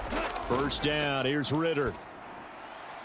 And he's got his man on the out route. They'll give him 4 yards there, and that'll make it 2nd down. Well, that's what you're looking for when you want to throw the ball downfield. You want one of those guys who can play out on the perimeter, can play out wide, who can not only get open, but when they're covered, can uncover themselves downfield and create catches. Now a 2nd and 6. Straight ahead, it's Robinson. And he is close to a 1st down as he's tackled at the Jaguars' 13-yard line. 117 yards on the ground for him now as he has gotten better, really, as the night's gone on. This drive is turning into an extended one, and the guy carrying the ball, he's becoming more like a body blows guy. Every carry is putting some damage on the defense. So after a while, I'm not too sure how many guys are going to want to run up and tackle him. Work in the middle of the field, and he's got a man complete. And the Falcons are going to be set up with a 1st and goal as they get the conversion there on 3rd and inches. Well, every drive from here out is definitely crucial and critical. They know that they need to get at least 3 here to get it back to a 1-score game. But I can't imagine that in their huddle that they're thinking at all about getting a field goal. They want to get into the end zone and then try and get the ball back again.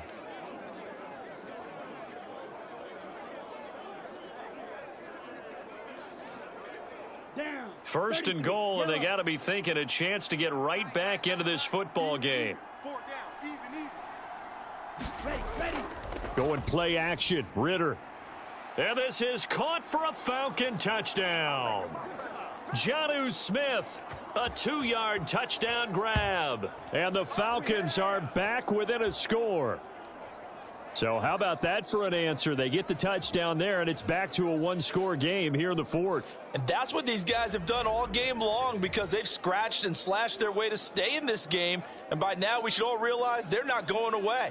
Now the pressure again swings to their defense because they're going to need to find some way to get the ball back. Now Younghoe Koo for the extra point.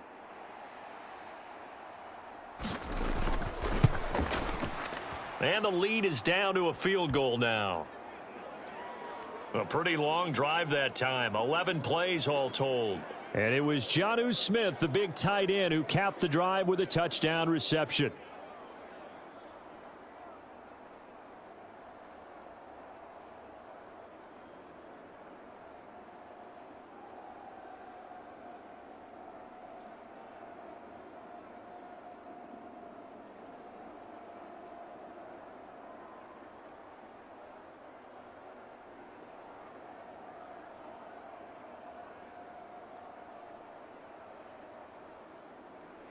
Now Pinion with the kickoff honors following the touchdown.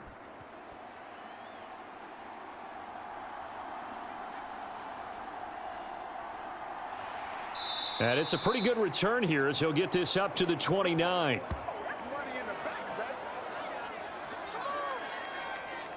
As the offense returns, let's take a look at running back Travis Etienne. He's already hit pay dirt twice. He's up over 100 yards.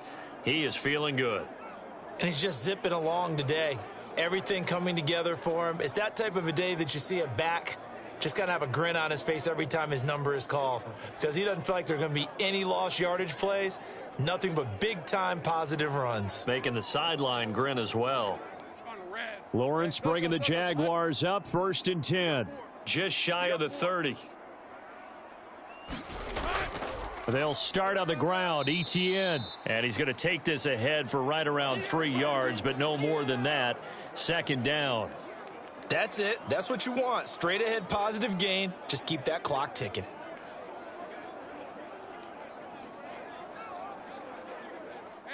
From the 32-yard line now, here's second down at 7. It's just me and you. It's just me. In motion right is Ridley. On second down, Etienne once more. And for one of the first times tonight, he's going to be held up at the line of scrimmage. No gain on the play, and it's going to bring up a third down. Now, obviously, that's some good work there defensively, being able to stop them and bringing up a key third down. But if you're on the offensive side of the ball, there's an opportunity, because I know what defensive guys are thinking right now. Just stop them, get to the ball. That means they might not be sound defensively. There could be some opportunities. And you said key third down. Highlight that word, put it in bold. Here we go. And he'll be out of bounds after getting this one across the 40. Great vision there by Lawrence as he scrambles for a first down. That is an absolute backbreaker. That was a design passing play, wasn't a draw. You think you got him stopped, good coverage downfield, and he's able to pick up the first with his legs. Defensively, that kicks into your psyche and hurts a little bit, doesn't it? It certainly does, and here's the thing. Anytime you give up a first down, it hurts you psychologically, but it hurts more when they get it this way, because you've covered everything. He didn't have any place to throw the football. He takes off running and picks it up anyway, and now you have to stay on the field for an extra set of downs. And really could have used that stop trailing here in the fourth. I got you. I got you. 53 is the mic. 53 is the mic. On first and 10, it's Etienne. And able to work about 5 yards out of this as he's taken down up near the 47. Good gain there on first down. It keeps him in a running situation probably. They did everything right on that play, didn't they? They got the leverage up front, good blocking, nice hole for him, ends up picking up nice yardage, stays in bounds to keep the clock rolling. They are in charge of this scenario right now. They want to stay that way. And not in any rush offensively. And he's over midfield and into Falcon territory. And give him about 4 on the play, but he's marked short, so it'll be third and about the length of the football. Now, the objective there, I mean, yes, the positive gain, that's nice, but work some clock. Yeah, you're exactly right, but the problem for them is still within a possession, so they can't just sit on it running the ball. They'll have to find a way to throw it effectively as well. On third down, here's Etienne. And he'll be taken down, but he does have first down yardage. Give him the third down conversion, 5 yards on the play.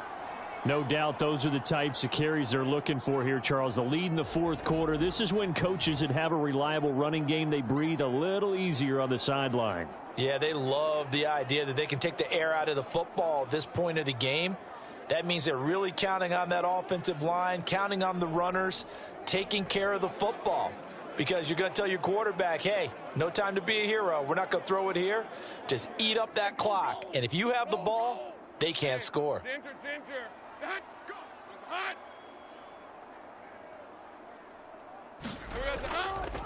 And they'll go again with Etienne. And he'll get what he can up the middle, 3 yards. That'll bring up second down. 3 points separating these two sides with 2 minutes left to go in the fourth. So it's Jaguar football here as we welcome you back. They've got a second down now as they search for a way to get this one to the finish line. Have to imagine this will be on the ground as well as they come up second and 7. Etienne up the middle. So fresh out of the 2-minute warning, and here's another timeout taken with 1:55 remaining.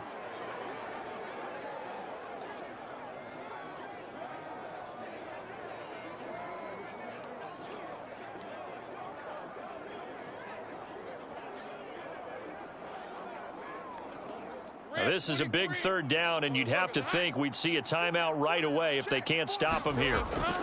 Straight ahead, Etienne. And he gets it to the 32. Good enough for a first down. The Falcons going to use the second of their timeouts. That'll leave them with just 1 remaining in this fourth quarter of play.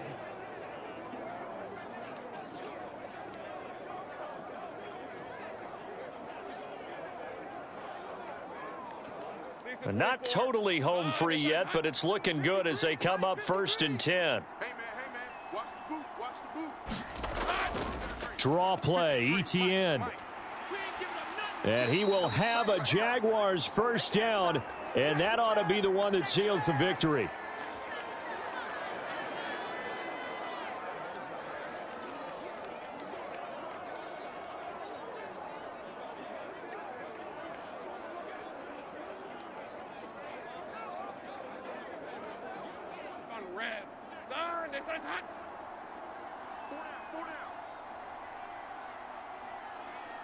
And they will take a knee here.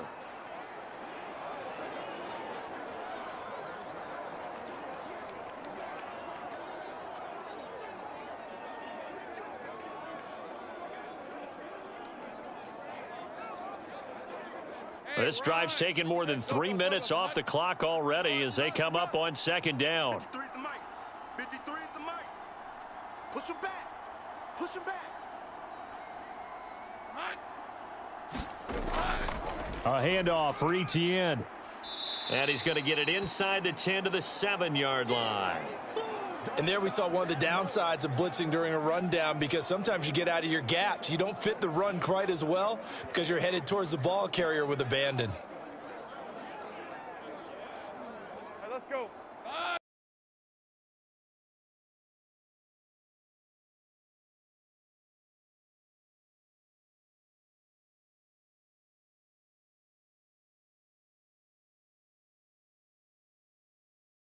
That means you've won it. So it doesn't matter whether it's home or on the road, but there's something a little extra special about doing it in front of your home crowd, isn't there? And the home crowd applauding. They're happy with what they've seen. Chalked it.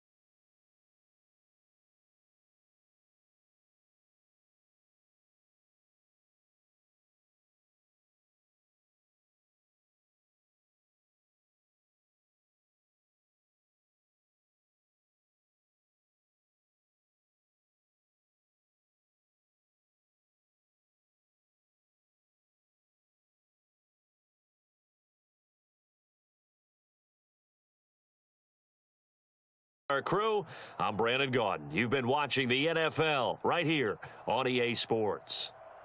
The Jaguars are winners here as we say so long from Jacksonville.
Tonight, from NRG Stadium in Houston, Texas,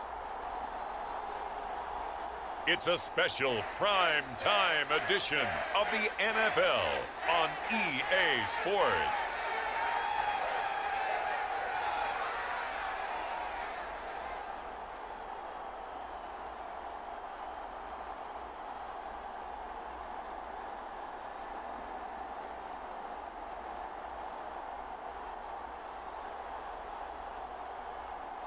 It's the Houston Texans taking on the Dallas Cowboys. From the stadium that hosted Super Bowl 51 back in 2017, we are inside NRG Stadium in Houston. Straight ahead, we've got a pretty good one on tap here, as it'll be the Dallas Cowboys taking on the Houston Texans.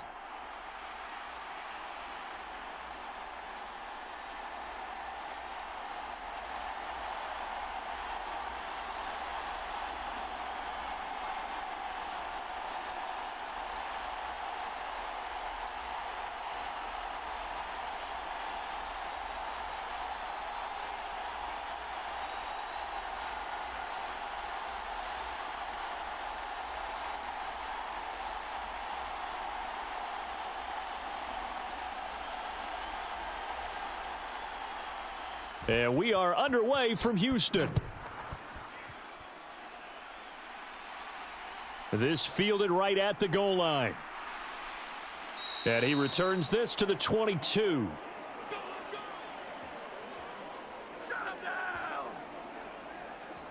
First look at the Cowboys offense as Dak Prescott gets ready to guide them. It's been a lot of fun watching him advance in his career. Many people question his ability to throw the football coming out of Mississippi State. He's conclusively answered that question.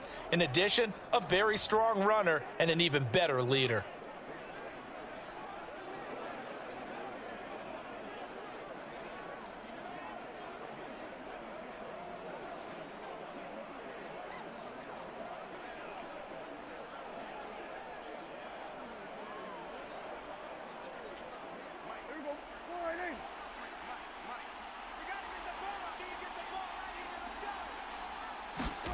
Dak going to start out going to the air.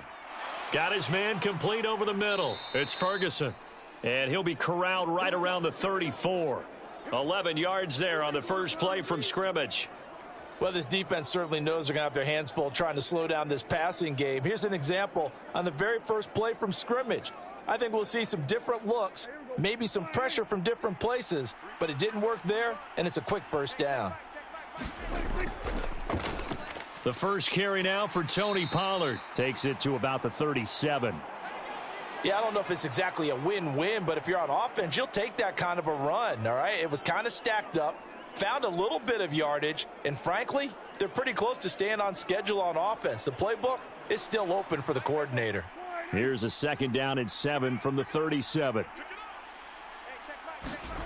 Throwing, Prescott. Left side to Lamb. And he'll be out of bounds up near the 45 at the 44.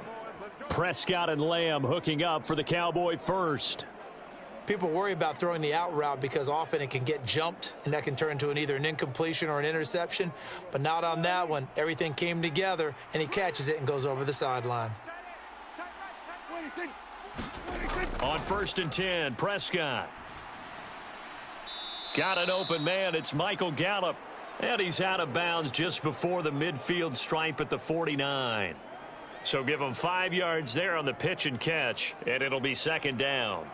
All that practice time came to fruition on that play. All those timing routes that they work on through training camp, OTAs, minicamp, and just regular season, they got it done on that one. An outcut, ball was delivered, and picked up the completion. On 2nd down, it's Pollard. And just 1 yard here from the 49 to the 50. Just not a whole lot of room to operate there on that carry.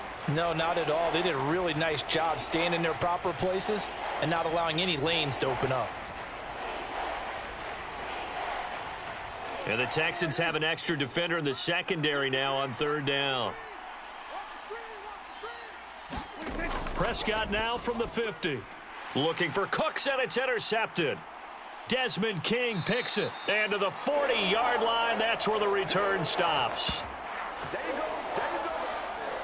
Not something you see very often from a quarterback of his caliber, an opening drive interception. Oh, there's no doubt in my mind that even he's surprised at how that one played out. But we know this guy. It's not going to stop him from continuing to fire as this game goes along.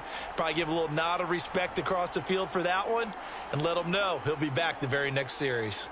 So out come the Texans in great starting field position. And they will be led out by the youngster, the rookie, their QB. I tell you what, when he is on schedule for that week, secondaries take notice because you've got to stay alert back there on every snap. A truly powerful arm, one that's capable of challenging any level of the defense on any given play. That's why so many scouts preach arm talent when preparing for the NFL draft. A quarterback with arm strength to make every throw in the book, he's an asset to have in any offense. Stroud to the air on 1st and 10. He's got his man. It's the tight end, Brevin Jordan.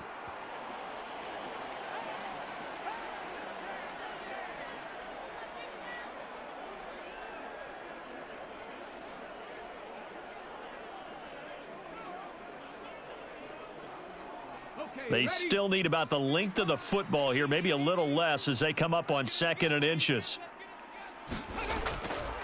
Now the first carry for Devin Singletary. 2 yards, good enough for a first. 2nd and inches is oftentimes an invitation for an offense coordinator to take a big shot downfield because he feels like he can come back on 3rd down and pick up the 1st down. But sometimes you just don't want to break tendency. Stay with what you are, stay with who you know, and go get the 1st down. That's exactly what they did.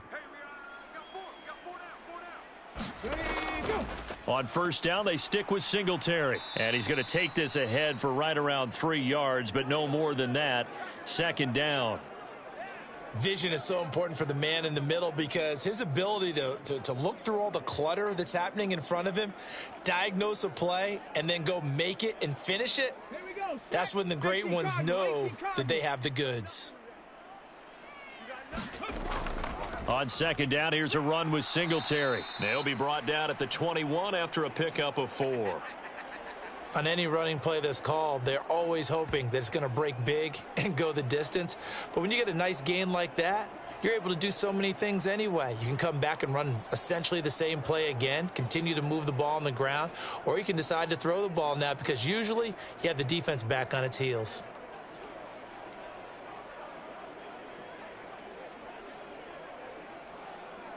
And on 3rd down, the Cowboys bring in an extra defensive back. Now Stroud.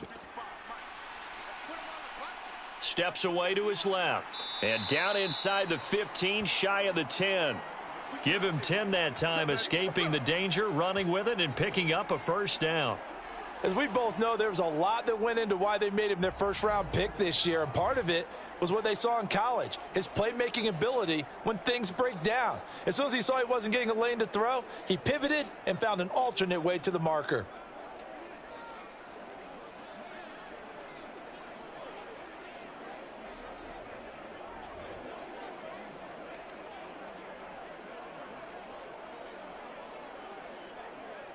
From down at the 12, it's 1st and 10.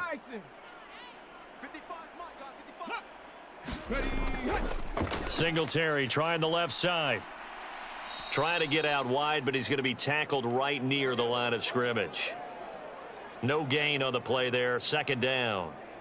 Well done to sniff that out defensively. He had it diagnosed pretty quickly.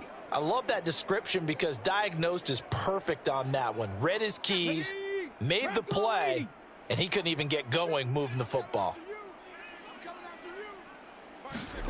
Now to change things up, Stroud will throw it. That is caught at the 7-yard line.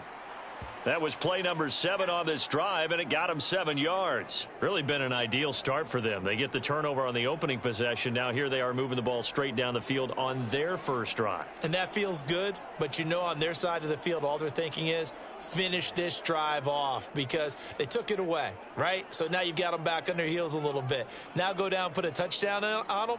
Look out. You've won the mental battle early in the game, and that may carry over for you. And Stroud now to throw. toward the pylon, but it's incomplete. This Cowboy defense looked ready for that third down pass. Brings up fourth. I tell you what, that's a veteran play from a guy in his first season in the NFL. A lot of rookies are trying to force something there. He thought better of it, and that was the right decision.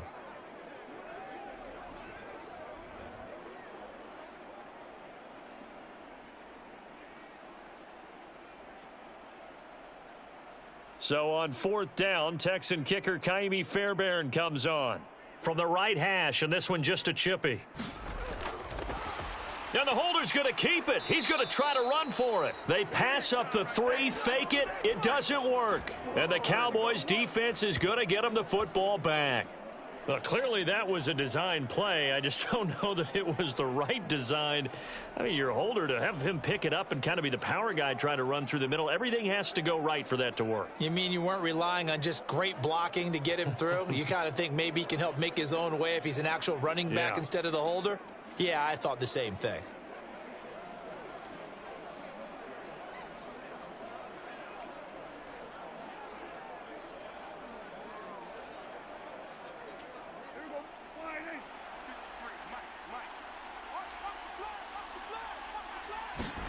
They go back to the air here after the INT on the last drive. So just 3 yards on the completion there. And it's second down. Brandon, perfect defense in this situation would have meant that there was an incompletion. They would have picked it off. Okay, so they gave up the completion. But I really enjoyed watching how the defense stayed in sync, stayed in great communication. And as he dragged across each zone, you see him pointing, communicating. There he is, and they passed him off to each defender. Ended up making a nice play, even though it was complete. Here's 2nd and 7.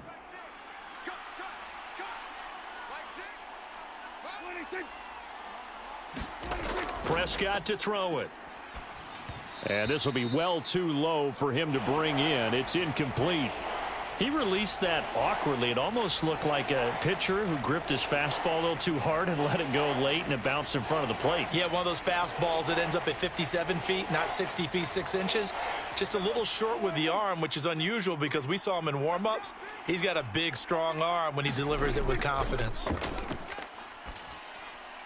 He's got his target. That's complete. And he will have a Cowboys first down as they're able to get the third down conversion.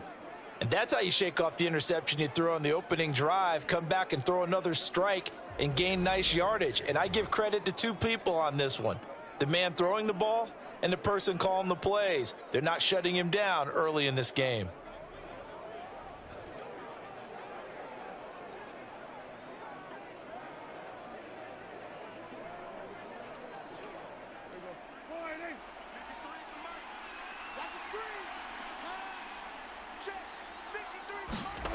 Prescott looks to throw on first. A short one there, taken in by Ferguson. It'll be a gain of just a yard, and that'll bring up second down. Got to give credit where it's due. Really nice defense on that play. The pitch and catch was successful, but not any run after it. Counting down toward the midway point in quarter 1. Now Prescott. It's caught left side by Cooks. And they get him down, but not before he takes it across the 40-yard line. First catch of the game for Cooks. It'll be a first down. Doesn't matter whether it's a zone coverage or man coverage. The drag route can be effective when it's run well. 2 first downs have him up to the 41 now for 1st and 10. Prescott yet again. He's got his man. It's Gallup. And he's going to be out of bounds, but not before he takes it inside the 40. Another nice gain. That's now 30 yards between those last 2 plays. But one of the ways that quarterbacks keep all the receivers alive in a play, never lock in on any one guy. Make sure you keep your eyes moving, scan the field. And here he finds the open guy for a nice pickup.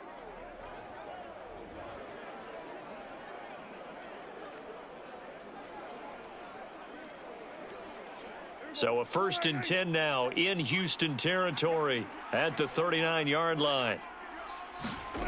To throw is Prescott. Able to hit his target, Lamb. The result, only 4 yards there on the play, and that's going to bring up 2nd down. Well, there wasn't much there with that hitch route. They didn't gain what they expected, but sometimes when you call a hitch, you really don't have an alternate to go to. You don't have a second route to throw. When you call a hitch, you really don't have an alternate to go to. You don't have a second route to throw it to, so sometimes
So on 4th down, Prescott off, and on is Aubrey for the Cowboy field goal.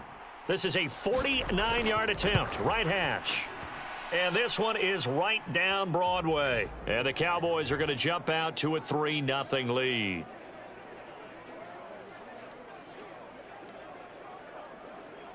So after drive number 3 here, we have a score, and it's 3 points after the field goal.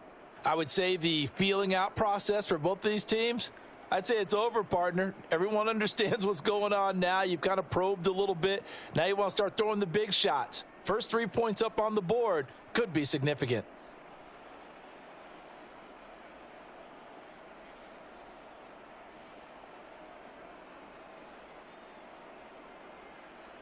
So after the made field goal, back out is Aubrey to kick this away.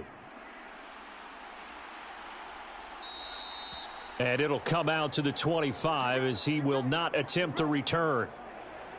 So now we get set to see Houston for their 2nd drive of the ball game.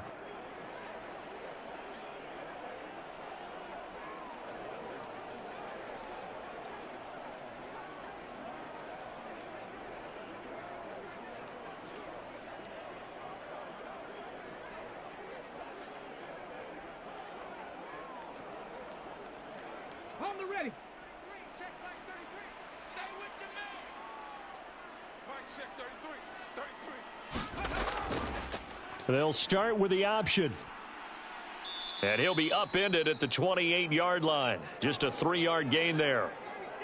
Anytime you decide to use your quarterback as a runner, most of the time when you design a play, you're expected to break a little bit bigger than this one, because when you run him on short gains, your risk reward and him taking hits, I'm not sure that's the payoff they were looking for.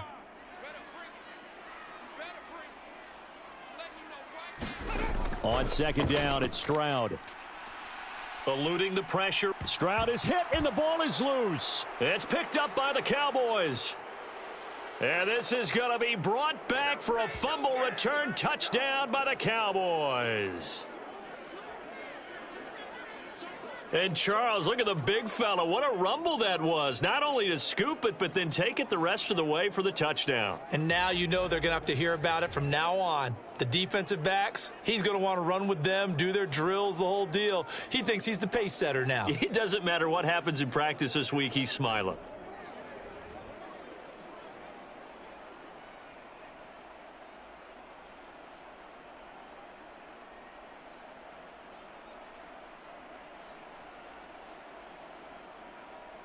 Brandon Aubrey now for the extra point.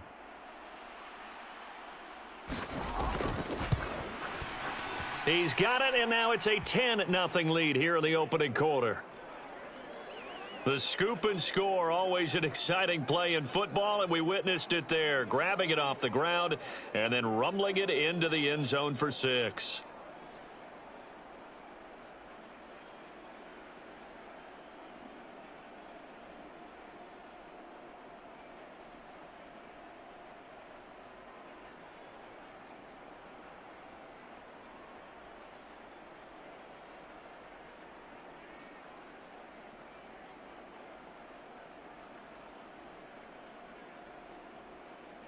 So an early 10-0 lead for them now as they kick it away. And this taken in at the goal line. And he won't quite make it to the 25.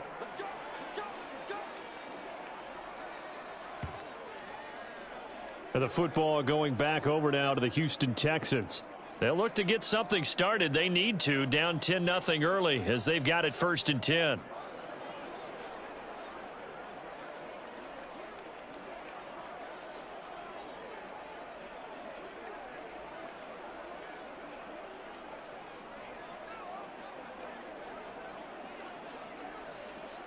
Hawk 70, Hawk 70. Here we go, D. Here I come. Here I come. Hey, check back, check back. Ready, go. Here's Stroud. Defense, let's go. He'll get this into the hands of Nico Collins. And they get him down, but not before he takes it across the 40-yard line. Successful start to the drive, 17 yards, and moves the sticks. Certainly no settling into the drive there. They came right out on the first play and attacked the middle of the field for a big gainer and a first down.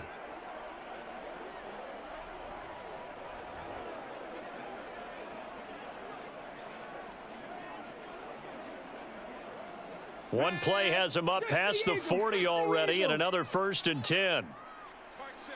Let's go. A handoff on the option to Singletary. And he takes it past the 45 and down at the 46. Tackle there by Leighton Vander Esch. Well, you're down early. How do you get back in the game? Maybe establish the run. I think they're trying to do that. Now, I'm with you on that one, and what I like about the message is that there's no panic from the head coach. He's already told his offensive coordinator, let's run the football, let's get things settled down a little bit and find our way back into this game. His first catch, good for 8 and a first down. How about the timing on that one? Boy, they were in sync, weren't they? 3-step drop, balls out of his hands, right to the tight end. Nice completion, just like they do it in practice. So from Cowboy territory now, here's 1st and 10 at the 46. A give up the middle to Singletary. And he picks up about 6 as he gets this down to the 41. They've created a nice sustained drive off of plays like that. A nice strong run there that keeps them advancing the ball.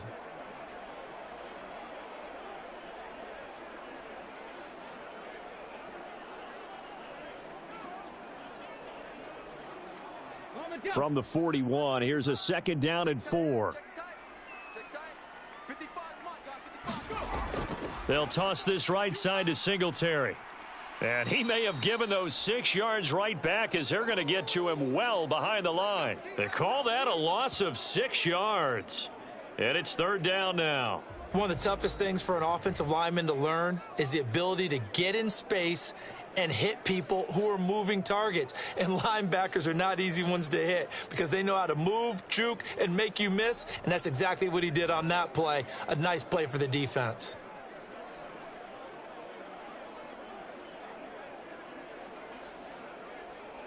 Still needing 10 yards. Now it's 3rd down. Stroud to throw it. Open man there is Collins, complete. Touchdown, Houston. Nico Collins. 46 yards. And the Texans have cut it back within a score. And on that one, able to catch it, also able to have the wherewithal to take it in for the score. And how about the phases of a successful catch and a completion of a play? Look the ball in, secure the catch, and then, of course, the run after the catch that ends up in the end zone.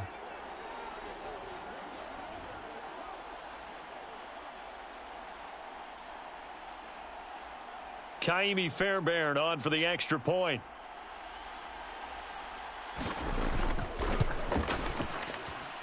And they're back within a field goal. It's 10-7 now.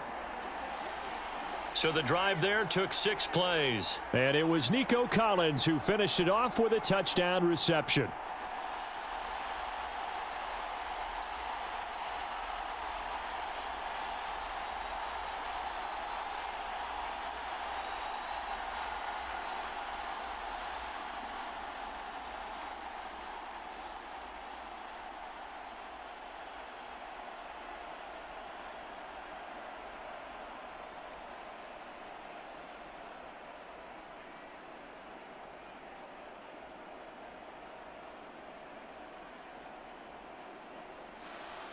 So after the touchdown, here's Fairbairn now to kick it away.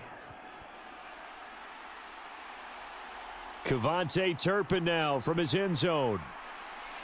And ultimately, he stopped right where he would have been if he had simply gone down to a knee at the 25. The Cowboys about set to take over on offense.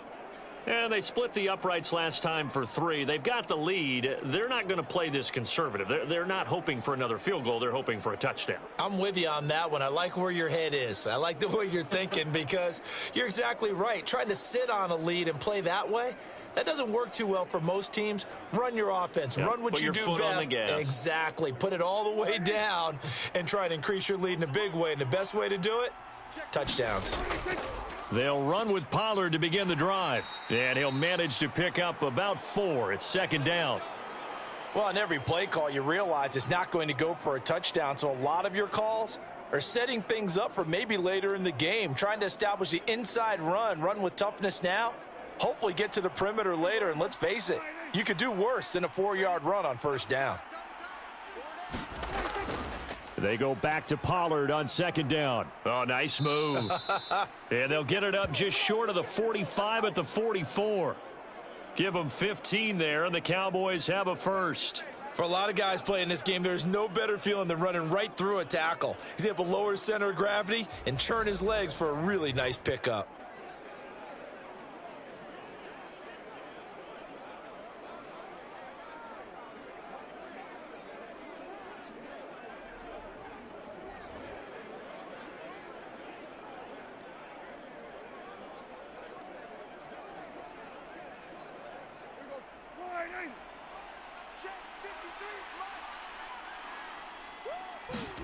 A first down throw for Prescott. A short one there taken in by Ferguson. It'll go as a gain of 4, and it'll be second down. And there's a completion to the tight end. And look at the size of these players nowadays. At that spot, 6'4", 6'5", and up. A lot of guys used to be basketball players, somehow came back to football. And that's really good for the game of football. You're getting better athleticism, great hand-eye coordination, guys who know how to control their bodies when they run their routes. And he's down right around midfield after a gain of 2, maybe 3.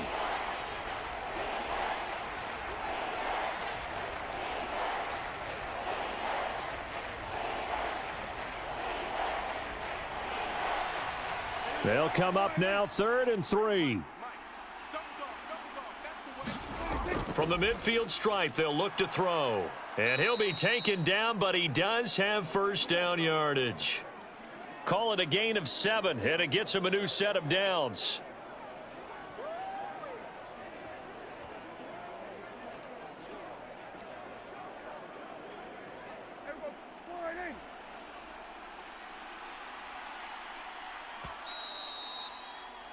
(10-7) our score after 1 right here on EA Sports. Start of the second quarter, and it's the Cowboys in possession as they've got it with a 1st and 10.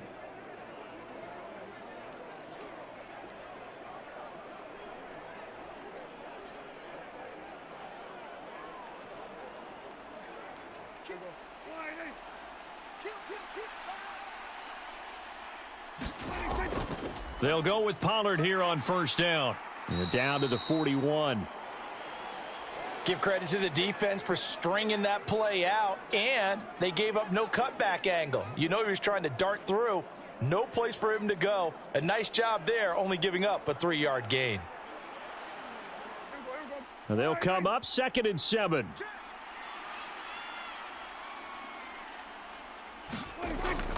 Gonna run again here with Pollard. It'll be a gain of 5, but still about 3 yards shy of the first down marker, and now it's 3rd down. Not a ton of room available on that one, but he made use of what space was available and gained decent yardage. The 8th play of the drive coming up. It's 3rd and 3. Prescott now. Able to find the open man. That's complete. And he's going to be taken down with another first down as the stop's made at the Texans' 25-yard line. It's a gain of 11 yards that time, and it produces a new set of downs. And a good quarterback facing zone coverage, if he has just a little bit of time to survey the scene, that's what's going to happen. No doubt about it. If there's no pressure, he's going to continue to pick them apart because he'll have all that time to find someone open downfield. You can only cover for so long. So maybe they want to go to a zone blitz scheme, get a little bit more pressure. Remember when Carolina did that against Denver? They lost the game ultimately. They dropped the defensive end out, and he ended up with an interception in that game in Super Bowl 50.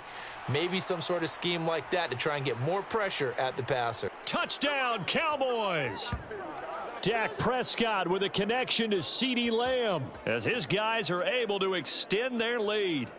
And there they got him the ball. Just get it to him, let him do the rest. You know, he probably said that to his quarterback as he broke the huddle. I like the play call. Just get it to me. I'll take care of the rest of it. Helping out his rack, right? R-A-C? Run after catch, and he loves that, and he's going to carry that in at contract time.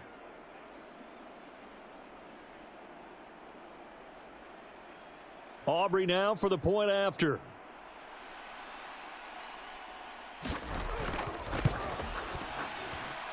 It's good to make it 17-7. That time, a 9-play drive. And it's finished off by the touchdown from CeeDee Lamb.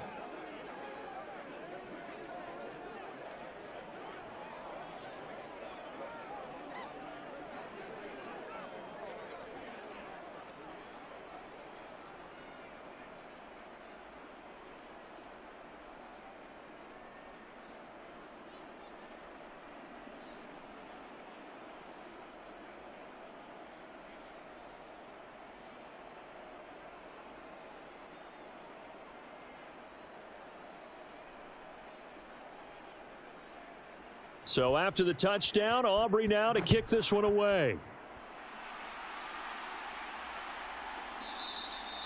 And he'll just take a seat, and the drive will begin at the 25-yard line. Here's Nico Collins, and this offense getting set to go for another drive. He's been good so far to this point in the second quarter. Need to get him even more involved, maybe? I would agree with that. Definitely. Yeah, it's not even a question for me. The way he's playing, he's doing a nice job.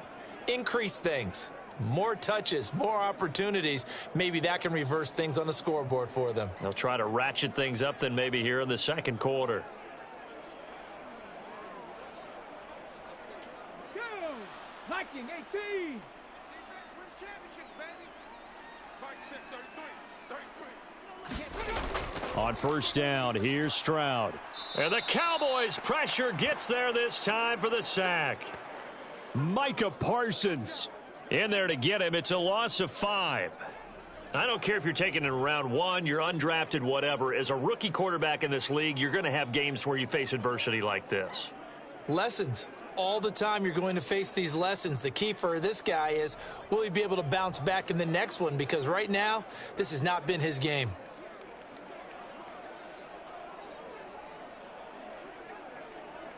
Ready, ready. 2 minutes gone by, second quarter. Here we go, D. All day, defense, all day. Stroud now on second down. Open man is Noah Brown. So the completion results there in 9 yards. And now third down and 6 to go.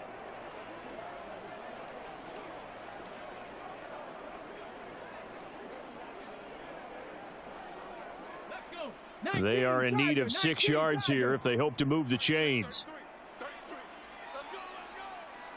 33. Stroud on third down now.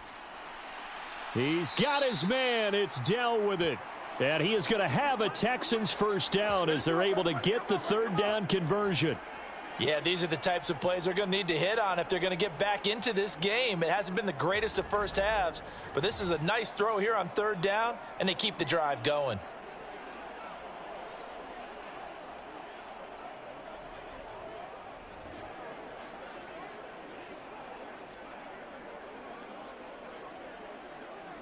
Here we go. So from the 39 now, they'll come up on a 1st and 10. Hey, check. Let's go. They'll give this to Singletary running right. And he'll be brought down just shy of the 45.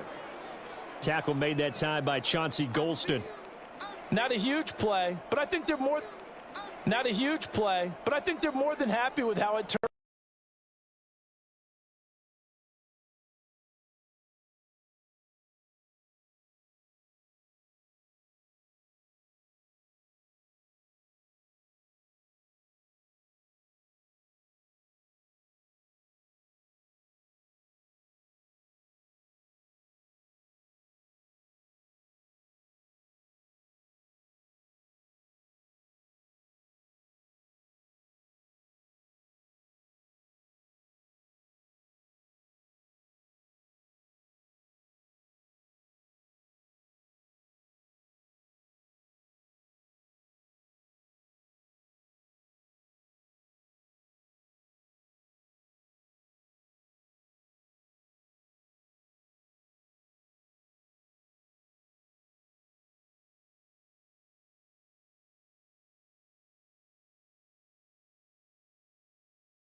Only 3 there on the pickup, but that's enough to move the chains. Well, it wasn't a goal line situation, but how about the goal line formation on 3rd and short? They went in and went heavy. No surprise on who was going to get the football. How about the power exhibited there? Yeah, that was just put a hat on a hat, drive forward. Nice job to pick it up.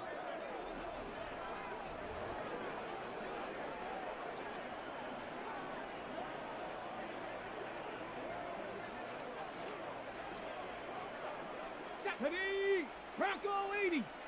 Stop here, D. Mike, 55. Right there in the middle, 55. Ready. And they'll throw it with Stroud here, 1st and 10. And this will be incomplete. Physical play on the football there, and it's 2nd down.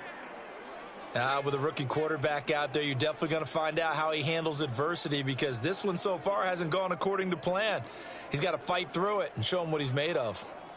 On the set. Here's 2nd and 10. Hey, let's get that ball here. Let's get that ball right here. Hey, check Mike, check Mike. Back to throw. Here's Stroud. And that one too wide and incomplete. Well, he left no doubt about that one, because even though he hasn't left the pocket, he's got a receiver in the area, so it's not grounding, even though there was no way that ball was going to be caught. Got it. Ready. Well, this drive, they're a perfect 2 of 2 on 3rd down conversions, but they need a full 10 yards here. Throwing now is Stroud.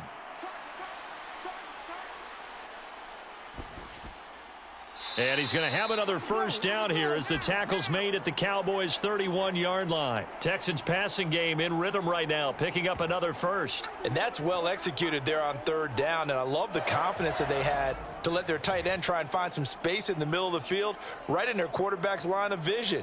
And QBs love to make that easy throw, and they hooked up there for a 1st down.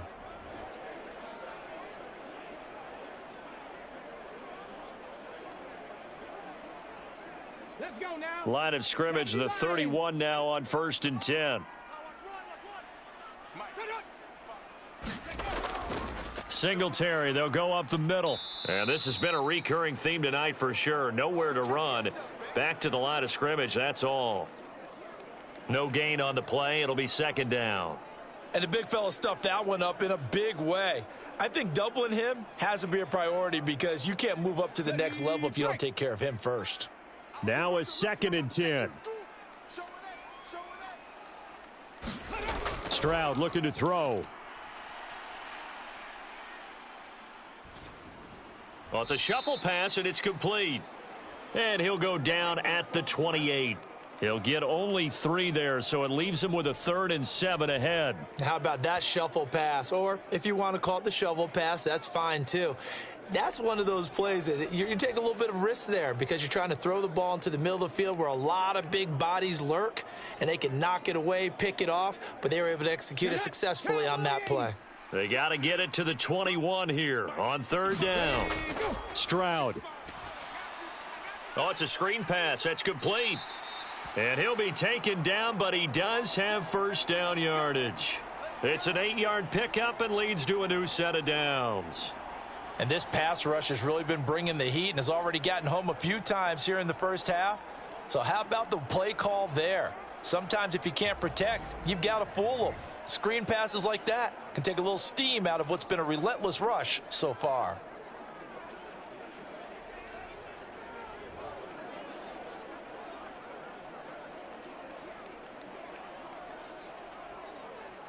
Hawk 70, Hawk 70. Hey, D-line, let's get in there. Let's get in there, huh? Hawk, go. Watch it, divide. Hey, Ready, go.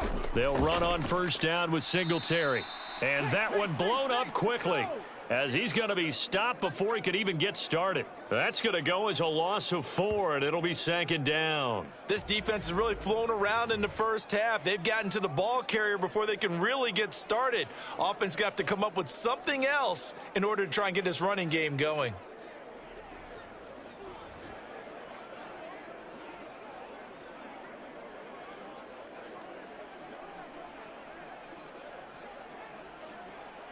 They'll have to deal with a 2nd and 14 now after the loss. Back to throw. Stroud. And that is going to be incomplete as he led him a bit too much. Just a little beyond the reach there of his receiver. That's probably one he wishes he had back. He wishes it had been 7-on-7 in practice, or maybe even routes versus air, because that's a completion he makes, 9.9 times out of 10? Just missed that one. Now on 3rd and long, they'll look to throw. And that's going to be incomplete. The coverage too good there. The contact popped the ball free, and it's 4th down. Good defensive call right there, because they had someone shadowing him along his entire route. And he was right there ready to provide a hit that prevents him from adding another catch to his big start.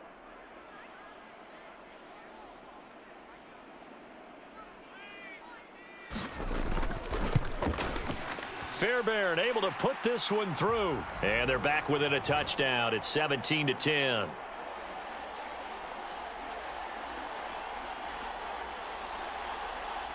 So the 3 points there, and CD, that helps them inch a bit closer. Yeah, partner, when you're losing, any points you see go on the board in your favor, you're happy to take them.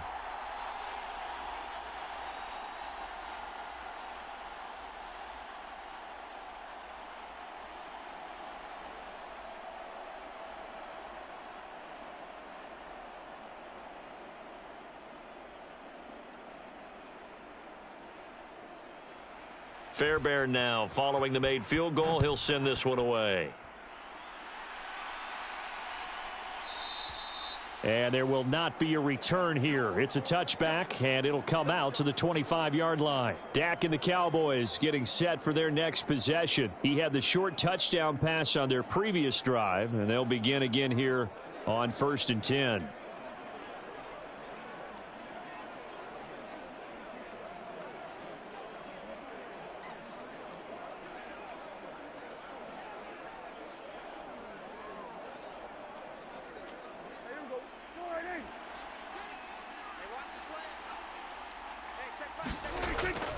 So the drive's going to start with Pollard. And a nice move will yield nothing as he's stopped behind the line. Officially, it's a 1-yard loss. That's going to bring up 2nd and 11. Part of the thinking when you bring in extra tight ends, you're hoping that each of your guys gets those one-on-one blocks and creates a crease for your runner. You know what the converse is, though? You've got to win those one-on-one blocks. And when you don't, that's the result you end up with.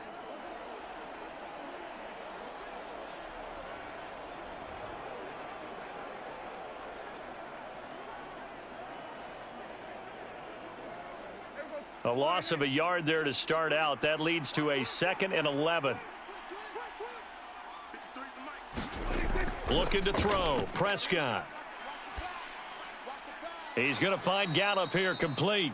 And he's brought down, getting this one up to about the 35. A Cowboy first down there. Prescott to Gallup. Well, that certainly has to feel good. And it's not all the time that the play caller should get all the credit. Sometimes I think in the huddle, the quarterback just says, hey, who's going to make a play for me? I just need something right here. And the end result there, nice first down. Drive keeps moving. And they'll let the quarterback keep it here on 1st and 10. Give him 3 on the keeper there, and it is 2nd down.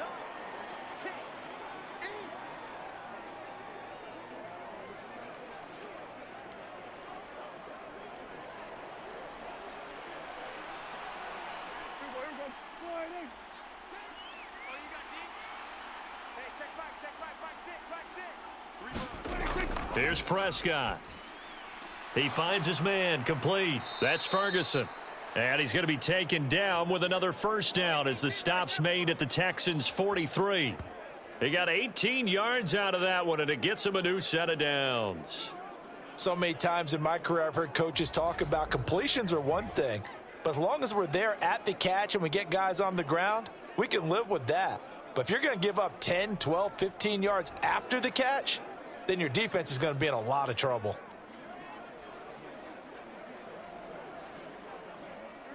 So a 1st and 10 now in Houston territory at the 43.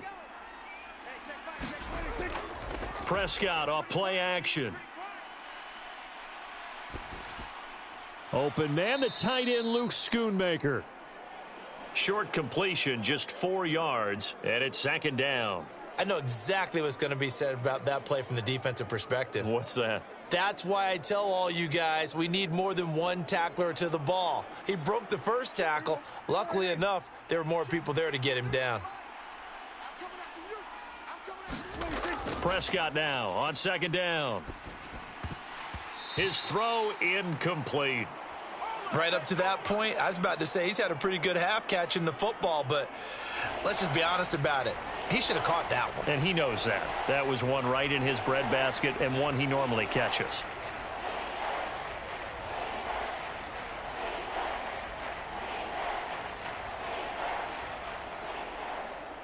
The Cowboys on third down. They've converted 3 out of 5 thus far. This will be 3rd and 6.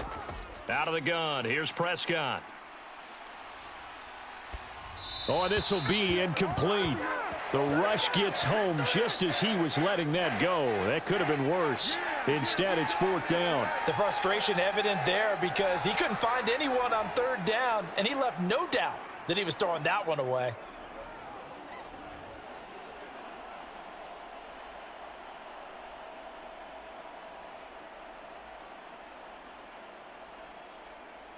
So now on comes the field goal unit, and wow, this is no ordinary try here. This will be from 56 yards out. And his kick is good. He got every bit of that one as it's good from 56 yards out. And they double him up here. That makes our score 20-10. So that one on target, and it adds to this first half lead. And maybe we're too early to worry too much about 1-score lead, 2-score lead, etc. But this is where you kind of start banking those points that come in helpful later on.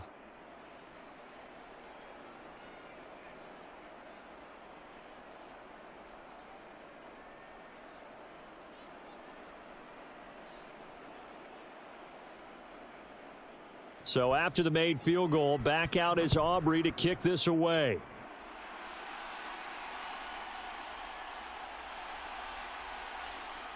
And a good return as he'll be stopped just shy of the 30-yard line. Out comes the Houston offense as they get set to take over here. And after the field goal last time, we'll see what they can get here. At least they got points out of the last drive, Charles. I never met an offensive coach that didn't want to drive to end with a kick. Most of them wanted to end with a PAT, right? In this case, a field goal, they'll take it. Way better than the alternative, which is a punt. Yeah, but you've met fan bases that wanted that, that weren't happy with that field goal. I haven't met a fan base yet that wants to drive to end with a kick, other than the extra point. That's it. On first down, they'll start out with Singletary. And he's going to get a solid gain of 9 before being brought down. 2nd and right at a yard. Now that's the way you want to start a drive. Talk about a tone setter as well as a playbook opener. Now if you want to take a big shot over the top, you're all positioned to do so. Just need a yard here. 2nd and 1. Let's go, defense. Our time. It's our time. Play action. Here's Stroud. And this will be caught at the 30. And he is out of bounds, but not before he's inside the 30. 33 yards that time. We always talk about the guy who paid off the play, don't we? A guy who caught it or ran it. But how about the elements that go into making a big play? This one in particular, able to scan the field, pocket held up nicely. What a terrific job by the offensive line. The route well run, and the football right on the money.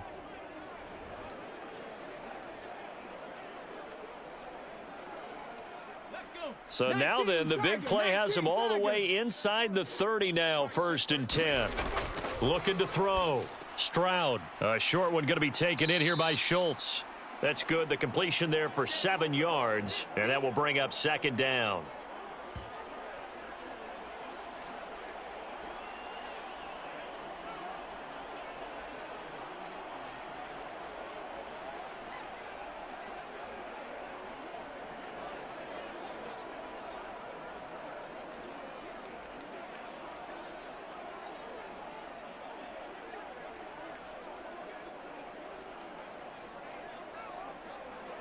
Here we go, shot.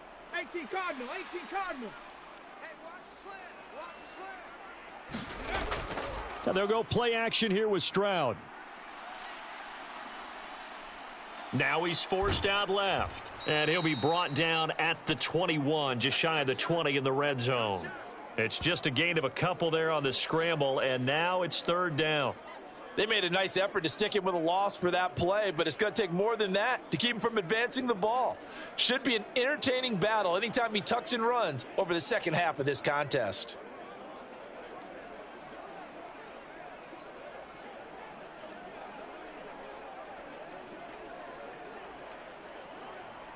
Here now, third and a yard.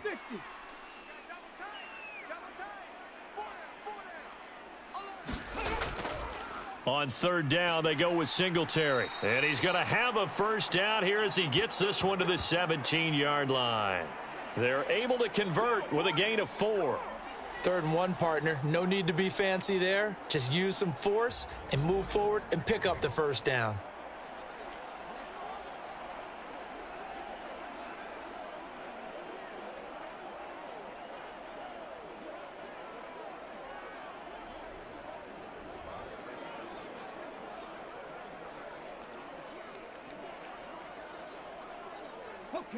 So from the 17 now, here's a 1st and 10. Back to throw. Stroud. He's going to be sacked. Back at the 23-yard line. 1:58 left to play till we hit halftime.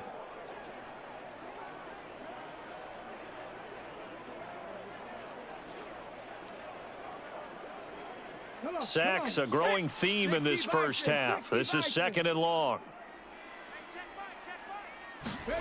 Stroud working out of the gun. He'll get this out wide to Singletary. And he'll get him inside the 15 down to the 14-yard line. They'll wind up getting 10 back as that sets him up for third down.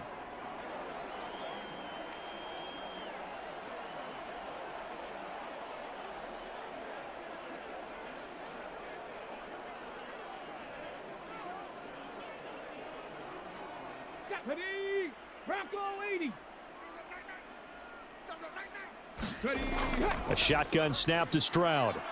Now the pressure gets there, and he goes down just inside the 20 at the 19. Now the Cowboys going to burn the first of their timeouts as they'll head to the sideline and talk over what to do next.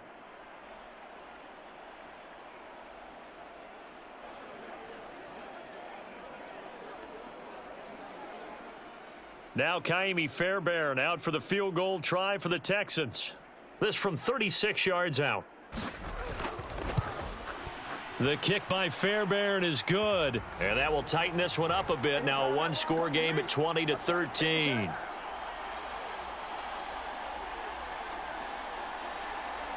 So they put together a good little drive there, but ultimately stalling out in the red zone. Yeah, I know a lot of people look at it as a little bit of a negative. They didn't get 6 points out of it, right? Didn't get the touchdown.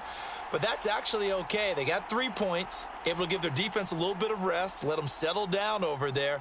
So all in all, to me, that's a good drive.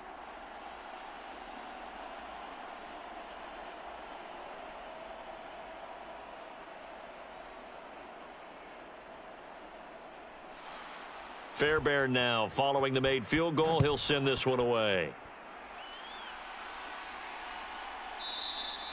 And he'll elect not to return this one, so they'll bring it out to the 25 on the touchback. Dallas offense set for this next drive. And not an abundance of time remains on the clock, Charles, but you would think more than enough to try to extend this lead before intermission. And when you're talking about extending the lead, I think you're talking about aiming for the end zone because there is plenty of time for that. The fallback is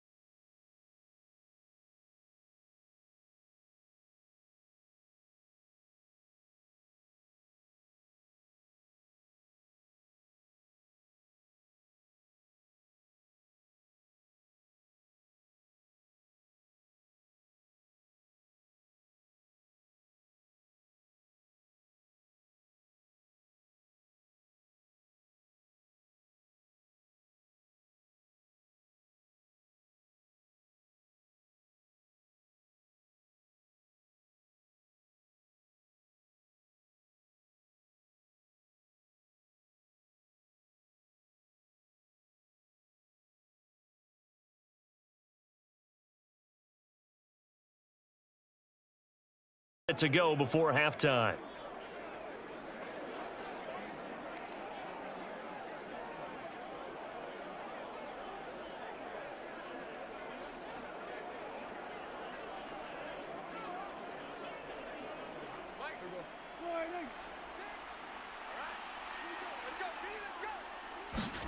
First down, Prescott. Got his man there, complete to Gallup. And he'll go down inside the 45 before going out of bounds. So 5 yards here, 5 on the play, and it'll be second down. And when you're playing a quarterback with some experience and some moxie, you enter the danger zone when you decide to blitz him, because if he's able to diagnose as he did on that play, he can hurt you downfield. He reads defenses so well, doesn't he? He really does, and the best part about that play for him, I don't think that was his primary target. I don't think so either. I think he had the read, figured out where the blitz was coming from, and went to a secondary target for a really nice gain. They call his number again. It's his 6th catch and a first down. And defensively, they were in zone coverage there. Do you have to be a little careful? You're losing playing against a good quarterback like he is to not play too much zone? Yeah, you have to be careful about how much time you're giving up. I think it's a good point you just brought up. So maybe if you still want to play zone, you go to a zone blitz scheme. And you can drop anyone out of your defensive front, defensive end, defensive tackle. It doesn't matter. You just exchange someone to bring more pressure towards the quarterback and still try and cover downfield.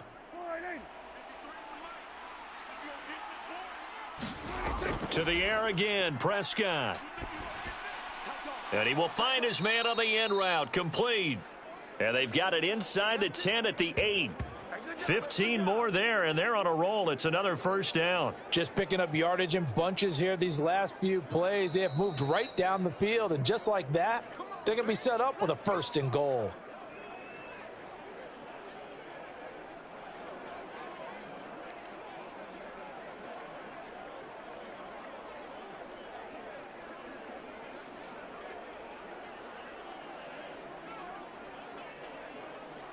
A chance to really cap off a big first half here as they come up on 1st and goal. Prescott from the gun.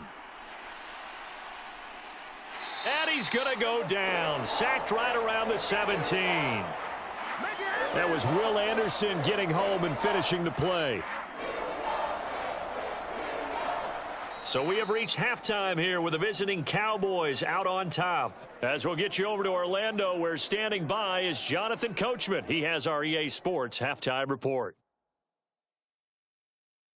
All right, BG, thanks very much. And welcome one and all to our beautiful new downtown Orlando studios for this EA Sports halftime report.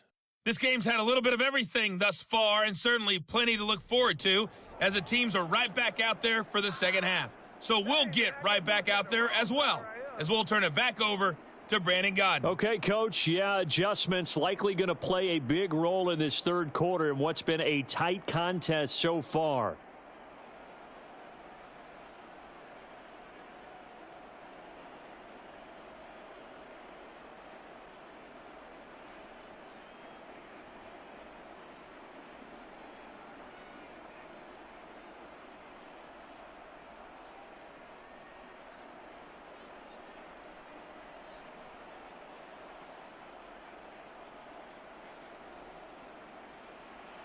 The Texans down on the scoreboard, but they do get the first crack here as we are back underway in the second half.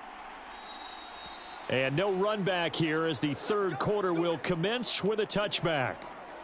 The Texans going to take over here to start quarter number 3. This offense, Charles, had a strong first half throwing the football, at least in terms of yardage, but that hasn't translated so far on the scoreboard as they begin the third quarter here trailing and looking for a little momentum. Yeah, you're right about that because, let's face it, in the first half, most of their focus was in the passing game. And to their credit, resulted in a healthy amount of yardage. So I would think that at halftime, they're going to anticipate that defense loosening up a little bit to try and cover the passing lanes. They've got to get the running game going, and there should be some gaps to run through now. And he gets forward up the middle, but only for a couple. It'll be second down. Offense looked a little bit discouraged after that play, shaking their heads a bit, looking at each other. I think they thought they'd get a lot more out of that call. Sometimes you do get the running lane you want, and other times the defensive front, they just break up the play before it can get going. They'll break the huddle, come up on 2nd and 8 at the 27-yard line. Over the middle, he gets it to Collins. And brought down, but not before reaching the 45-yard line. 2 catches in the first half. Now he's got a 3rd here, and it's good for a 1st. Well, they obviously red man coverage their partner, and he got downfield, broke down the defender. Made him what do you mean by that? He made him think he was going to run a different route.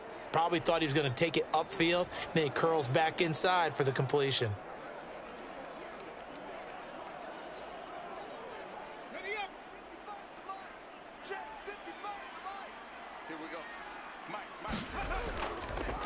On the give, this is Singletary. Gets around him.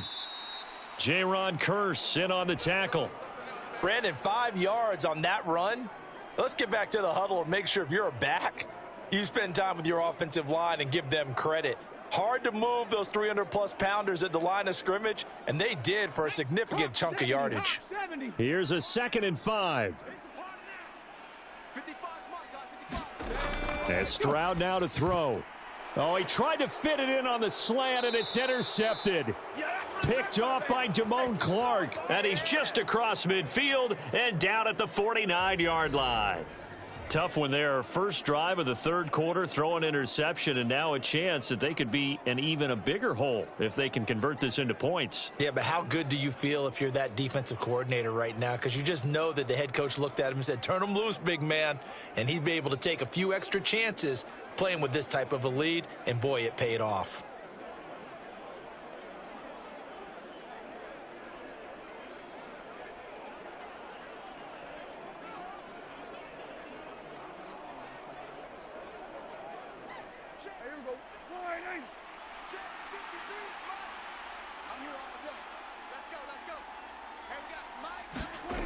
Following the interception, here's Prescott. This is caught. It's Cooks. And he'll go down, but not before getting this inside the 30. A well-executed 22-yard gain. Right after the turnover, they come out throwing.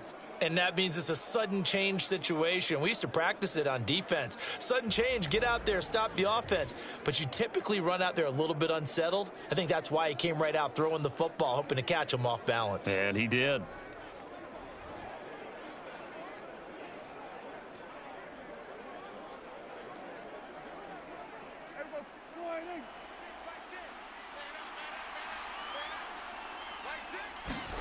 On 1st and 10, Prescott. There again is Cooks, complete. And this will leave him a yard short. Nice pickup of 9 yards on 1st down. Great change up there on the route and got that inside release, made it a successful pitch and catch. Well, the first thing you want to do is have him thinking that you're going outside, make a move in that direction. Then you really don't run the route against the whole body of the defender. You run against a half of him, and the inside half, and he took it right across his face, got inside, and won that route in a big way.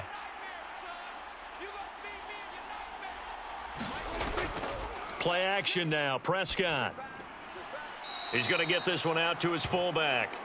So that'll go as a 4-yard loss on the play. And it brings up 3rd and 5 now. If you're a selfish player and you're throwing the ball, you're cool with the completion. Maybe not so cool with the yardage loss, though, huh? Yeah, you went backwards on the yardage. Hey, it kind of works like a sack for the defense there. Yeah, it's a really big play for them, right? Able to figure it out, sniff it out, and finish it off.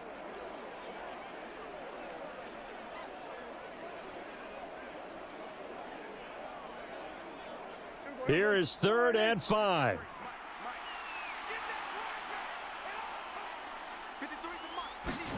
And again, it's Prescott. And that's knocked away and incomplete.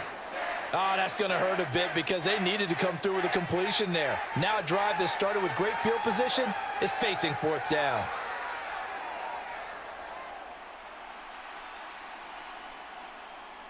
So on 4th down, Prescott off and on is Aubrey for the Cowboy field goal.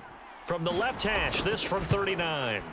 And his kick is good. And that will extend their lead even further.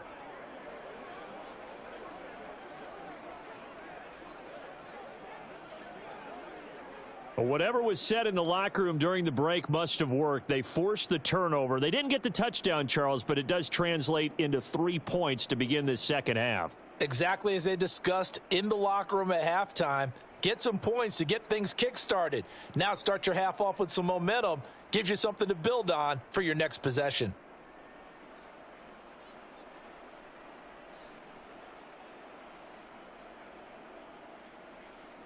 So after the made field goal, back out is Aubrey to kick this away. And here comes a return from just beyond the goal line. And they'll get him down right around the 25, actually the 26 officially, so a net gain of 1 there. Houston set to take over.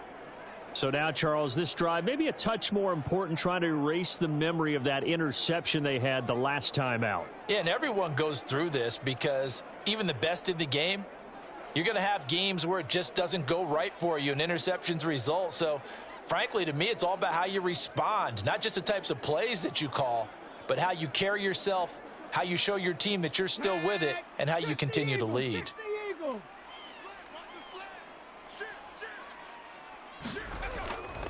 Singletary to get the drive started. And not a whole lot of room to operate there on the first down run. He gets maybe 3. I think if they want to start getting back into this game, it behooves them to get better on first down. Yeah, certainly not what they were looking for there out of the opening play of this drive. Ball on the 30 now. Here's a 2nd and 7.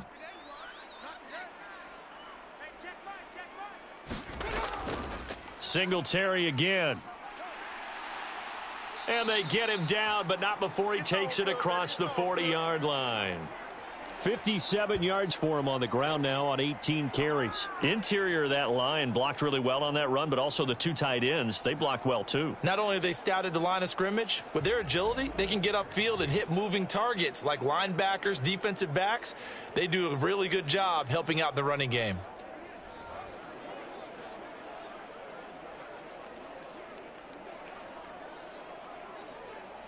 Here we go. 70 Timberwolves. That's trash. Cut it. 55. Set the tone, defense. Set the tone, defense. Let's go. 1st and 10, it's Stroud. A short one going to be taken in here by Schultz. They'll give him 4 yards there, and that'll make it 2nd down.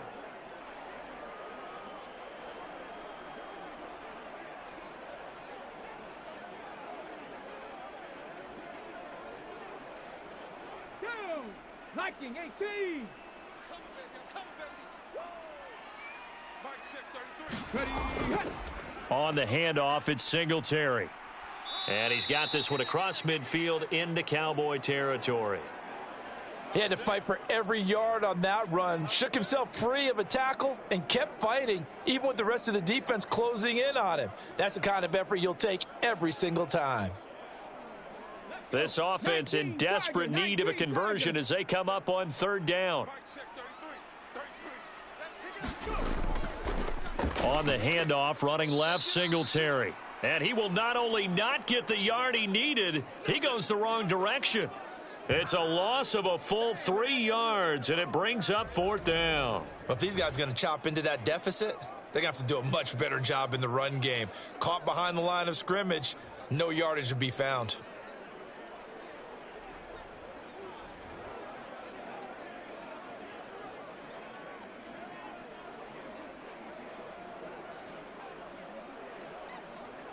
Here's Cameron Johnston now. And surprisingly, this is the first punt of the game for either team. And the kick's away as he angles this one for the sideline. And no return here. Where will they spot it? They say just outside the 20-yard line. And now Dallas gets set to take the field. And they're not going to play this conservative, I don't think. They had the field goal last time, and they're up, but they're looking to put a drive in the end zone. Oh, I agree with you totally. No one goes out on the field and says, all right, let's just settle for 3, except in certain situations, trying to ice a game, that sort of deal. Most of the time, it's end zone, and that's what you're thinking, and I believe that's exactly what they're thinking as they begin this one. Yeah, no quarterback ever goes out there saying, hey, let's get 3, right? Not one that I've ever met. Prescott looks to throw on first. A short one there taken in by Ferguson. And he's going to get this one across the 30-yard line.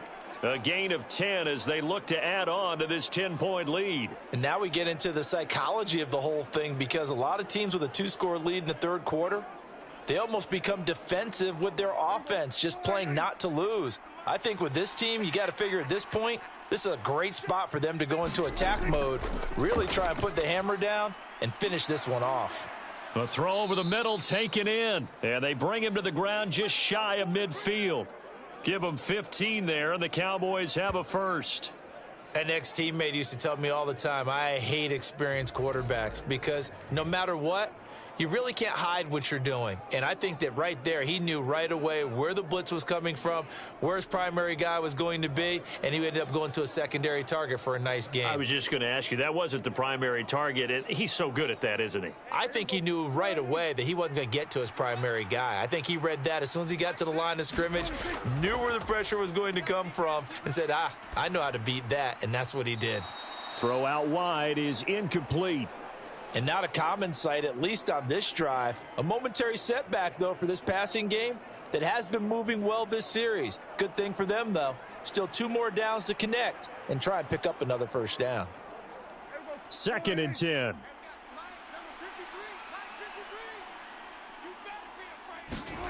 Now Prescott. And that'll be incomplete. Took a pretty good shot as he tried to pull that one in. Couldn't hang on, 3rd down. He did an okay job of absorbing the hit, just couldn't secure the football through the catch. And he was right there on the spot and forced the incompletion. That's something defenders work on all the time. If you're there, make the contact, but continue to work your way through the receiver so that you can't possess the football and turn it into a catch. Work in the middle of the field, and he's got a man complete. And he's going to be taken down with another first down as the stop's made at the Texans' 32-yard line. With that catch, he goes over 100 yards receiving on the night. With the kind of game he's had so far, you had to know that on 3rd down that they would be looking his way, and they did, for big yardage and a first down. I think the defense fell asleep at the switch on that one. I would have doubled him, tripled him, anything to keep the ball out of his hands. So a 1st and 10 now in Houston territory at the 32-yard line. They run straight ahead here with Pollard. And he's tackled a yard short of the marker. Good gain of 9 on first down. That's a strong pickup right there on first down. And as this drive goes on, we're seeing an offensive line and running game imposing its will. 2nd down and a yard.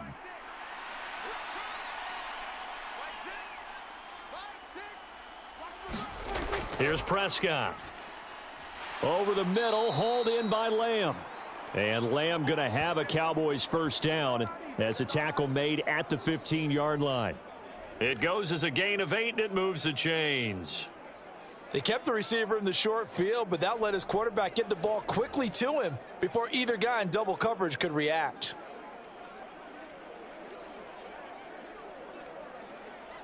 Line of scrimmage, the 15. It's 1st and 10. From the red zone now, Prescott. Now the pressure gets there, and he goes down just inside the 20 at the 19.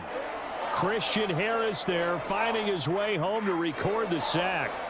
And it's never good to take a sack. You really don't want to take one down here in this part of the field down near the red zone. Not at all, because you're already pretty much assured of a field goal. But you take a big sack, it could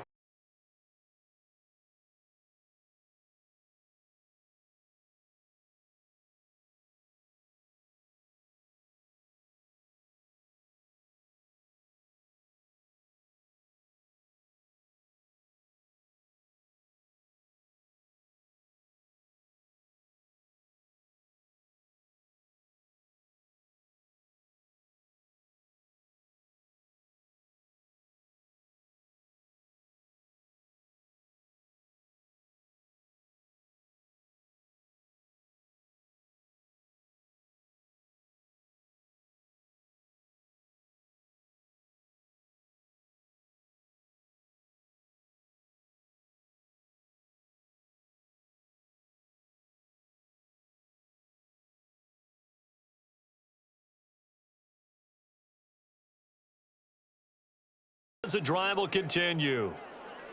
At first glance, I thought he just used his size in order to win the route, but he also had a little subtle move in there as well. Made the defender think he was going one direction and was able to track the ball in another.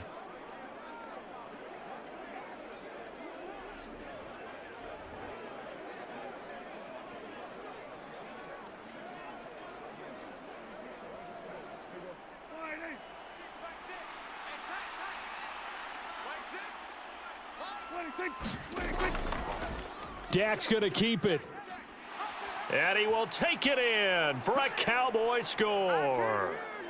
Dak Prescott scoring on the 2-yard keeper. And his guys now an extra point away from taking a 3-score lead. That drive that really increased their cushion felt very military to me. Very precise, methodical. That's one of the words you've taught me. And they just got it done. And slowly but surely now starting to pull away a little bit. Things looking good for them here in the third quarter. Not only pulling away, but you mentioned that slowly but surely. You also drain clock, too, with a drive like that. So you really give yourself an advantage. Aubrey now for the PAT.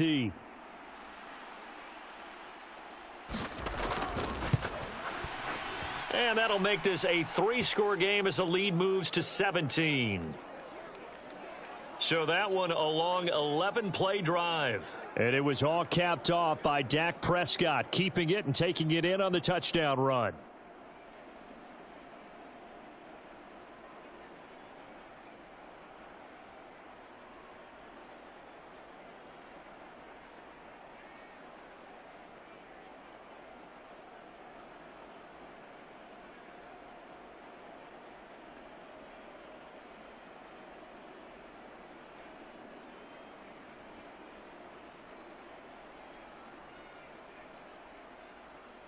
So after the touchdown, Aubrey now to kick this one away.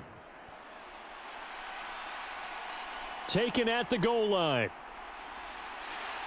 And he's up past the 20 to the 22-yard line.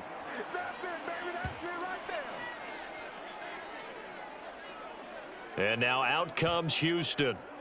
I kind of feel like they've reached a do-or-die point in this game, Charles. If they're going to try to pull off an impressive comeback, it has to start right here, right now. Yeah, now they've got a final chance to get out of this situation, but they also understand they've got to move the ball and move it fast. In addition, they need to save as much time so they can get 2 more possessions. Here we go, set. 18 Cardinal, 18 Cardinal. Stroud to the air on 1st and 10. Buying time to his left. And he's taken down, but able to slip across the 35. The escapability in evidence there as that one good for 15 and a first. We've seen the pressure get to him several times in this game. There, though, we see him escape it. And we've seen this rookie video before as well. That type of pressure, oftentimes, what do you resort to? Your legs, try and escape. What you hope is that this doesn't become habit for him, that he learns how to handle the pressure, still keep his eyes downfield, and make some throws. One play has him to the 37 here for 1st and 10. Singletary trying the left side, and they will only muster a yard here to the 38. No doubt about it. A really nice job there by the defense, not allowing him to get to the perimeter. But that means your defensive ends, your outside linebackers, the guys that you pay big money to sack the quarterback, they also have to have interest in the running game as well. And they did a nice job there of holding the point of attack and not giving ground. 38-yard line, 2nd and 9. Now Stroud. A short one going to be taken in here by Schultz. Call it a gain of 6 on the play, and now it's 3rd and 4. Let's not quibble about the gain there on 2nd down. That was a positive play because that was a take-what-you-can-get situation. Got out to the tight end. Now it gives them a much better opportunity to convert on 3rd down.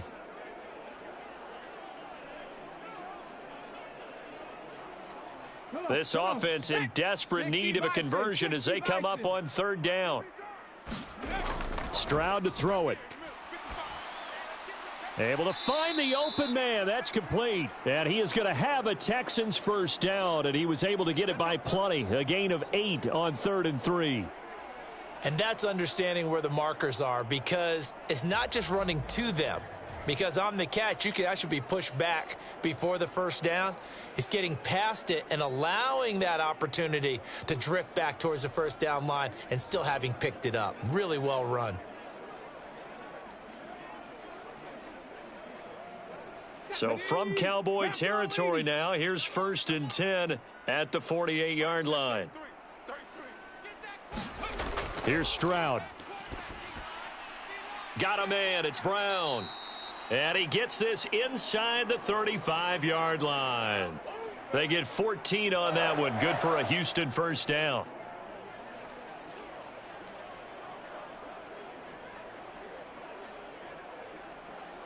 Ready, set.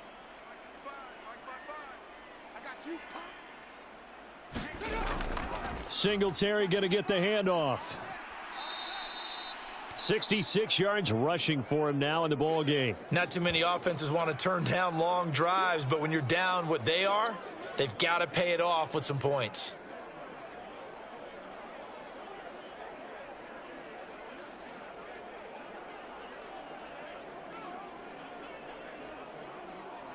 Ball on the 28-yard line. Here's a 2nd and 4.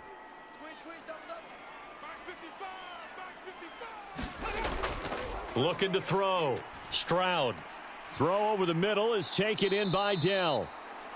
That one good for 7 as this long drive continues and the chains move again.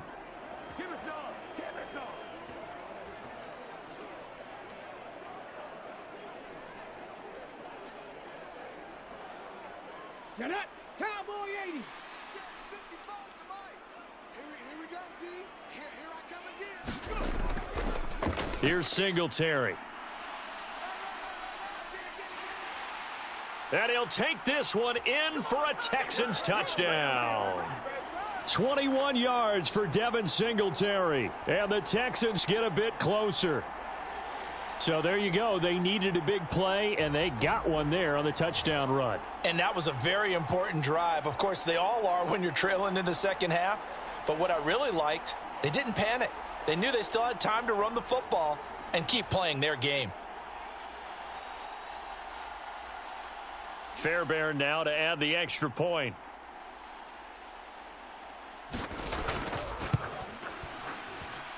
And the lead is trimmed down to 10. So that drive in total 8 plays. And it was finished off by a Devin Singletary touchdown run.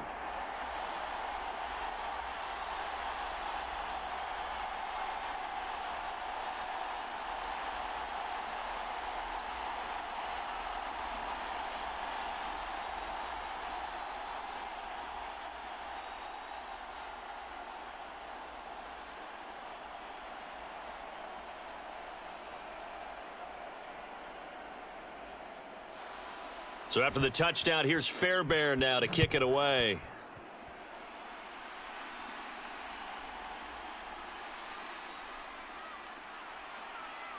A solid return, pretty good field position. They'll start at the 32.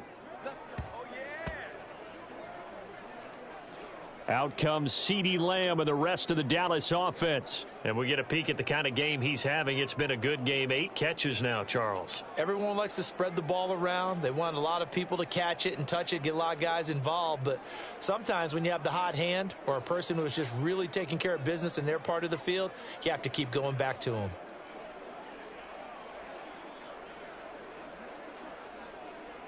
So Prescott and the Cowboys now with a 1st and 10 at about the 32. They'll try and start this drive in the air. And that is incomplete. He couldn't hold on through the contact. Brings up 2nd down. Well, it's easy to see when we review this that the ball needs to come out quicker, because if you don't throw it right on the break, you bring a crowd of people into the equation. And that's why it got knocked away there.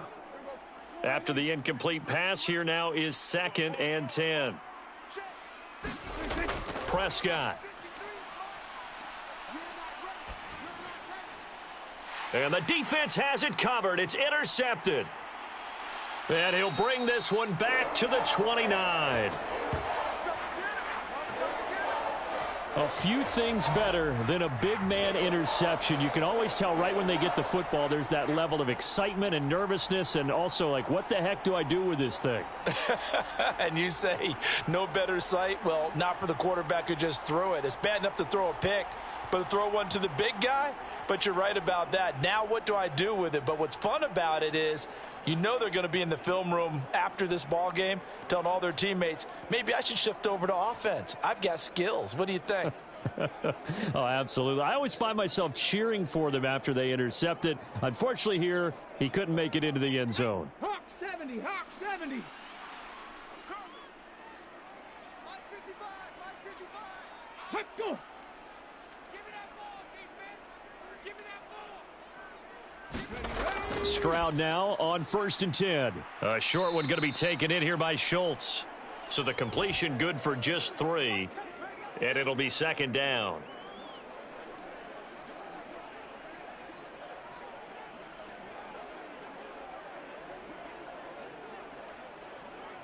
Set. 60 Eagles, 60 Eagles. Tight end to the right, boy. Tight end to the right. Move. A give up the middle to Singletary. And he'll be brought down inside the 20 at the 19. 7 yards there and a 1st down.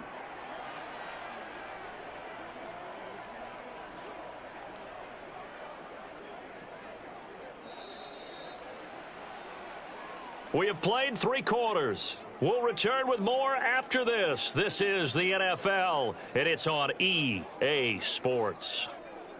Back now here on EA Sports.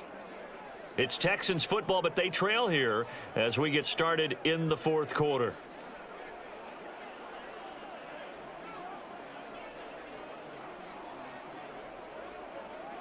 Okay, ready? So here's a 1st and 10 now down inside the 20. Pull it together. Mike check 33. They'll run a draw now with Singletary. And that didn't fool anybody. He's going to be dropped in the backfield. He'll lose a yard there, and it's 2nd and 11. When a draw works, it can be a thing of beauty. But when it doesn't, oh, it can be ugly. And in this case, loss of yardage ugly.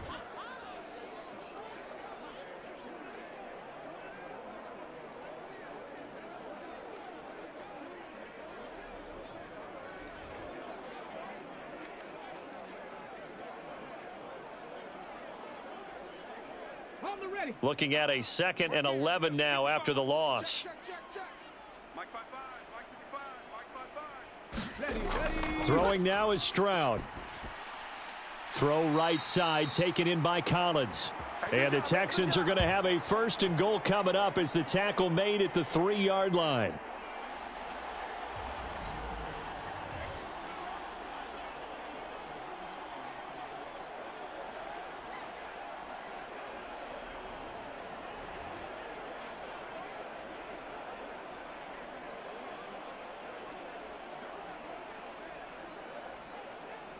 First and goal, and they got to be thinking a chance to get right back into this football game. Mike 55, Mike 55. Now they bring a receiver in motion right. Now they show jet sweep, but instead a run up the middle here. And that play going absolutely nowhere as he's belted before he could get out of the backfield. That's going to wind up a loss of a full 3 yards on 1st down. Have to give credit for a nice play there, but also have to look at it as a blown assignment. He became a free runner that turned into a free hitter.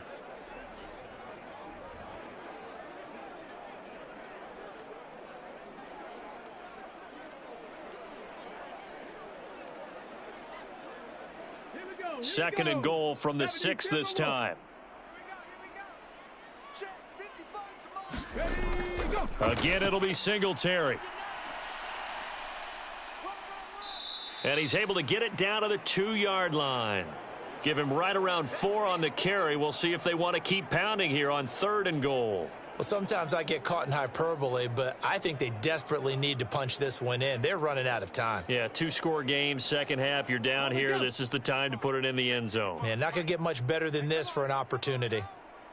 Mike 55, Mike 55. Ready. Pierce. What a stand so far defensively, and now that's going to bring up a 4th and goal. I know this is your spot, partner, so forgive me for jumping in, but there's no decision right here. They have to go for it in this situation. They're down on the scoreboard. How many other opportunities are you going to get? Yeah, I'm with you. Fourth quarter, like you said, down on the scoreboard. And remember here, a field goal virtually does them no good.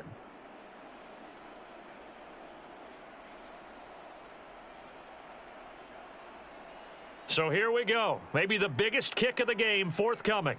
From the left hash, he'll have to cut this at a tight angle. The kick by Fairbairn is good. And this is back down to a 7-point game.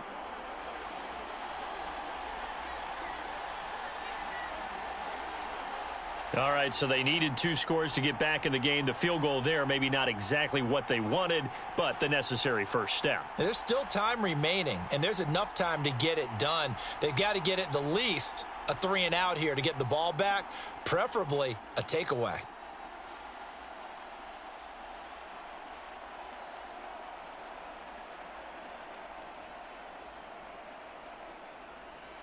Fairbairn now following the made field goal. He'll send this one away.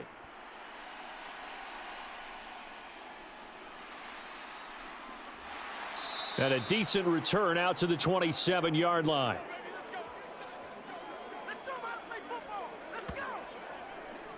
Here's the Dallas offense now heading back out onto the field.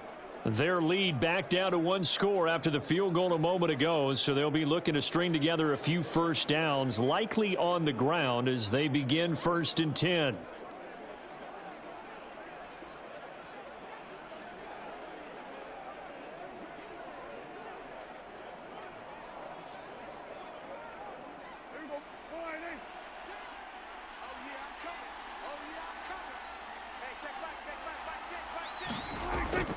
They'll run with Pollard to begin the drive.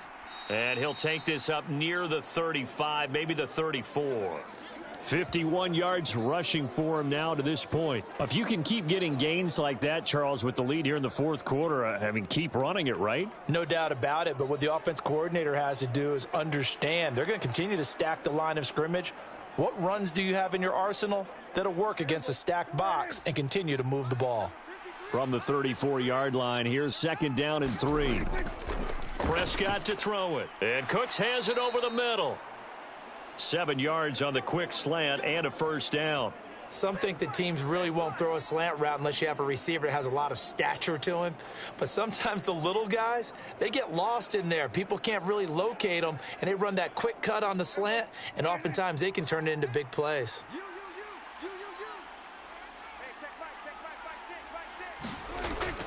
Play fake. Here's Prescott. He finds his man, complete. That's Ferguson. And he takes this one down almost all the way to the 30. That'll be marked as a 27-yard pickup.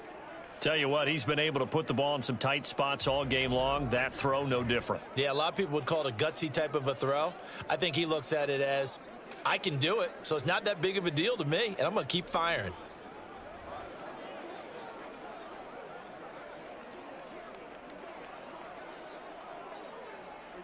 So a 1st and 10 now in Houston territory at the 32-yard line. Pollard, he'll take it up the gut. And he's able to work his way down inside the red zone to the 19-yard line. Another nice gain, 13 yards that time, and another first down. They're making it look easy out there. Another first down. So far on this drive, let me do this little bit of math here. 4 plays, 3 first downs. That's a pretty good recipe for success.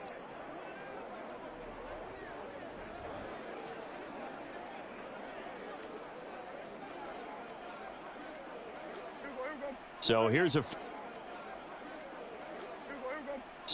first.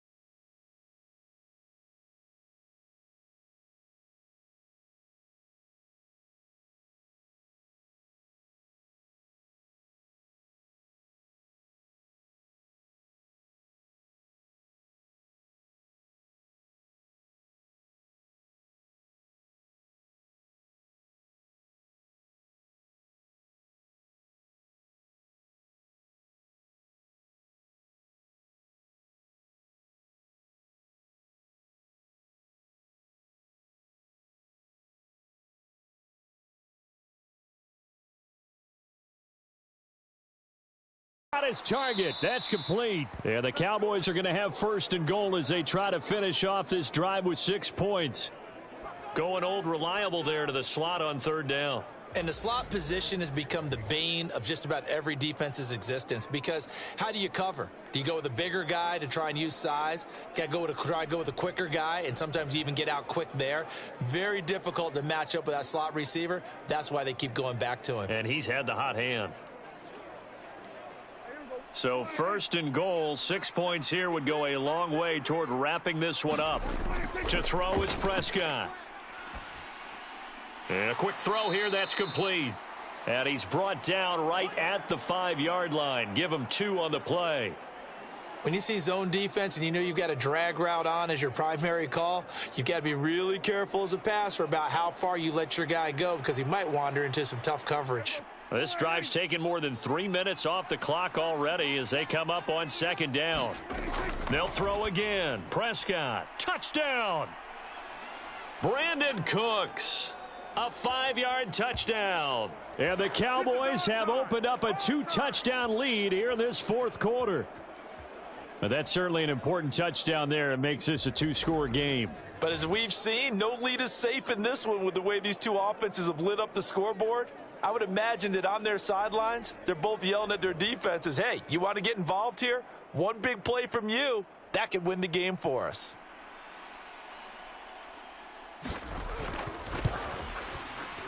Now the extra point up and good by Aubrey. And the lead now up to 14. So that drive consumes 9 plays all told. And it's capped off with a Cowboys touchdown.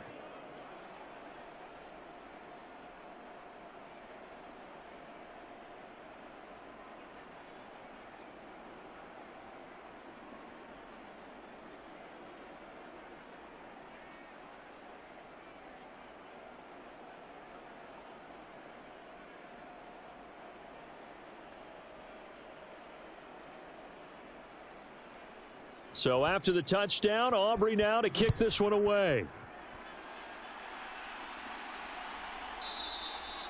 And this will not be returned. It's a touchback, and they'll begin at the 25. The Texans offense set to regain possession. Their drive last time, it stalled out. They were forced to take the short field goal. And the key phrase, you nailed it, forced to, because you know coaches look at these short field goals as a last resort, right? To them, that's not how drives are supposed to end. You're supposed to put 6 on the board. That's a consolation prize, like going to the county fair.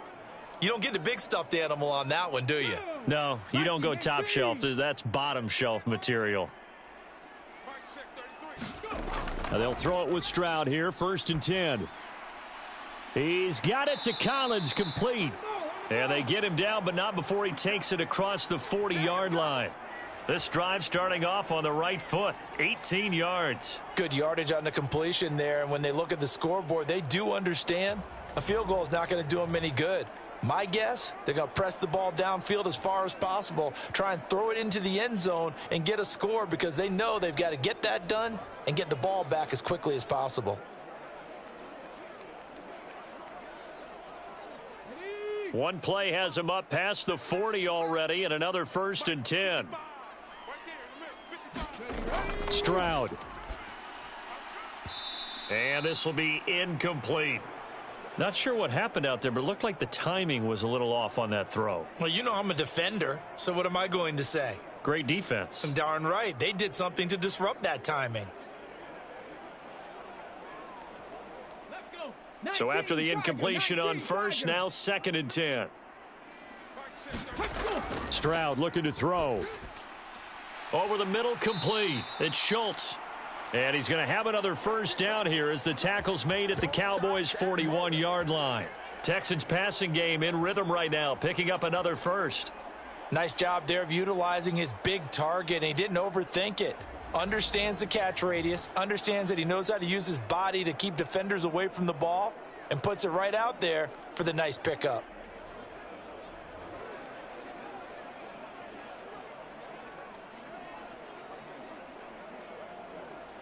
So from Cowboy territory now, here's 1st and 10 at the 41. Stroud will look to throw once more. That's caught again by Schultz. And he works it past the 30, almost to the 25. Another first down as they call his number again. He's got 15 yards here. Defensively here, you've got the cushion, but back-to-back pretty big pass plays there. Bend but don't break, but are they bending too much? I think that they are. To me, it'd be like playing basketball, and you put up a token press. Make sure you get up there and make them eat up some time. Make it a little bit of resistance so they can't just run it right down your throat. Ready? Panther 60, Panther 60. On first down, here's Stroud. Over the middle here to Brown. And brought down, but not before they get it inside the 10 to the 7. Another big gainer that time. This one goes for 19 yards. Boy, how about the speed with which this offense can get down the field? It's taken them no time at all to get down here, and now they're set up with a 1st and goal.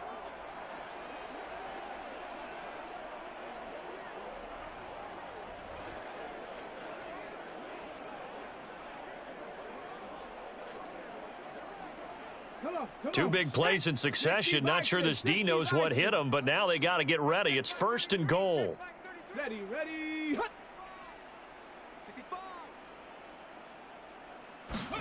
Back to throw. Here's Stroud. And that throw behind his man. He missed him. Incomplete. He already came through for them on this drive. No surprise that they were hoping he could do it again.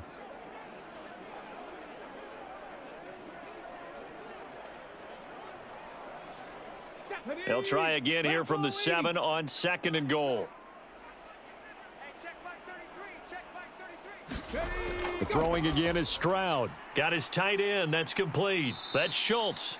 5 yards that time on the completion. And now it's 3rd and goal.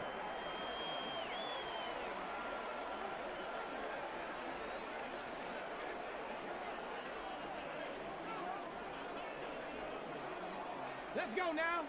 Gravity Lions. Watch the screen. Ready, hut. They'll stick with the passing game as he looks to throw. And that is caught. Touchdown, Texans. Noah Brown, a 2-yard touchdown grab. And the Texans have made it a one-score game again here in the 4th. There was a lot of zip on that pass, and baseball might have called that a frozen rope. I like it when you bring the diamond into the game. I'm going back to the gridiron. Had some heat on that bad boy. Sometimes you throw a touchdown pass, and sometimes You throw, what, a touchdown strike? there you go. That's my man in concert. Extra point by Fairbairn, up and good. And now things get a bit more interesting here in this 4th quarter.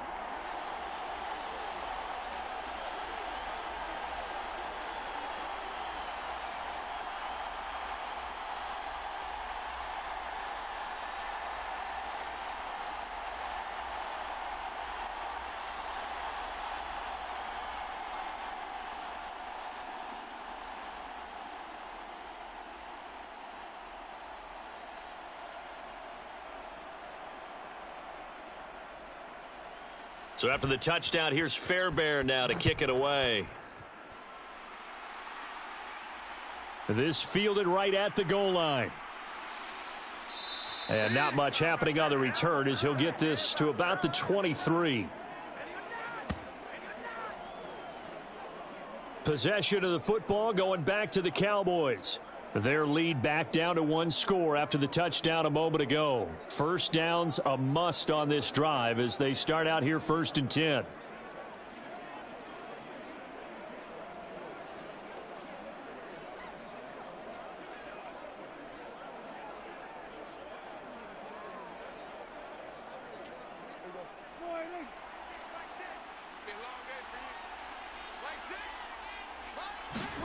Out of the gun, here's Prescott.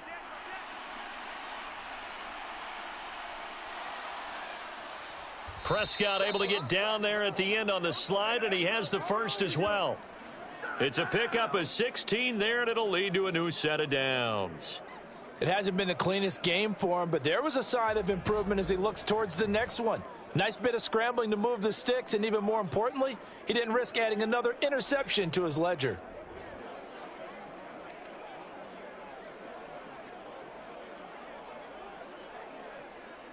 From up near the 40 now after the big play to start. Here's another 1st and 10.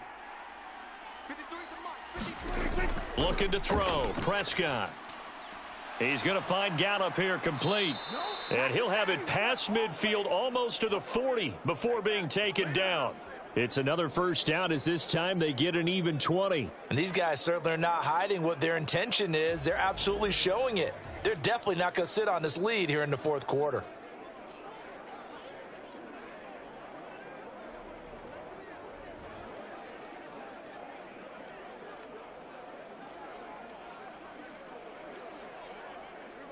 Back-to-back good plays have them on the move on 1st down. Prescott off play action. That is caught by Lamb. And brought down, but not before they're inside the 25. Another big hitter there. This one good for 18. Well, it certainly doesn't matter if it's been through the air like on this play or on the ground. I don't know what's going on with this defense. In a sense, they've been AWOL on this drive so far. 3 plays, 3 1st downs given up. They've got to find answers, and they've got to find them quick.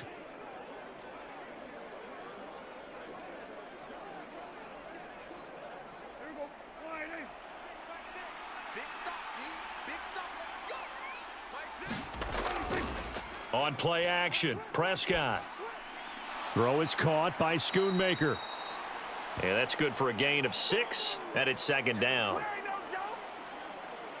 So a decent gain there, but not their 4th consecutive 1st down like they had on the first 3 plays. You sound almost disappointed there. You want to fire the offensive coordinator on that one or what?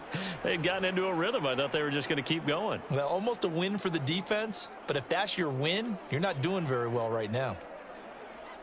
Clock continuing to run. They'll probably wind this all the way before snapping it on 2nd down. On the draw, it's Pollard. Oh, a nifty juke there. Not much fun for a guy trying to tackle him. Yeah, the Cowboys are going to be set up with a 1st and goal as strong running gets them to the 9-yard line. But they didn't accomplish their goal. They didn't get a stop there, gave up another 1st down. They have all 3 timeouts in their pocket. I think defensively you've got to start thinking about using them here. I was just going to ask you at what point you think now's the go time? I think now's the go time. I don't think you sit back and wait because they can take a lot of time off the clock between plays and run 3 to 4. That ball is caught. It's Gallup. Touchdown, Cowboys. A 9-yard touchdown there. And the Cowboys have taken a 2-touchdown lead now. Well, that's certainly going to bump up the old win probability index because now it's a 2-score game here in the 4th quarter. Yeah, you're taking me into that deep water now. Win probability index. This game's definitely not over. We're not looking at a 0.5% or something. It's just 2 scores. But the way that this team has played, to me, what I've seen, they absolutely deserve to win this game. They've been the better team by far throughout. Aubrey now for the point after. And he's been a busy man, 5 for 5 now as he knocks another one through to extend the lead. A drive that time of 6 plays, and it culminates in a Dallas touchdown.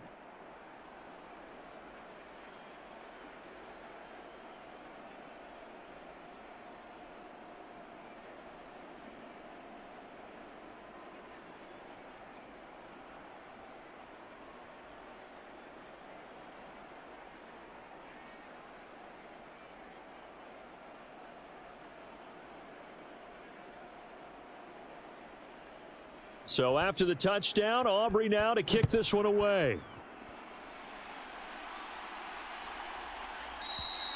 And he'll elect not to return this one, so they'll bring it out to the 25 on the touchback. Houston's offense taking over again. And that last drive, so effective in the passing game, resulting in the touchdown. Maybe not many people were focused on the trenches. There was good protection there. Excellent protection. So now defensively, you've almost got to get down to those starters blocks like you're a sprinter.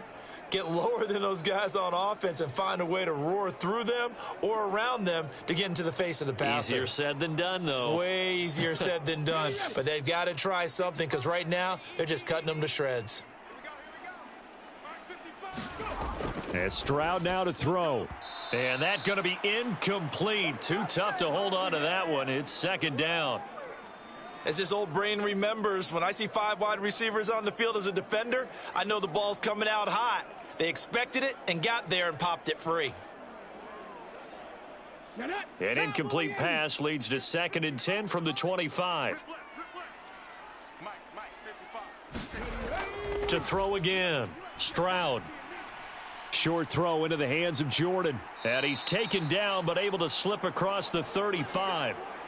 A fresh set of downs on a gain of 13 there for the Texans. And passing yardage-wise, now up over 350 in this game. Pretty nice performance. Definitely that, which usually means you're putting a lot of pressure on guys trying to cover. If you're a defensive back and they put over 350 yards on you, you've had a long day. The key to everything, if you're doing it without throwing interceptions or turning the ball over. The throw down the field, caught by his running back. And he'll be taken down, but not before he gets into enemy territory. 2 minutes left to play in this football game here on EA Sports. So it's Texans football as we welcome you back. They've got a 1st and 10 as they search for a late score. All 3 timeouts remain, but they've got to score quick. It's 1st and 10. Again, it's Stroud. And this is intercepted, and that should do it. Picked off by Jordan Lewis. And they finally put an end to this return, but not before he's all the way down to the 37. Well, this is something we've seen before, partner. We've seen a defense bait a rookie, pretend to leave a window open, and then the defensive back jumped it as soon as the ball was released. Big-time play. They love taking advantage of the youngsters, and in this case, it paid off well. And out now come the Cowboys. Now they are really in the driver's seat here, enjoying this lead late in the 4th quarter. The defense does have all 3 timeouts, but at this point, doesn't look like it's going to matter much.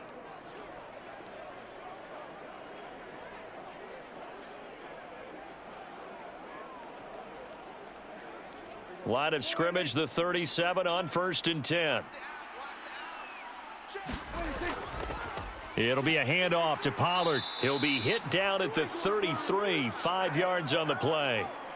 Now the Texans will burn the first of their timeouts as they'll talk things over prior to this upcoming 2nd down play.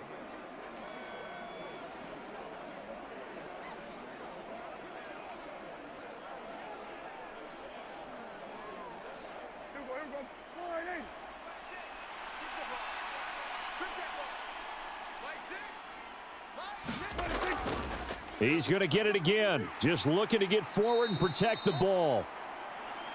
Now the Texans will use one of their 2 remaining timeouts, and they'll be disappointed to have to burn one there after giving up the 1st down.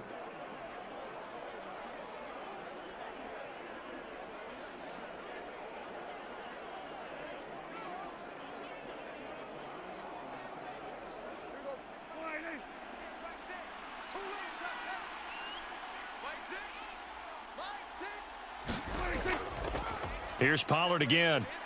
Able to slither by. And he will have a Cowboys 1st down, and that should be that. The Texans going to signal for their 3rd and final timeout as they'll head to the sideline and talk over what to do next.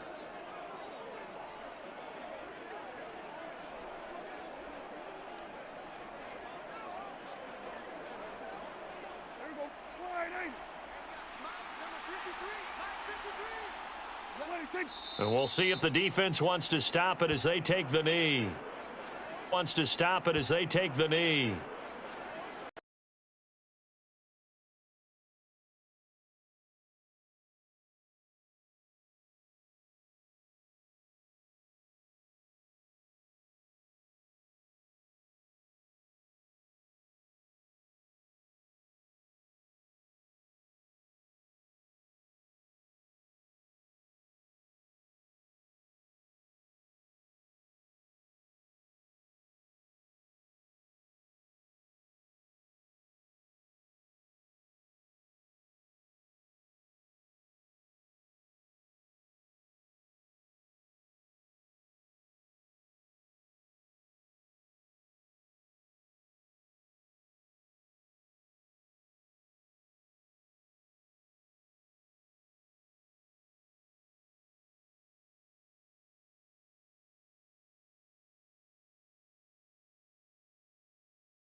Well, partner, under the lights in primetime, this offense, they gave the nation quite a show, putting up that many points to come away with what will certainly be a memorable win for them.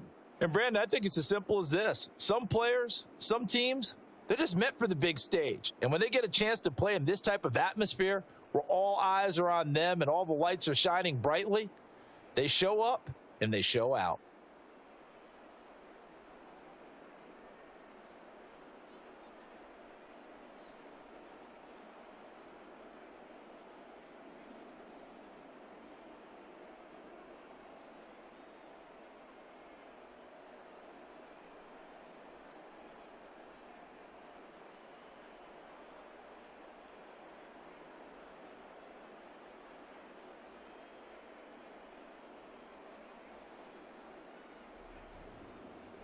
So that's a wrap for Charles Davis. I'm Brandon Gaudin. And this has been a presentation of the NFL on EA Sports. For more, check us out at easports.com. So long, everybody.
Tonight, from Gillette Stadium in Foxborough, it's a special prime time edition of the NFL on EA Sports.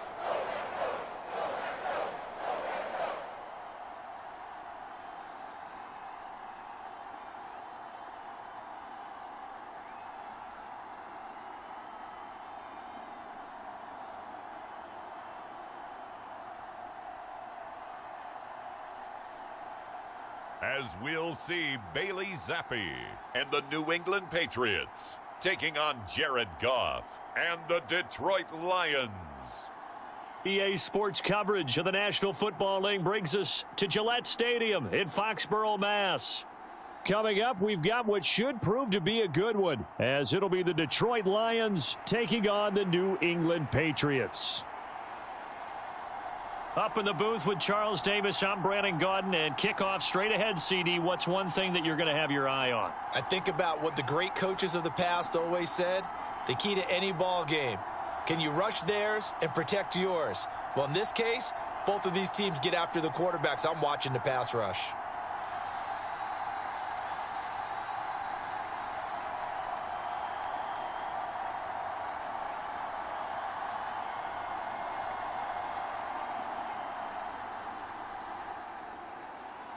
Well, the kicker, Chad Ryland, has this one teed up, and we are underway. Off we go in Foxborough. And we will not get a run back here to start. It's a touchback, and it will come out to the 25. So here are the Lions now coming out for their opening drive.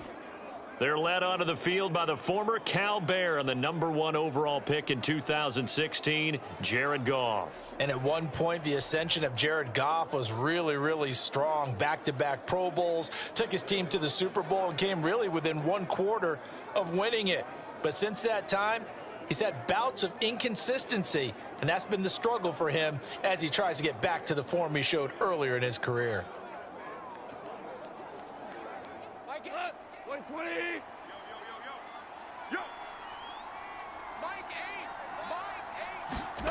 Right to the air. Here is Goff. Wright's got it. And they'll get him down after a pickup of 8, 2nd and 2. A good safe pass there right off the bat. That's almost a rhythm play. That's what we like to call it. Get them into rhythm early, something safe, something they're confident about, something they feel good. And once that's completed, then you just keep moving from there because the confidence elevates. Now it's Goff off the bootleg. This one swung out to Montgomery. 7 yards there and a first down. I like it. I like it. I like it. Get everyone involved in the passing game, and you know you can create those great mismatches throwing it to your guys out of the backfield. And on the first drive, that can also help establish some rhythm, right? I think so, and gets everyone involved. They feel like they're part of it and really gets them amped up as they go forward. 180. I'm coming. They will run for the first time with David Montgomery. And he's going to get a solid gain of 9 before being brought down. 2nd and right at a yard. If these kinds of lanes are available, you have to feel like he's going to have a pretty big game on the ground. Yeah, you can tell early on he's got a little burst in his step, and that's a big pickup right there on first down. From the 48-yard line, here's 2nd down at a yard.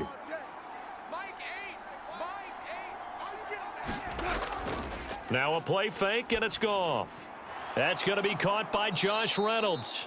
And he's got another first down as the tackle's going to be made at the Patriots' 40.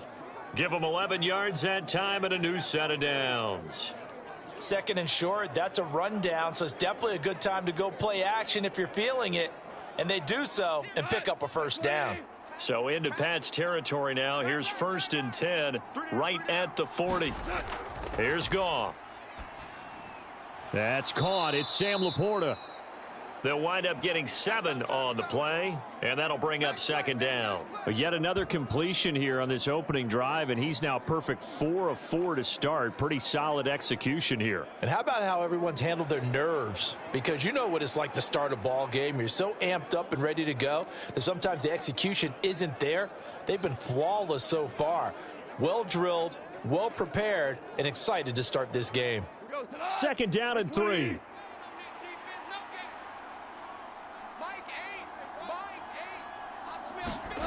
Back to throw, Goff. And his throw's going to be incomplete. That his first incompletion after a 4-for-4 start. Yeah, but they shouldn't back off from what they're doing. I like the play calling right out of the gate. I like the tone that they're setting. Keep going in that direction.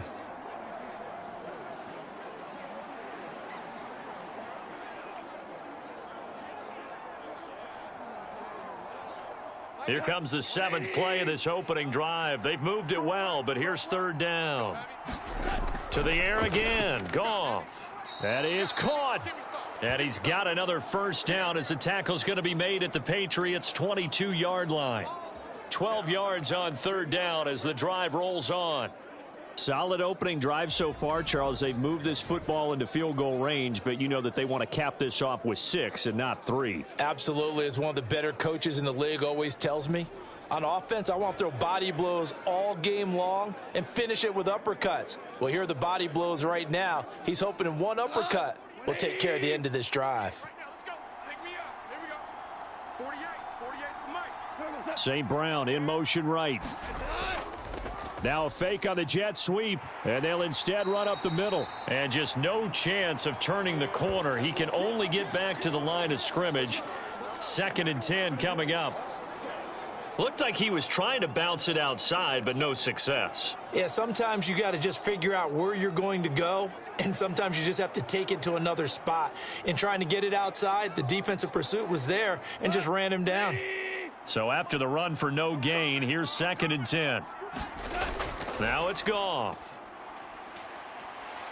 And he's going to be taken down here. A sack back at the 32.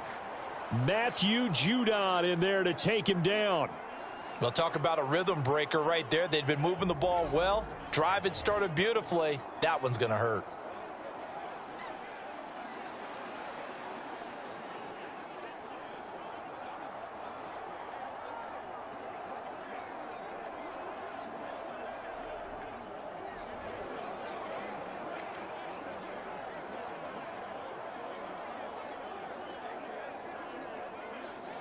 So now following the sack, Goff and the Lions needing to come up with something here on 3rd and long. Now on 3rd and long, they'll look to throw. He gets this out wide to Gibbs. And able to break one tackle, but then quickly brought down. But a nice little gain. That'll bring up 4th down. They wind up getting 8 yards, but they needed more than that. So much about this game is just understanding situations and then having to execute, isn't it? Guard the first down sticks. Don't let them get there. And they rallied and made the tackle.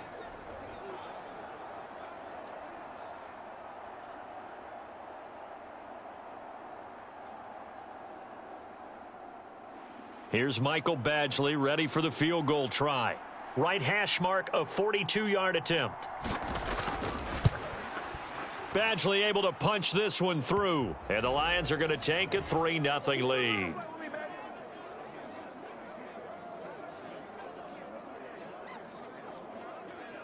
No touchdown there, but if that first drive is any indication, looks like they're going to have a pretty good day passing the football. I would say confidence would have to be pretty high after that first drive, able to throw it almost at will. You're exactly right. They didn't get the touchdown, but 3 points serves as a nice notice about how this offense is going to move.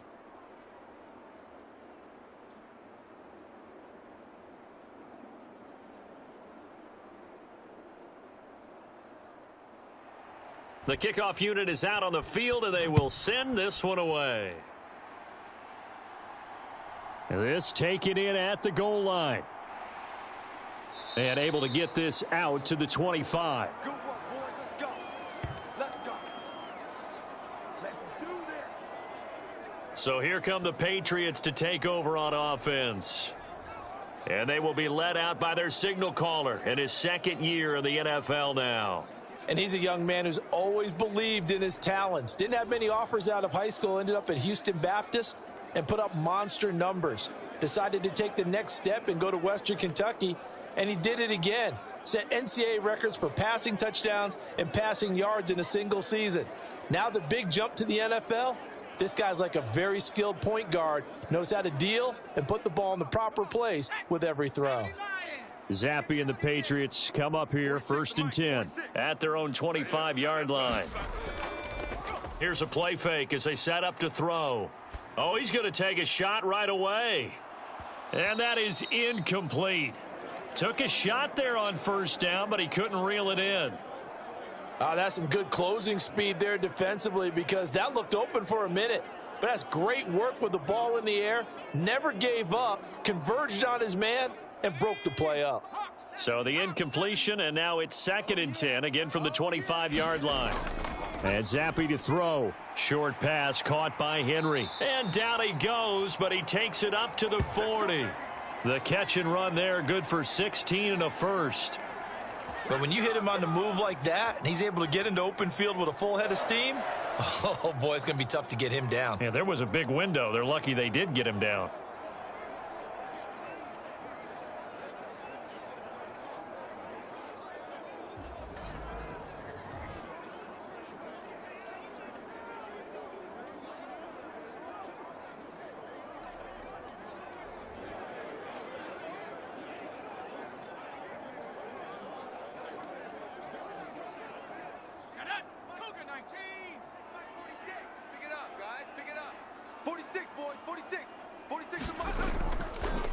They'll run it. This is Ramondre Stevenson. And they get to him after a gain of 6 to the 46. Well, I think after that run, the defense is getting back in the huddle and looking at each other and maybe starting to question their confidence a bit. They gave up a significant run, 6 yards, and now you're saying to yourself, how do we stop them, and do I have enough confidence to make a play? 2nd down, Zappe. Oh, he's trying for Smith-Schuster, but it's intercepted. It's the linebacker, Alex Anzalone. And he will bring it back. An interception return for a Lions touchdown. But Charles, he was looking for just a short throw, kept it in range for the rare linebacker pick six. And give him full credit for his focus. He just kept the quarterback in his sights, and where he was looking to throw, he positioned himself perfectly to be there for the interception. He made the play of the game for his defense right there.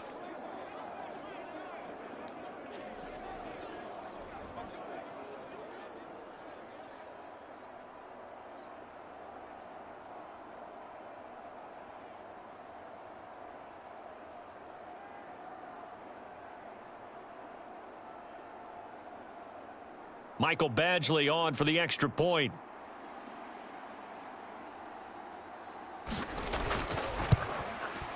He's got it, and now it's a 10-0 lead here in the opening quarter. A heck of a play there defensively, getting the interception, navigating his way into the end zone for the touchdown.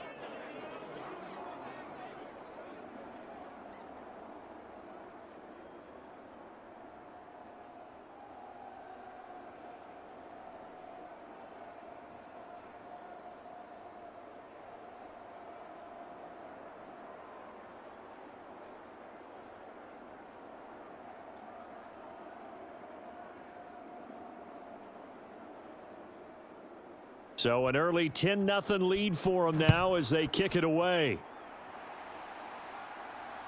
Taken at the goal line. And able to take it past the 25 and up to the 28-yard line.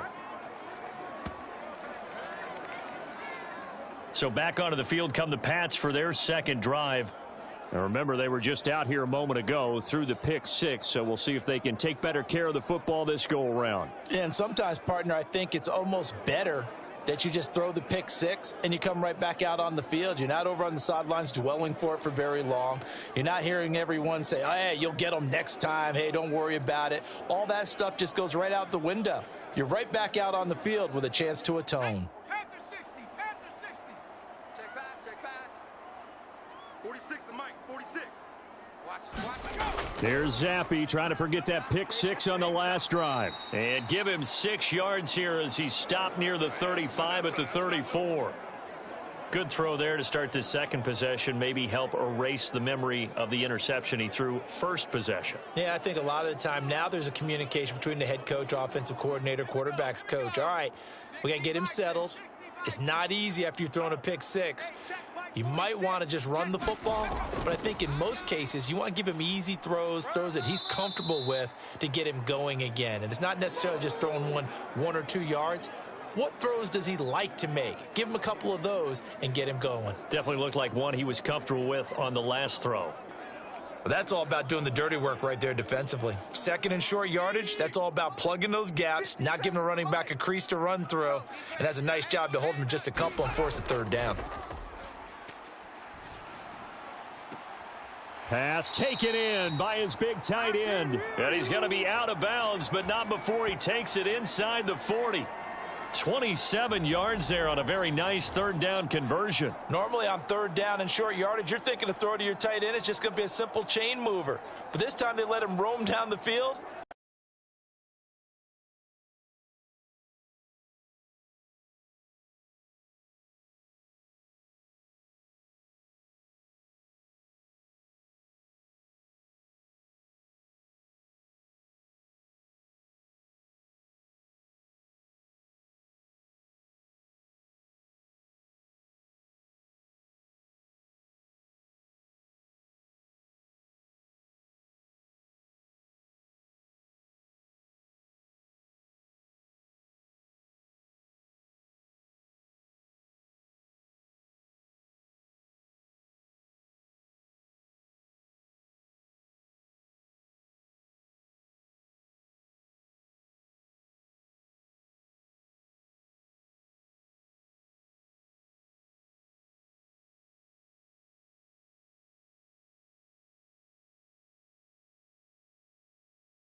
Smith-Schuster. And it's going to be another first down as they'll get him to the ground at the Lions' 19. That'll be a pickup of 10 as they try to recover from this 10-point deficit. I tell you what, it looks like he's shaking off that pick six just fine. It's not just defensive backs that have to have short memories. Quarterbacks utilize that as well. A much more confident throw right there.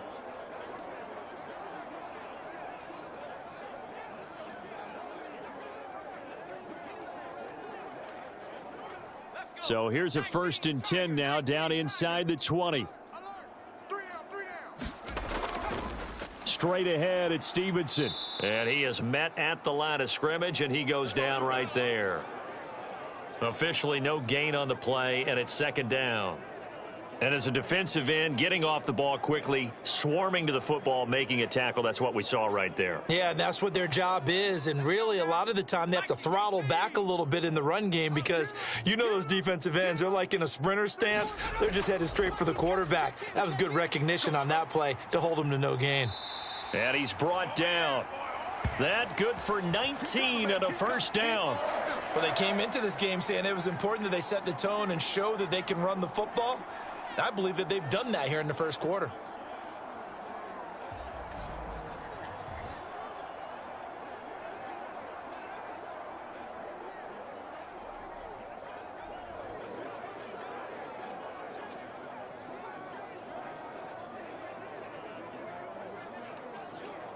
First and goal, and they got to be thinking a chance to get right back into this football game. 46, boys, 46. 46 to Mike. Elliott. Oh, he's going absolutely nowhere as he is hit behind the line. Call it a full 3 yards in the wrong direction there. Brings up 2nd down. The short field shrinks even more with the type of bodies they brought in on that play. Those extra tight ends, they weren't able to secure their blocks, and that one ended up going backwards.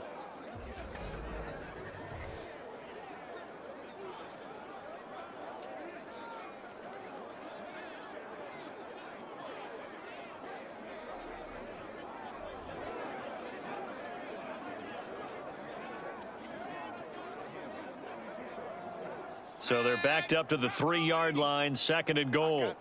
I got you. 46 to Mike. 40. Stevenson fighting, but he won't get too far. Maybe a yard, that's all, down to the 2. Call it a gain of a yard as they get a little bit closer here. It's 3rd and goal. 2 straight shots on the ground. Now on 3rd, do you go to the air? I think the possibility exists, and if you're doing it, you're probably going play action since you ran it twice. But I often think that 2nd down is a time you go play action and throw the ball. I say commit to the run. And he is in. Touchdown, New England. Ramondre Stevenson taking it in from 2 yards out. And the Patriots have got it back to within a score. Well, he'd been the workhorse on this drive, and it would have been unfair to bring someone else in to finish the job. So they go back to him again, and he delivers with a touchdown run.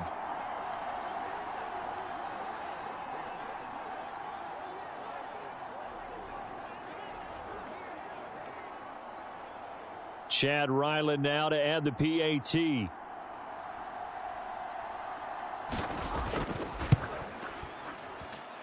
And they're back within a field goal. It's 10-7 now. A 10-play drive that time. And it was polished off by a Ramondre Stevenson touchdown run.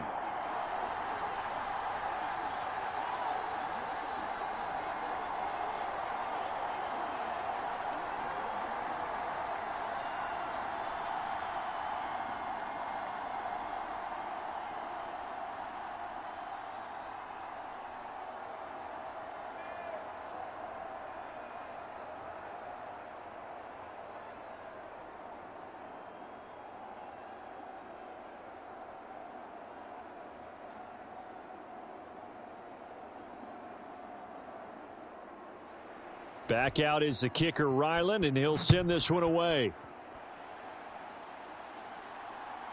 Here comes Khalif Raymond from his end zone. And he'll be stopped right around where he would have been had he gone down to a knee, maybe a yard shy of there at the 24. Back onto the field come the Lions for their 2nd overall drive. And they had a long drive last time, but they had to settle for a field goal, and I'm sure that's how it felt to them, settling. They probably should have gotten in the end zone. Yeah, not out-and-out joy, right? Because that's what you get when you put the ball in the end zone. But there are benefits to that type of a long drive. Your defense gets a chance to take a break, adjust a little bit, maybe get themselves ready to get back out on the field and play a little bit better. So they'll take the benefit even though they wanted the 6 points. And maybe wore down the other defense. We'll see. Meanwhile, Goff's throw complete there to St. Brown. And they're able to get this one across the 35. A gain of 11 to kick off the drive, and it's a quick first down. That was a nicely run slant route, and what the receiver's trying to do is make the defender think he's going upfield for a deeper route and then breaks it off, usually after about 3 to 4 steps, and cuts towards the middle of the field. And now what he's trying to do is use his body to keep the defender away from the football and give the quarterback a really nice target. And he's going to take this ahead for right around 3 yards, but no more than that. Second down. Not a huge carry there on first down, but not all of them will be. But still, all in all, a positive play for the offense. It's all about picking up at least a few to set up what you're going to do here on second down. Here's 2nd and 7. Goff now to throw. Throwing quickly there, but it's incomplete. Not sure what happened there, but he just didn't get the right read on the coverage that time. Pass wasn't where it needed to be, and that'll send them back to the drawing board.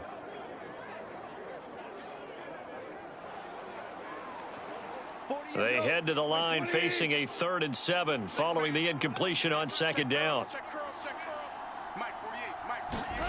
Now Goff.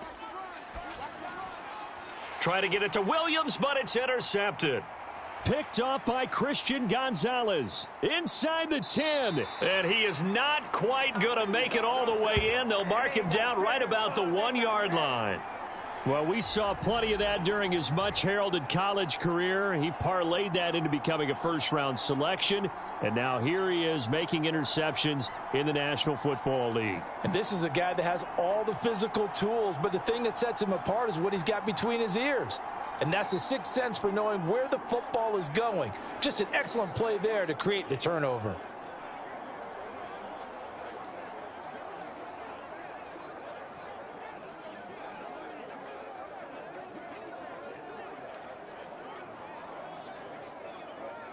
The best starting field position you could possibly have. 1st and goal from the 1.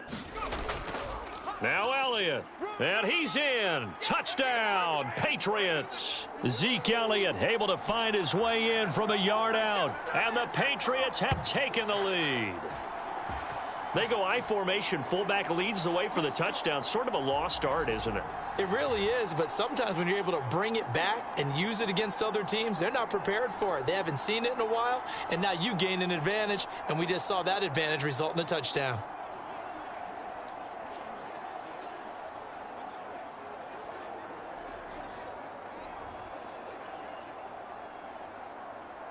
Now Ryland for the PAT.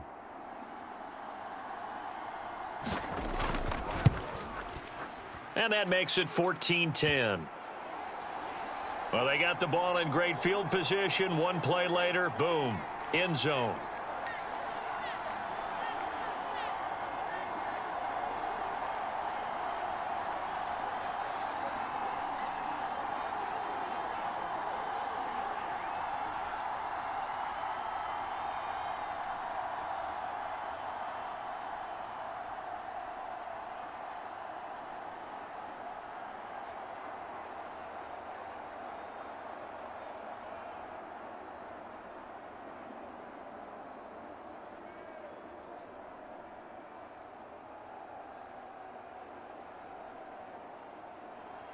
So after the field goal, Ryland back out as he'll send this one away.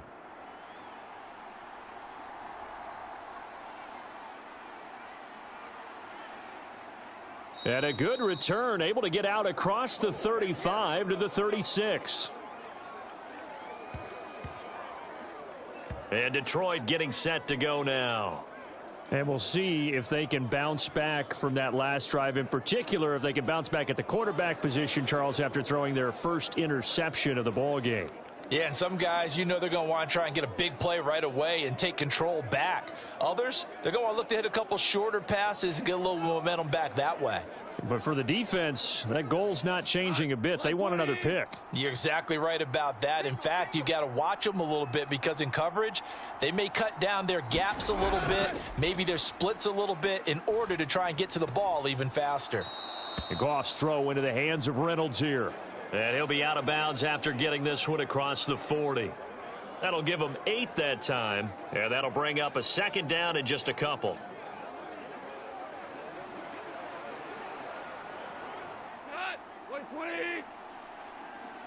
Tight end right. Tight end right. Going up the gut, Montgomery. And he'll lose yardage here, back at the 41. It'll be a loss of a full 3 yards there, and it also brings up third down. We all have habits. We can be somewhat predictable, and you know me pretty well on second down and short. What I like to see. Play action. Yeah, without a doubt, I thought that was a great spot to call it. Instead, didn't go their way, did it? Now, defense sold out for the run. Worked out well.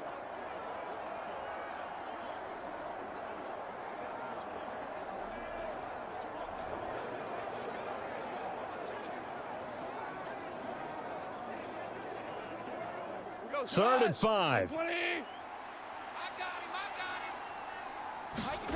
Gone. Able to find the open man. That's complete. And he'll be taken down, but not before he works it past the 50. He'll get a dozen there, and the Lions have a first down. Well, a lot of times when you get a manageable third down situation like this, you have to think about your tight end, and he comes through for him, picking up the first down.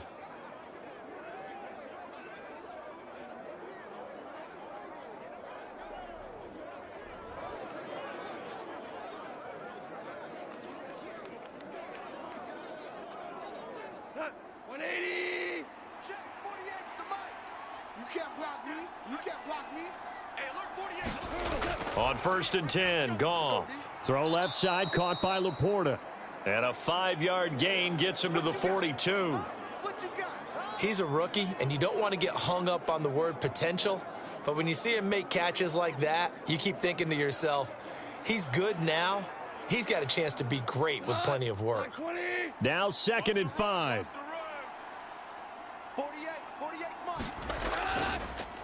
First run of the game for Jahmyr Gibbs, the Alabama product. And a very determined run there as he'll take this all the way down to the 27. Good effort. 15 yards for the Lions there and a first down. A perfect example right there, Charles, of why they love this rookie runner. And think about how the NFL and the college games are meshing together more and more. You don't have to go to the NFL and learn a new set of skills. What you did in college often makes you ready for the NFL.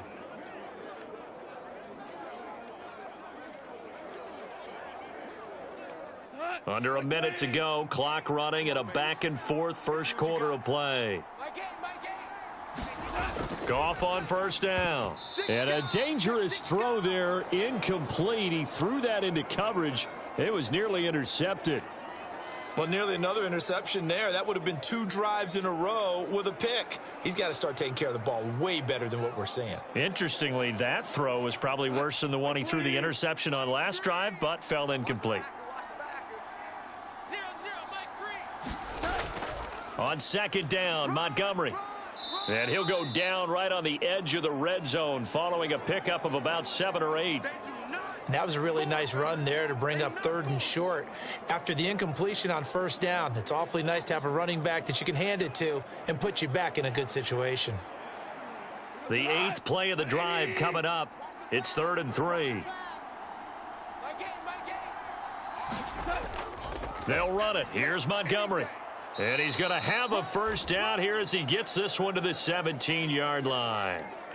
It's a gain of 3, and it gets him the first.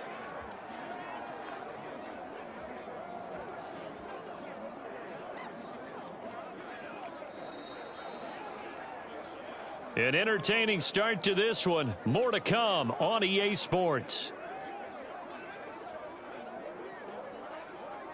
The Lions with the football here to begin the second quarter as they've got it with a 1st and 10.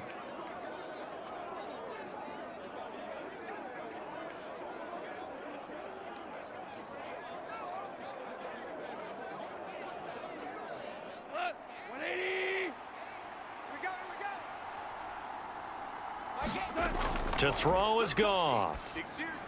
And right with it here over the middle. It'll be a gain of 5, and that's going to bring up second down.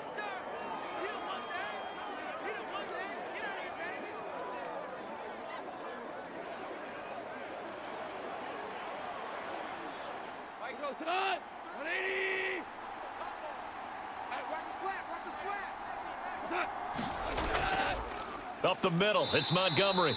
And he is going to be stopped cold behind the line of scrimmage.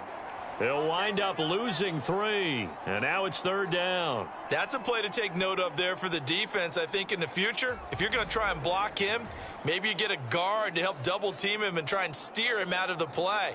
They should have done it on that snap.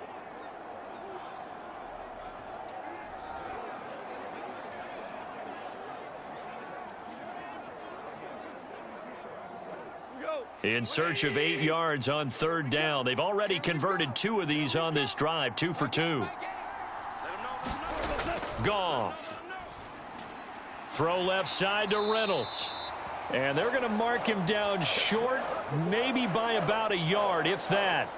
It'll go down as a gain of 6, and that'll bring up fourth down. I thought they might take a shot down the field, but instead they ran a little drag route there. I think they were hoping he could catch it and run away from the defender. But a really good job keeping the play in front of them, and they force a fourth down.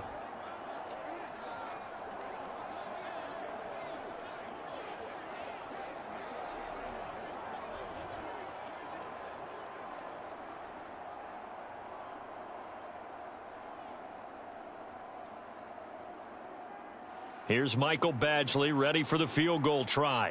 From the left hash, should be a fairly easy one here.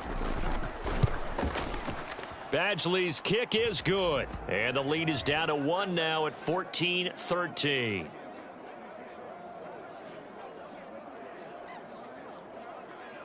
So it was 4th and 1 down in the red zone, but they elect to take just the 3. And I'm a little surprised that that's how they decided to play it, that they didn't go for it there. But sometimes just take those 3 points and put them in your pocket. I just have one question for you, partner. Okay. Hip pocket or back pocket?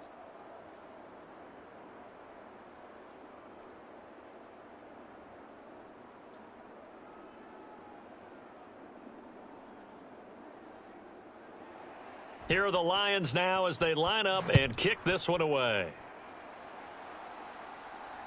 Here's Rager. He's going to bring this one out. And he'll be stopped right around where he would have been had he gone down to a knee, maybe a yard shy of there at the 24. New England's offense set to go. This drive here beginning probably with a pair of motivated groups. Remember, the offense scored a touchdown on their last time out, looking to repeat that in Charles's defense. They were very frustrated after giving up 6 the last time on the field. And frankly, it's just a battle of wills in a lot of ways because you know they're both motivated. They both game planned for this drive, and they both have specific outcomes in mind. To me, it just comes down to who can execute better and which side can step up and assert its will over the other. Zappy now on 1st and 10. Open man is Kendrick Bourne. This will be stopped about 2 yards shy of the marker. 8-yard gain, 2nd and 2.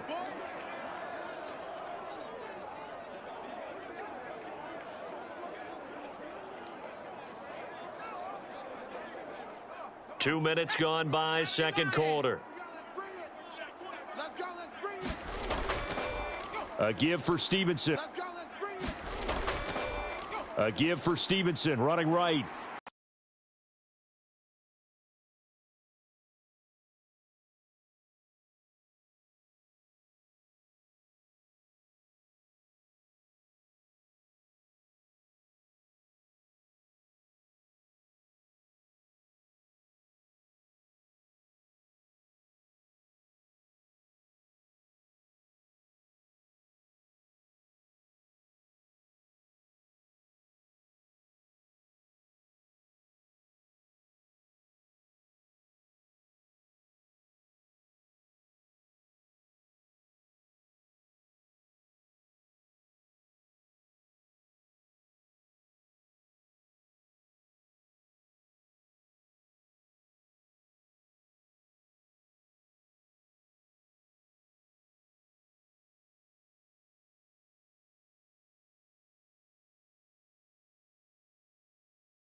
into Lion territory now. Here's 1st and 10 at the 42-yard line. Zappi looks to throw it. Short pass caught by Henry. And brought down, but able to get it to their 30-yard line. Another good gain. That's now 35 yards combined on those last 2 plays. They're going to empty the backfield here, so you know this ball's likely to come out quick. They let the 4 outside receivers run deeper routes and then let the tight end just make a beeline across the formation. He's able to make the catch and turn it into good yardage and a 1st down. So 1st and 10 now from the 30. Check the outs, check the outs, check the outs. Zappi back to throw. Throw left side, complete to Smith-Schuster. And he'll be out of bounds, able to get it down to the 25 there. Give him a gain of 5 on the completion, and it'll be 2nd down.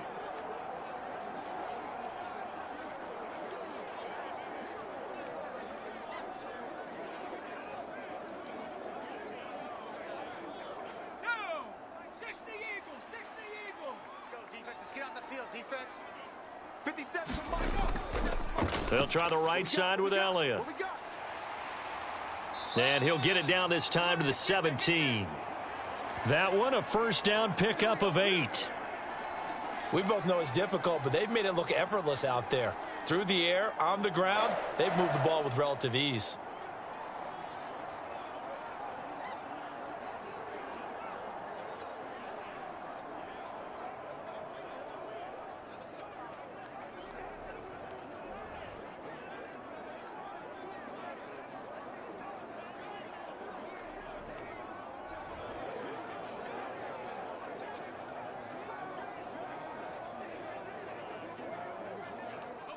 So from the 17 now, here's a 1st and 10. Just like that.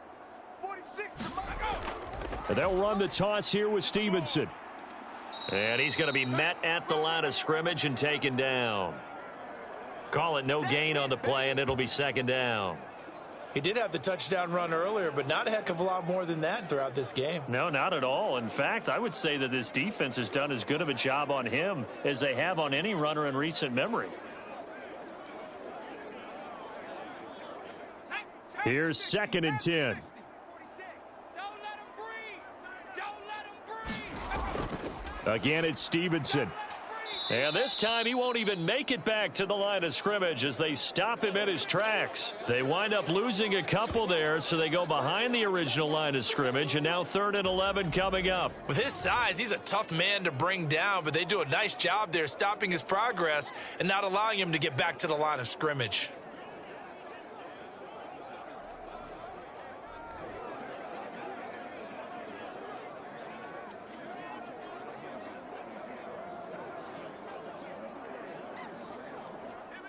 Ninth play of the drive coming up, and certainly not an easy one on 3rd and long. Mike 46. Mike 46. Looking to throw, Zappi. Out right to Bourne. And he's going to come up well shy of the 1st here as the tackle's made right around the 12. So the completion good for 6 yards, and it'll be 4th down. One hallmark of good defenses is understanding the game, understanding positioning, and tackling immediately in the secondary after catches. I think we just saw that on display right there. Got to him before he ever had a chance to think about turning it upfield.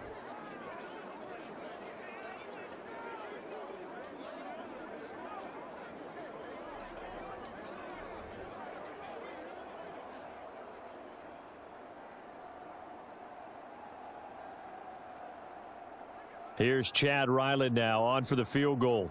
From the right hash here, should be an easy one. And his kick is good. And the drive will wind up yielding 3.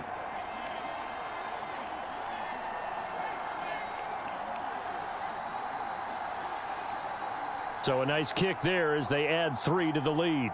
And from what I've seen so far, Brandon, I think they've been the better of the two teams here in the first half. So even though you want the touchdown, I think that's a nice job there to put 3 points on the board.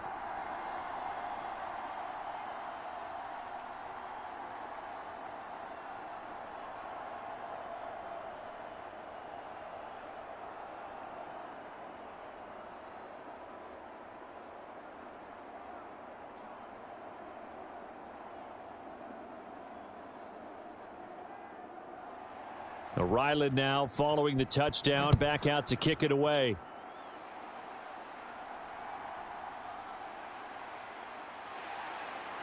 And he takes this near the 25. Just a little pass there. Call it the 26.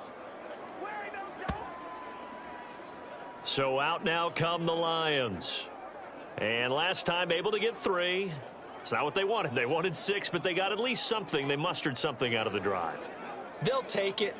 I like the way you've described it. Not ideal, but they'll take it. Anything to put some points on the board. But this time on offense, they don't even want to see the field goal kicker trot on the field. They want that ball in the end zone. Yeah, they'll be going for 6. Goff and this Lions offense set for a 1st and 10. At their own 26.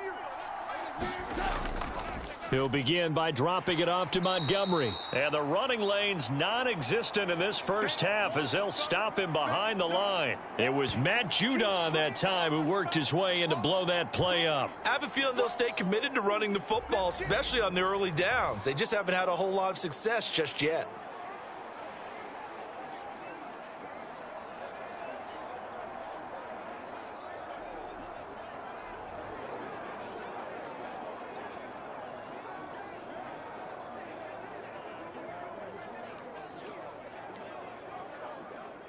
So the opening play of the drive goes backwards. Now they'll come up on 2nd and 12. Here's Goff. And his throw here's incomplete. That pass just a little bit off. It looked like maybe he tried to force it in there. Game speed, always different, no matter what you do in practice. You can't simulate it, right? So your decision making, everything has to be a little bit quicker. Sometimes it can throw you off until you adjust.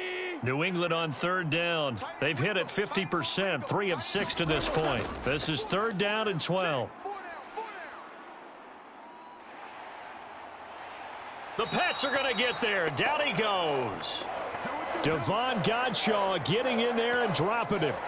Okay, I'm not sure you could actually draw up a better pass rush than that one right there. Nowhere to go outside. He had to keep backing up and backing up and backing up. Eventually dropped for a huge loss.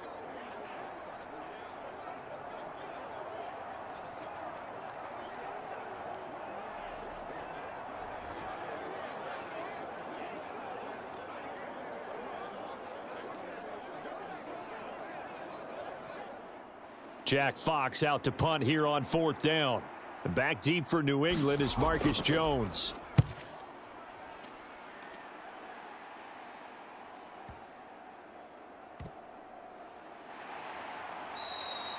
And when it's said and done, it's a 58-yard punt. And the Patriots take over.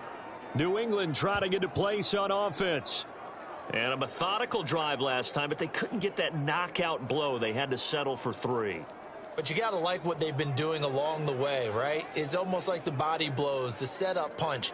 As you said, they didn't get the knockout blow here, but that doesn't mean it can't come later in the game on another possession. And the defense on the other side, maybe a little gassed, right? Yeah, a little tired. And if nothing else, they just feel relieved getting off field, only giving up 3. They don't exactly feel like they've handled the offense. 46 to Mike. 46 to Mike. Zappi looking to throw it on 1st down. Open man is born. And he gets this one just shy of the 40, down at the 39. They may want to go back to that one. First play of the drive, good for 15 and a 1st down.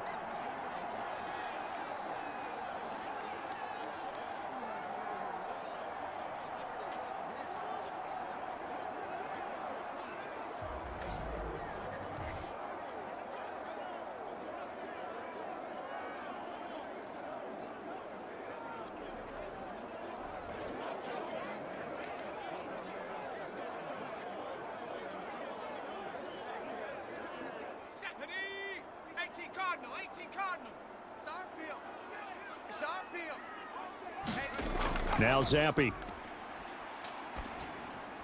Pass complete once again to Bourne. Simple drag route here, lined up out left and tried to work his way back across the field. You probably saw me twitch there, partner, because I think he wanted the ball a little bit sooner. By the time he looked it in, defender was right on him. From the 46, here's 2nd and 3. Go. Go. Slam. Slam.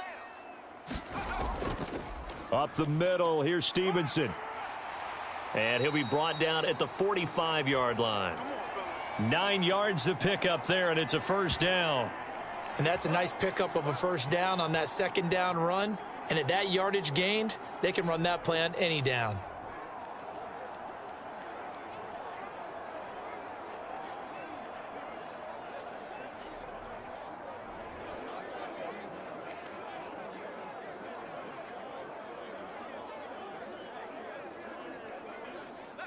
So the ball moves into Lion territory now. Here's 1st and 10 at the 45-yard line. They run once more with Stevenson. He takes this for about 6 down inside the 40. That's a really nice job by them picking up the run blitz and detecting it and blocking it and turning it into a nice run. And a lot of times you think if you blitz a running play, you're going to smother it. But a lot of the blitzers, they come in a little bit high. They don't have great leverage, and they're easily blocked and turned to the side. Now Zappi. Got a man open. That's Devontae Parker, complete. And he gets it down a yard or two shy of the 30 before he's out of bounds. His first catch, good for 8 and a first down.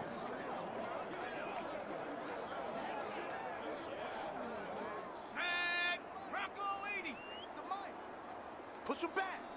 Push him back. They'll set up to throw. That was short one to Gesicki. So give him 5 yards there on the pitch and catch, and it's 2nd down.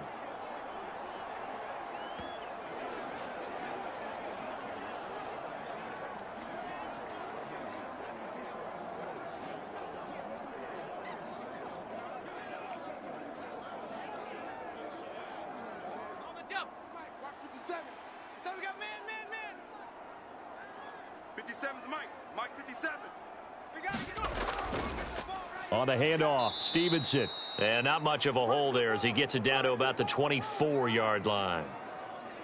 Ladies and gentlemen, that is a force of nature at the defensive tackle position. Yes, he's as big as they come, but still plenty agile. And he's able to make a nice play there to swallow up the ball carrier.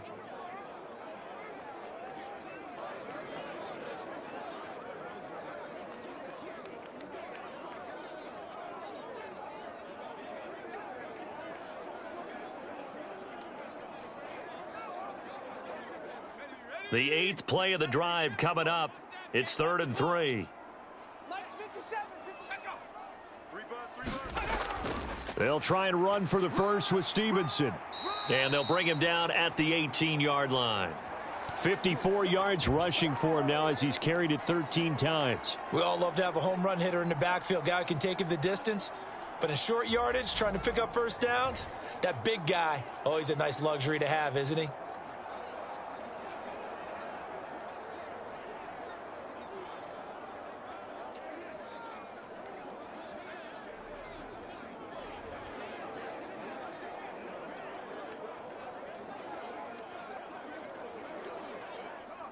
So from inside the 20, here's 1st and 10 at the 18. Mike 46. Inside give to Elliott. And he'll get him inside the 15 down to the 14-yard line. And give him 4 yards there. It'll be 2nd and 6. Not a run that you're going to write home about, but still a good first down run. That's what an offense calls staying on schedule. 3 to 4 yards on first down. You're set up very well for the rest of the drive. 2nd and 6. Hey, check Mike 57. Mike 57. Now they'll switch it up here and look to throw. Complete. It's Henry. And all the way down inside the 5 to the 4. Over 70 yards receiving now for him in this first half alone as he's got a first down on that last catch. He's certainly done a nice job spreading the field on this drive, and here he finds his big tight end for good yardage. And that's what you have to do. Keep defenses guessing about where you're going to go with the football. 46 to Mike. They'll bring a tight end in motion. Here's Stevenson. And he'll take it into the end zone for a Patriot touchdown. Ramondre Stevenson With his 2nd touchdown here in this first half. And they are able to add on to their advantage. And always a good first half when you can hit pay dirt twice. And it never hurts to have that good feeling as the game moves on. Just think about halftime. If that's all he gets, he'll just sit there at the half and think, all right, 2 already. I can get some more. And he'll be encouraging his offensive line to create some space. Ryland on for the extra point.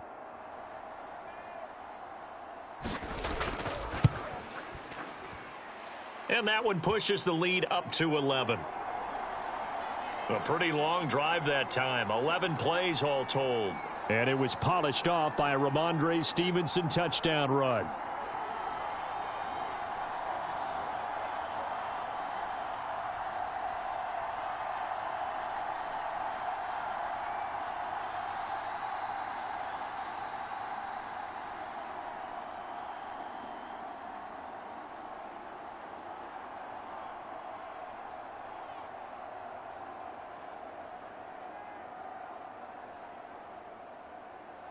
Back out is the kicker, Ryland, and he'll send this one away. This fielded right at the goal line. And he'll be brought down at the 28-yard line, so the decision to bring it out of the end zone gets him 3 more. Here's the Detroit offense now as they head back out onto the field. These guys definitely hoping for a better showing than their last appearance. They couldn't really even move the football much beyond the shadows of their own goalpost, Charles. We'll see if they can get a better, more sustained drive going here. Yeah, and every team that we ever talk to says the exact same thing. When you start a drive from that deep in your own territory, the goal is a minimum of at least 2 first downs, because even if you have to punt then, you change the field position, right? You flip the field a little bit. They didn't get that done. This time they want to string together a nice drive and help. Oh, and his early struggles continue. Here's another one intercepted. It's Kyler Duggar who picks it. And he takes this one back into the end zone. And the Patriot defense has a touchdown. Well, turnabout is fair play, I guess. They had a pick 6 against them earlier, and now this defense, Charles, they get a pick 6 of their own. And for a moment, let's just set aside how it impacts the scoreboard, because how about the response? One defense gets the pick 6, the other comes back and matches it. These are 2 defenses that are planning on winning the game for their teams themselves.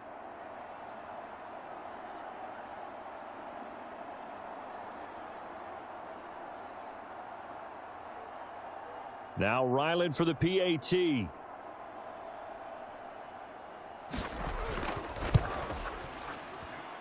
And the lead is up to 18 now. So the defense creating some points, not only getting the interception, but then returning it to the end zone for the pick 6.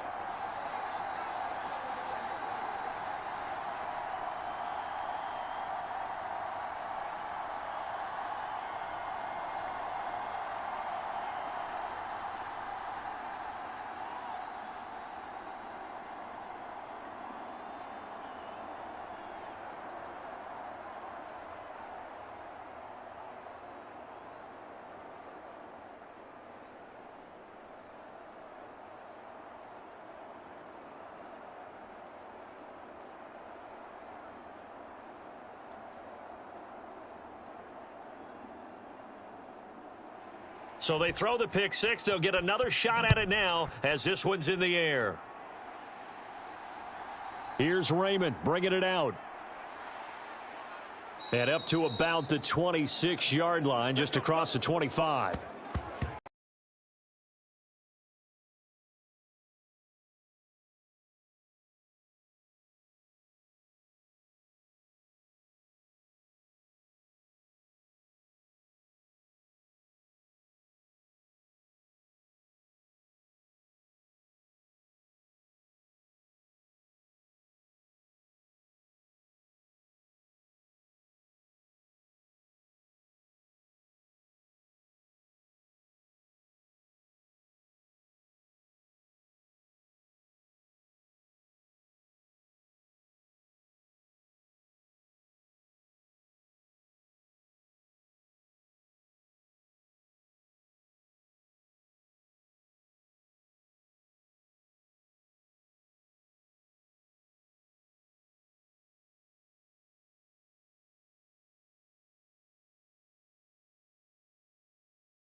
Remaining in this first half of football. You got nothing. A reminder that when halftime rolls around, Jonathan Coachman will have all the highlights and analysis of this first half of play from our studios in Orlando. They'll come up now 2nd and 4 from the 31. Goff now looking to throw. A little short pass here taken in by Laporta. And he'll be tackled right on the chalk of the 45. It's a gain of 14 and a first down for Detroit. Well, these guys have definitely been outplayed in the first half. I like their countenance. I like the way that they haven't panicked out there, the way they're carrying themselves. They're starting to move the ball, and what you have to do, maintain your poise and start to put together some drives. Now Goff on first down. And the throw left sideline here is caught, but they'll rule it incomplete. Couldn't keep his feet in. 2nd down. Out routes are always timing routes. And if the timing's off just a little bit, it can really throw off a play. It looked like he led him a little too much there. Yeah, there was a fraction of a second because he caught it, just couldn't stay in bounds. Now a 2nd and 10. Hey, let's get that ball, D. Let's get that ball. Hey, alert 48. Here's Goff. And this will be good for a pickup of 9 to the 46. You can see the time and effort and thought that they've put into their passing game because it was evident right there. It looks like a simple pitch and catch, but you and I both know that they have planned for this and worked hard to make it happen. Now you've got to hustle your guys to the line and get them set. Again, Goff. And for the 3rd time here in this half, it's intercepted. Picked up by Jonathan Jones. Well, I'm not sure that the wheels, Charles, are coming completely off, but they're shaking a little bit. That's 3 interceptions, and now interceptions here on back-to-back drives. And I think about what a Hall of Fame coach told me, that he always told his teams, when a mistake happens, just move on to the next play. Let it go. Hard to do when you've thrown this many interceptions. That's exactly the attitude that has to be adopted. Possession back to the Patriots. Ramondre Stevenson headed out with the offense. Good returns on the last drive. He hit the end zone for the 2nd time. Good returns in this first half, really. Yeah, good returns for his team. Really good returns for the guy. You know where I'm Fantasy. going. Darn right. Those fantasy guys who have him on their team, they're rejoicing right now, and they have a high expectation that what they've seen already will continue. Be more. You talk about fantasy live, but you don't. Why don't you just play? You don't. I'm not good enough to play the fantasy game. I enjoy watching You're an you analyst. do it. You're an expert. I mean, you were a champ last year. Keep it up. 5th place. Okay. Well, that's a champ in my book. And a dangerous throw there. Nearly intercepted on the sideline, but it's incomplete. They almost gave it right back to him there with another interception of their own. And to be honest, he probably should have caught that and picked it off. And he knows it, and he'll see it in film, and he'll see it in his dreams tonight when it's all said and done. But you almost felt like the excitement had been ramped up, and they were trying to get a big play right after that one. And this one taken in on the right sideline, but not in the field of play. They say it's incomplete. The throw led him a little too far. It brings up 3rd down. This secondary has been roasted in this first half, but they get a measure of revenge there. Nice play on the deep ball. Yeah, they're going to need a few more plays like that in order to get their confidence fully back, but that's one step in the proper direction. Now they face a 3rd and 10 after back-to-back incompletions. Let's go, hey. Now they'll throw here out of the gun. Open man, that's Henry. And he'll be taken down well before the first at about the 36-yard line. Now a timeout called for by the defense as the clock will stop with 45 seconds to go in the first half.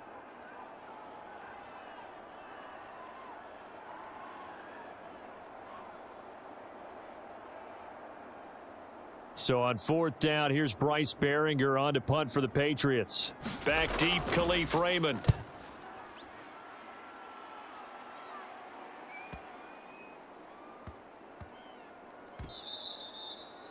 Amazing. Perfectly placed. If that ball goes 1 extra yard, maybe not even an extra yard, the starting point is the 20. So there is a reason that a lot of punters are also excellent golfers. They know distance control. You know what else they have? Same groove motion over and over. Once they have that down, it repeats under pressure.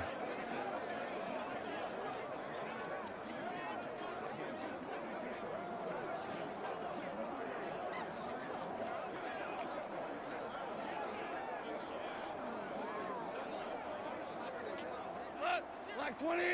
Let's go, D. It's going to be a long day, offense. It's going to be a long day. They'll start on the ground with Montgomery.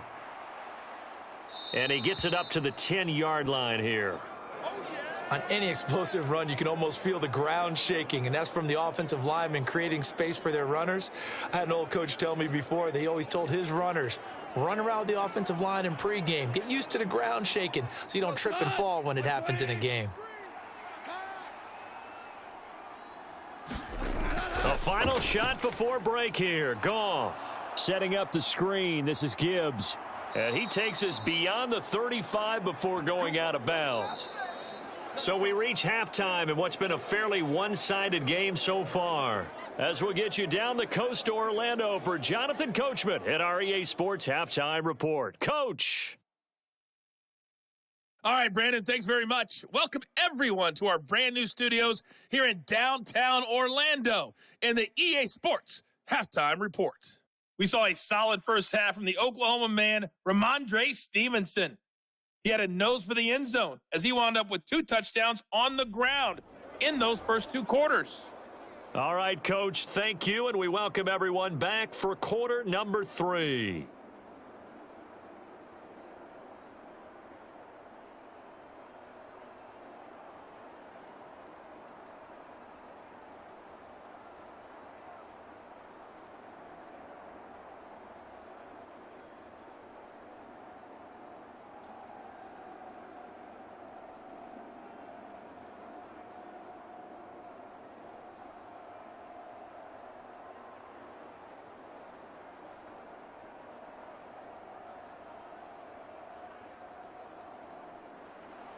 So here we go for half number 2. The Patriots with the lead, and they will be getting the football. Here's Rager. He's going to bring this one out.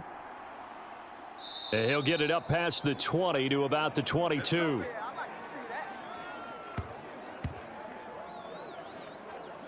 Here comes the Patriots offensive unit. They'll have it first here to begin the 3rd quarter.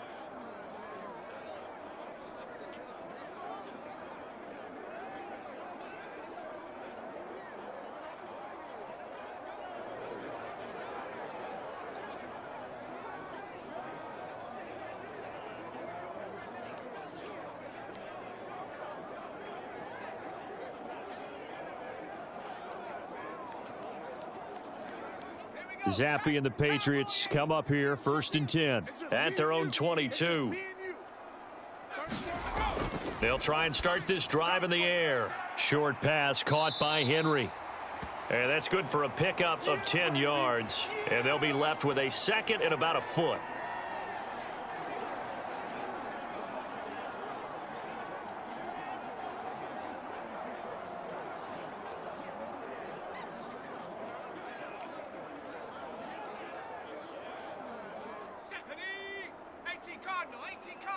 Pick your game up. 57's the mic. Watch 57. Zappi going to bootleg out. And the pass to Henry is intercepted. And he'll get this back to the 32-yard line. Welcome to the NFL, baby. Pretty much everything went their way offensively in the first half, but now an interception on the opening drive of the 3rd quarter. As we know, the key to everything here, don't get careless with the football. The problem is you've got to stay aggressive as well. So where's the line between being aggressive and attacking and being overly aggressive? I think they just crossed it on that one.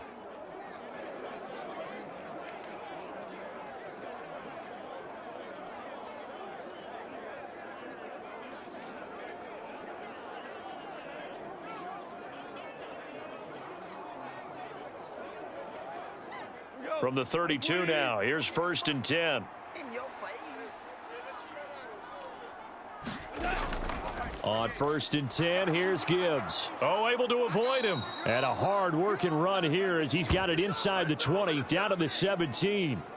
15 yards for the Lions there on a 1st down. Partner, if you want more carries, I think we saw how you get them. Showed that he's got the fresh legs, and he picked up the 1st down on that run. Don't just ask for them. Show them that you're supposed to get the football.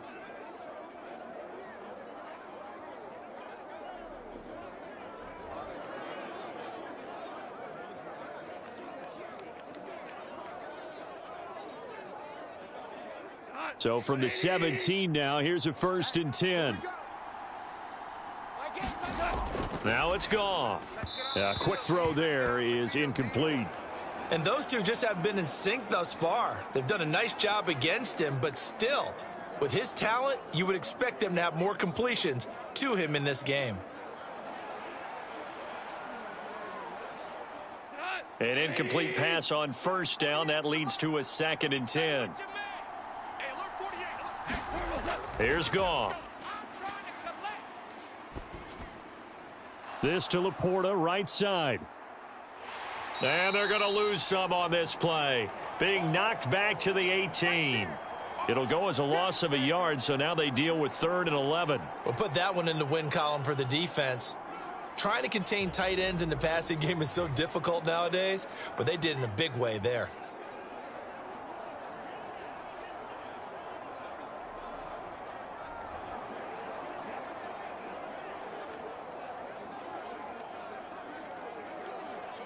What do they have for this? 3rd and 11.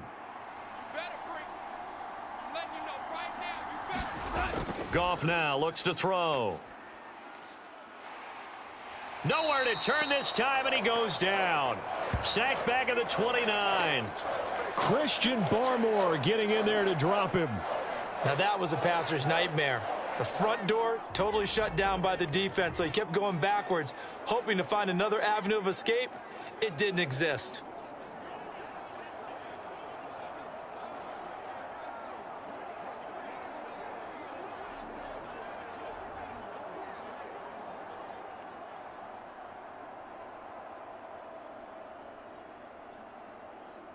Here's Michael Badgley ready for the field goal try. This one from 46 yards out. Badgley able to knock this one through, and that'll get the deficit down to 15.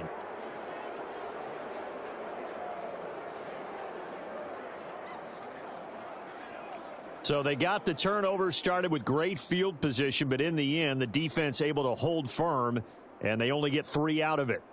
And I like what you said right there. That defense able to hold firm, backed up into the shadow of their own end zone. The goalpost right behind them. They had to make sure they didn't give up the 6. And, boy, they came through in a big way. To them, even though they gave up 3, that's a win for their side.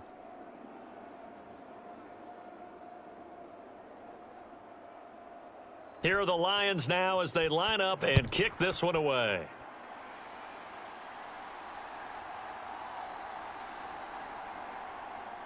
And he'll be tackled just shy of the 25. Come on, baby, let's go. Get excited. Let's go. Let's go. Come on, time to play. New England's offense set to go.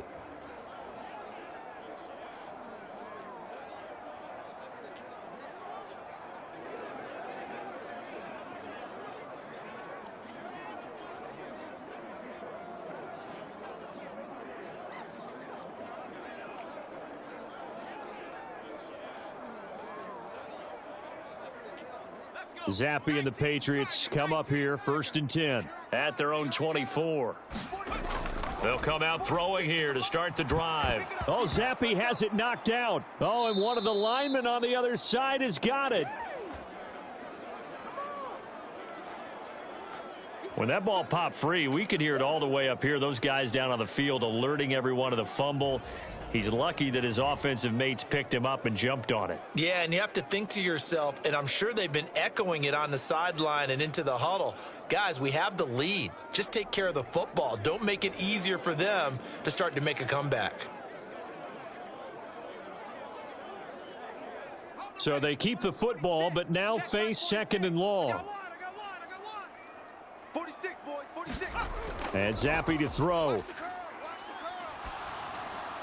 And that went to the right side and incomplete. And this drive is almost over before it began thanks to a great defensive effort. Sack on 1st down, followed by an incompletion. One more good rep, and they get off the field.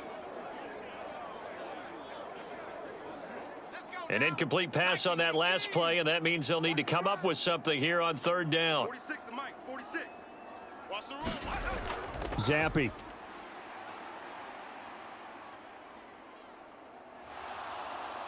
Pressure gets to him, and down he goes. Back at the 4-yard line. Levi Onwuzurike charging in and finishing off the sack. Well, if an offense is going to throw the ball in this part of the field, any pass rusher will tell you that's his favorite part. Gets a chance to get after the quarterback. It's almost like a reverse red zone. They can create points using their defense, and this time they take their man down.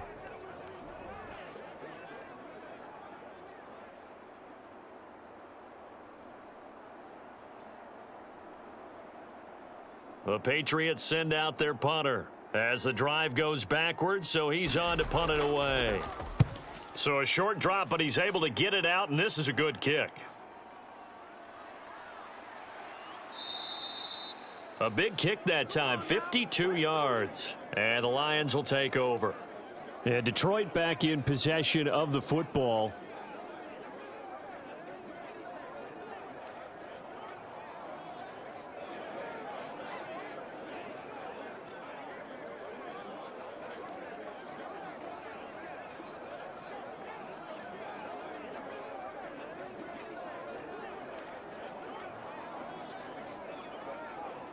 Goff and this Lions offense set for a 1st and 10. At their own 42. He'll throw from the gun. That throw taken in by Jamison Williams. And he'll be taken down, but not before he gets into enemy territory. Solid way to start the drive. 13 yards, picking up the first. Even against double coverage, he found enough of an opening for a noticeable gain. 2 guys on him, yet he finds a way to uncover downfield for the completion. Now a 1st down throw. Goff. A little short pass here taken in by Laporta. Call it a gain of 6 on the play, and that will bring up 2nd down.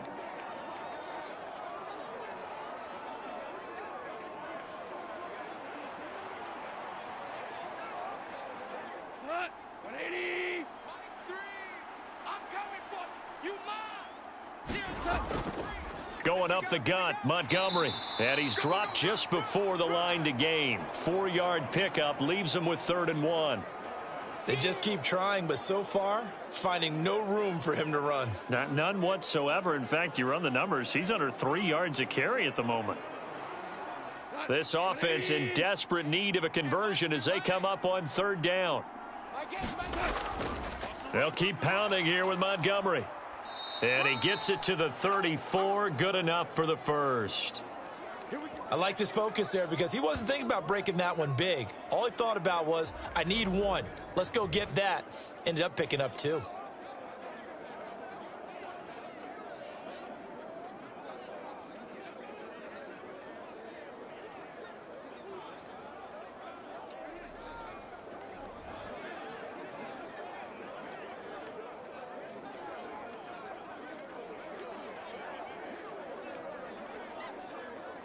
From the 34 now, here's 1st and 10.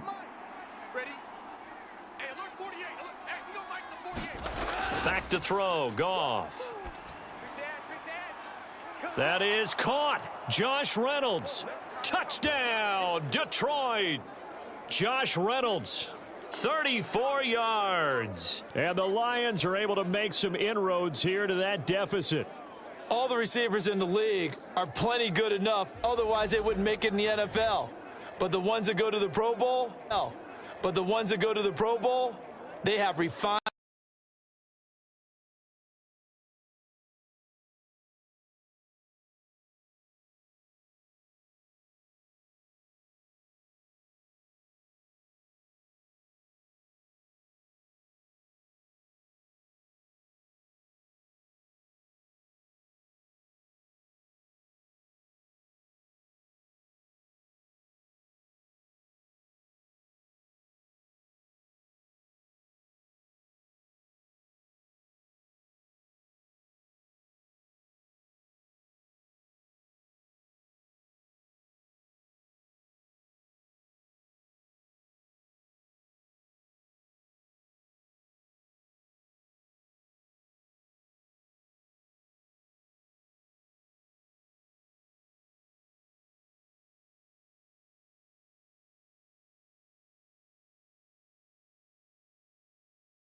Down to 8 as here comes the kickoff, and it's away. Taken at about the 1. And makes it across the 20 as his guys will set up shop at the 23-yard line. New England trotting into place on offense. Still enjoying the lead here in the third quarter despite their defense giving up that last touchdown. Now they'll see if they can get the equalizer here on this drive.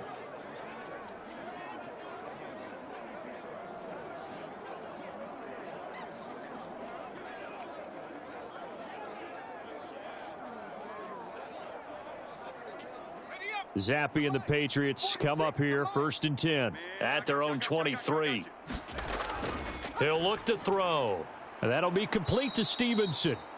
And he will lose yardage on the play, back at his own 19-yard line. So it goes as a completed pass, but they lose a full 5 yards. Well, that wasn't exactly a thing of beauty. I know they completed the pass, but look at the yardage lost. I mean, who does that make happy? That's why I don't play in PPR points per reception fantasy leagues right there. You'd be really You don't deserve upset, anything right? for that. But you get credit for it? Is that how that works? Yeah. Well, I know whoever has this team's defense, they were happy about that play. Got it. Ready? 46. Check Mike 46. Double dog. That's the way. SOS. To the right side, this is Stevenson. And he goes nowhere. He'll lose yardage back at the 17. They lose 2 on that last play, so things get even tougher. 3rd and long coming up. I'm getting a sense that the momentum of this game is changing since the break. Nice play there, and this D is fired up.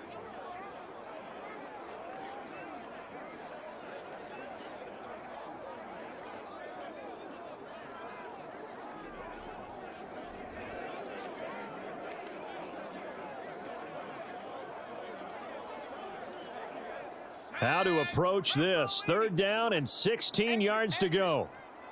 Mike 46. Here's Zappe. He'll find Smith-Schuster. That's complete. And able to get this across the 20 before going out of bounds.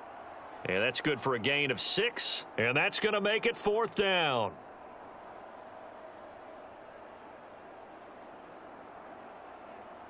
The Patriots send out their punter as he'll come on to kick this one away. And he gets this away, and look at this. This is a good one. This is taken at about the 14. They'll call that a punt of 59 yards. Tough to do better than that. And they will take over 1st and 10. Another shot now for this Lions offense.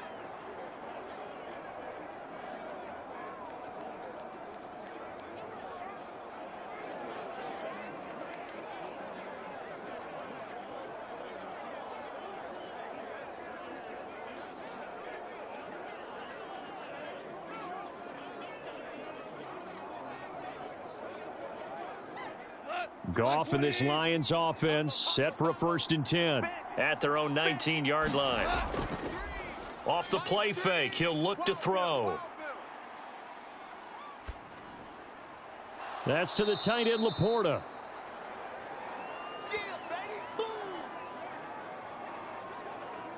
So much goes into a successful play, doesn't it? How about that play action there, freezing the defense just enough to bring the tight end free downfield for the completion.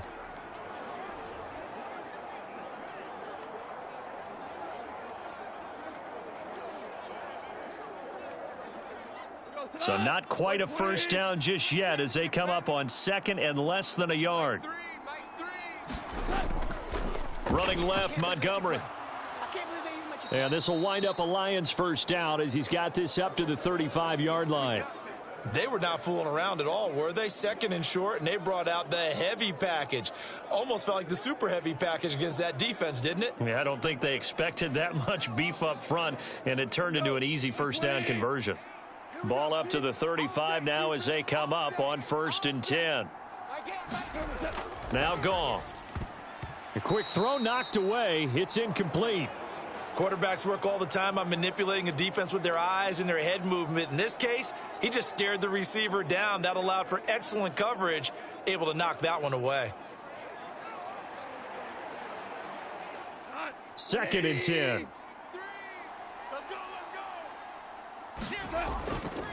They'll try the middle with Montgomery. And he'll get this up to about the 40. 5 yards. Now it's 3rd and 5. I really like the vision he displayed on that play because he saw there wasn't a lane to completely break off a huge gain.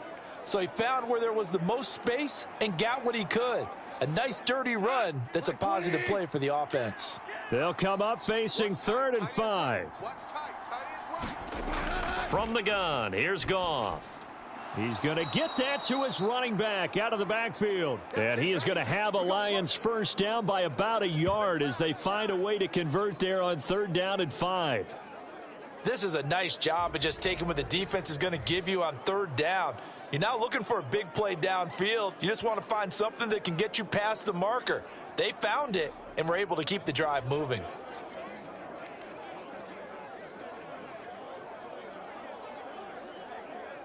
Couple of first downs to kick off the drive. Here's 1st and 10 up at the 46. To throw is Goff.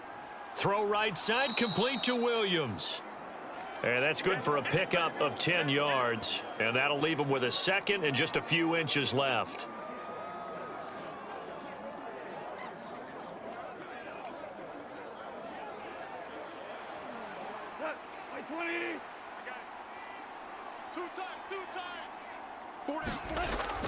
Montgomery back to the ground. And he'll be brought down, it looks like right at the 40. 4 yards the pickup, 1st down. Sometimes I get almost mesmerized watching these runners who have great vision. You know, those eyes that carry their feet to open spaces, make people miss. I just love watching those guys go to work.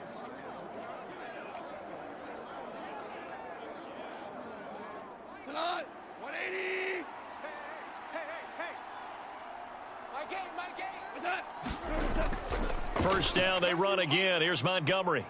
And he's going to get this inside the 30.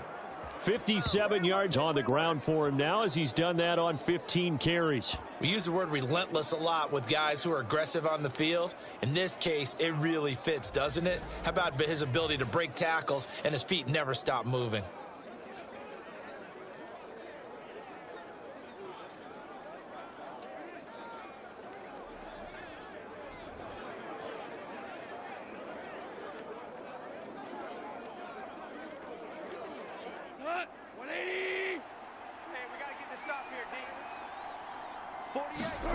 Goff on 1st down. That's taken in, complete to Reynolds. And he's brought down, but not before he reaches the 8-yard line. A good pickup there, 21 yards. And I'll tell you what, this offense is playing a little bit of keep away right now. They've come out here in the 3rd quarter, possessed the ball for quite a while, and they keep on converting. Nice pitch and catch there to set up the 1st and goal.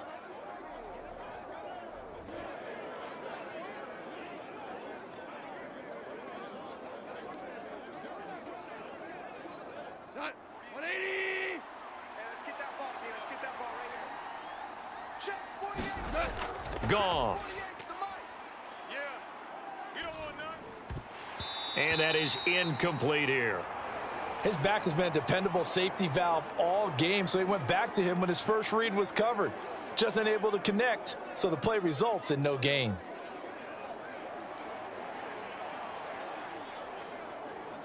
Nothing on 1st down, so the ball remains at the 8-yard line, 2nd and goal. 48 Gibbs straight ahead.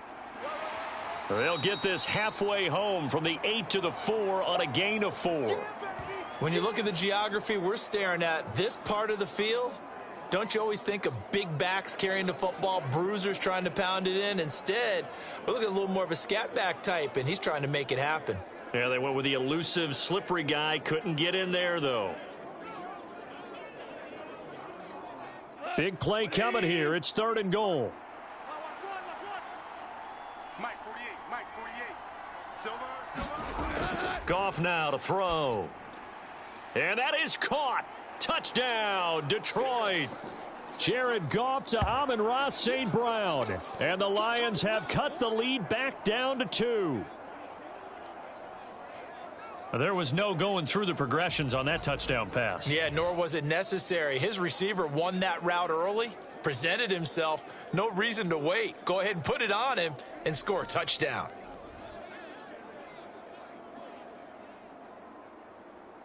Dan Campbell makes the call. His guys will go for 2 here. They're going to keep it on the ground. And he'll get into the end zone, and those 2 points are going to tie the game. Only had a couple of yards to gain there on the 2-point conversion, and they were able to do it. And how many teams shy away from running the football in the 2-point conversion? They treat 2 yards as if it were 20. If you're a good team running the ball, go to your strength. Go ahead and push it into the end zone. Yeah, they did. It worked.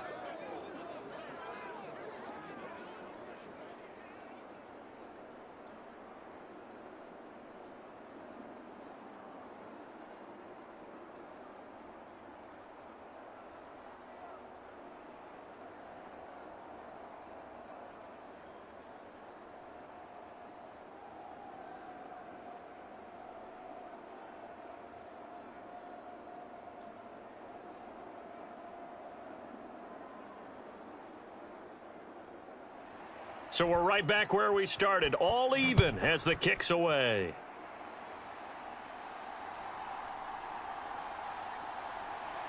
And able to get this across the 20, but not much further as he's dropped it to 23-yard line. Now the Patriot offense set to take over again. And their lead has evaporated in this 3rd quarter. It's tied once more as they begin with a 1st and 10.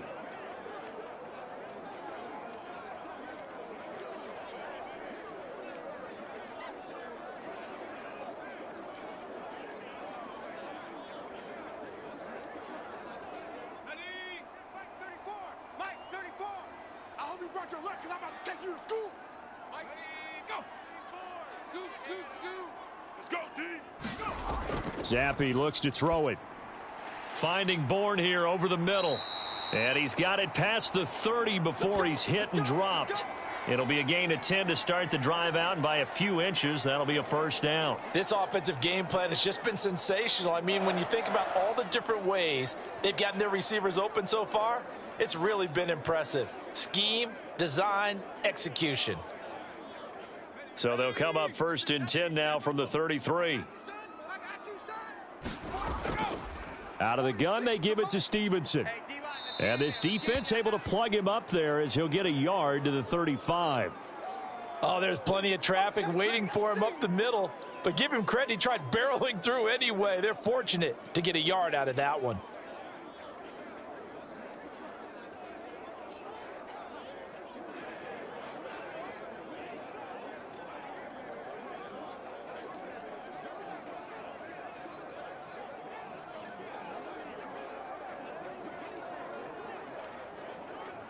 Second and 9. 70 Lions. Hey, they're scared. They're scared. 46, boys. 46. 46 to Zappi working from the gun. He'll get this underneath to Stevenson. It'll go down as a gain of 6. And now it's 3rd and 3.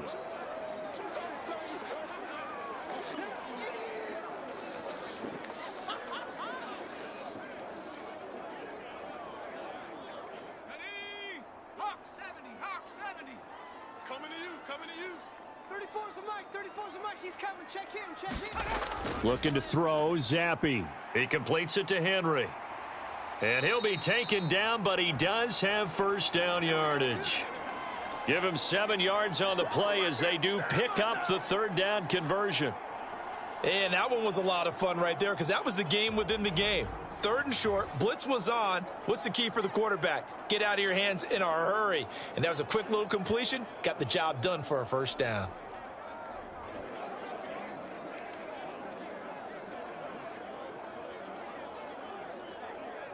Two 1st downs have them up near midfield now on 1st and 10.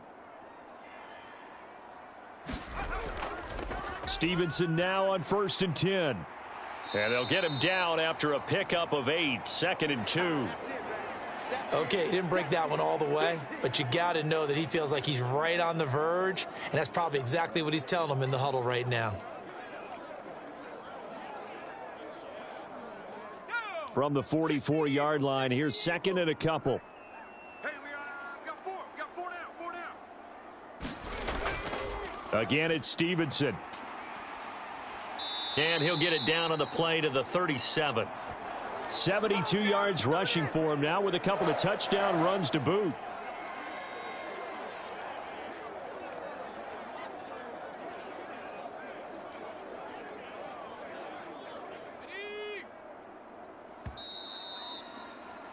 And they're not going to get to the line to run another play. So we will switch ends as the third quarter has come to a close. You are watching the NFL on EA Sports.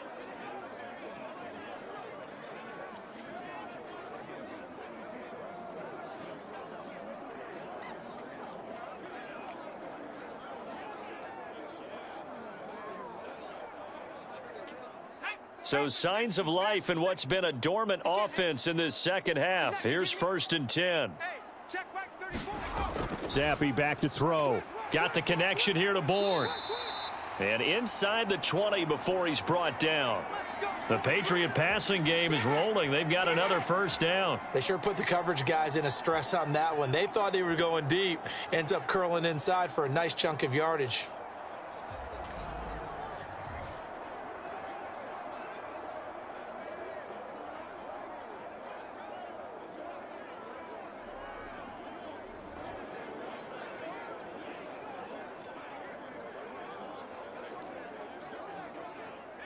So from inside the 20, here's 1st and 10 at the 18. Straight ahead at Stevenson. And he'll take it from the 18 to the 15, a gain of 3. That run wasn't a big breaker, but I don't think the guys on offense mind very much. They've got a nice drive going, and they might just be luring the defense in a little bit. They could probably come back with a play action, maybe go over the top. But right now, on this drive, their playbook is open. And they'll come up 2nd and 7. They stay on the ground, but this time it's Elliott. And able to surge forward for about 5 yards down to the 10. I think we can safely say that those types of plays are the backbone of this offense. We know not every run's going to be a big hitter, but you know they'll take that type of result on each and every attempt. The offense on 3rd down tonight, they're at 50%, 4 for 8. This time they face a 3rd and 2. Now Zappi. Able to find the open man. That's complete. And the Patriots are going to have 1st and goal coming up as they're able to convert there on 3rd and 2. Well, they've had a great, impressive drive going here, and that pickup ensures the drive continues. And not only do you continue the drive, which is demoralizing for the guys on the defensive side of the ball right now, but you make your own defense happy. They're able to get a little more rest over on the sidelines while this one continues downfield.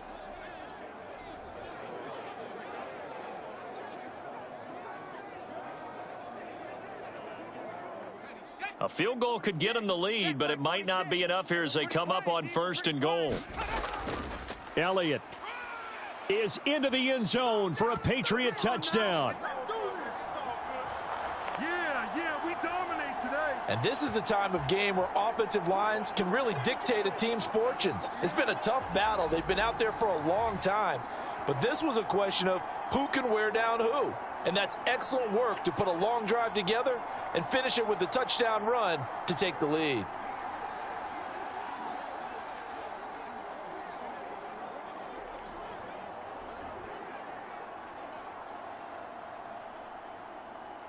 Ryland on for the extra point. Ryland on for the extra point.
Now the Lions offense, they get ready to head back out there.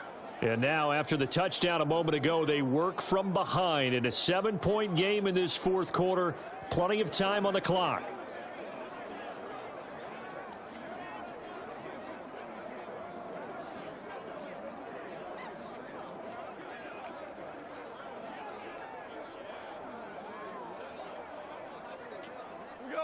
Goff and this Lions offense set for a 1st and 10. Just shy of the 30. He'll begin by dropping it off to Montgomery. And he'll take this ahead for about 4. 2nd down coming up. The defense thought they had that play covered, but it still got driven backward by those blockers. Those types of plays are a key part of any team's offensive game plan. It all starts up front in the trenches. Now a 2nd and 6.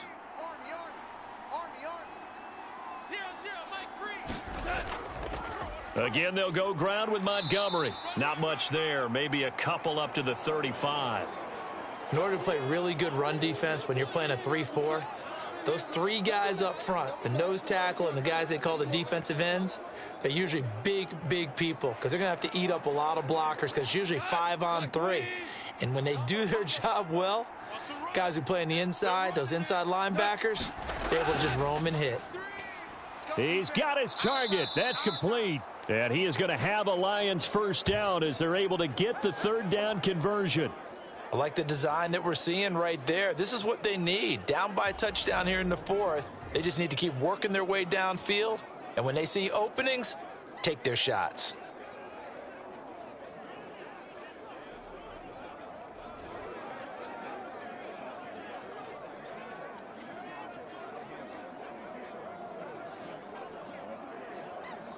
Tonight, 120. 48 to the mic. Focus, defense, focus. On 1st down, it's gone. He'll go right back to St. Brown. The result, only 4 yards there on the play. And it'll be 2nd down. I always laugh when people say, what's the toughest route to defend? And I'm like, any of them, especially if it's a good receiver. That makes things very difficult. But when you're running a drag route, something short, shallow, going through defenders, using guys almost as screens in order to get open, that makes things tough for guys trying to get to the football. And he'll get it down here to the 43. When you find that kind of yardage, you couldn't be more confident as a ball carrier. And guess what? You're going to go back and tell your offensive coordinator, I'd like to keep carrying it, thank you.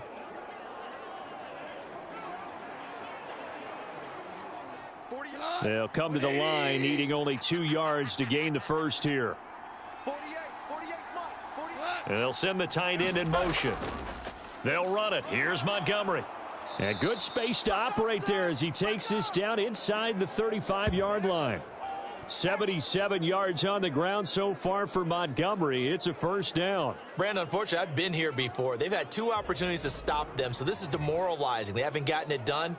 Now you're calling all your blitzes, all your attack defenses, but you're not worried about playing your normal position. You're going to take chances now. Well, you said it. 2 3rd down opportunities to get off the field. Couldn't do it, and the clock continues to roll.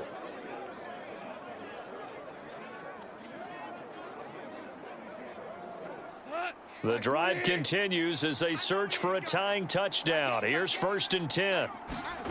Here's Goff.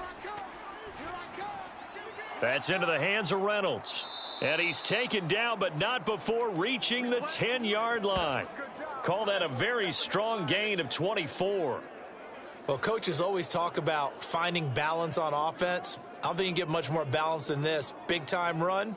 Big-time pass. A 1-2 combination. Looked pretty good. How about that? Let's see if they can continue to take that kind of a punch, though.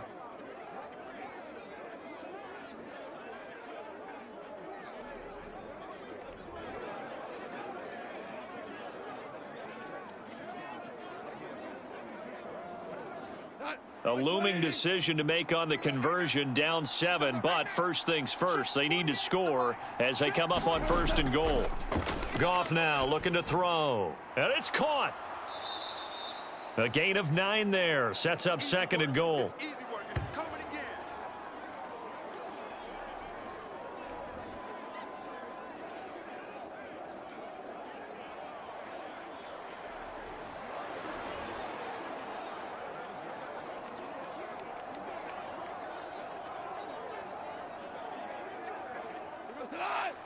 20. Bring it.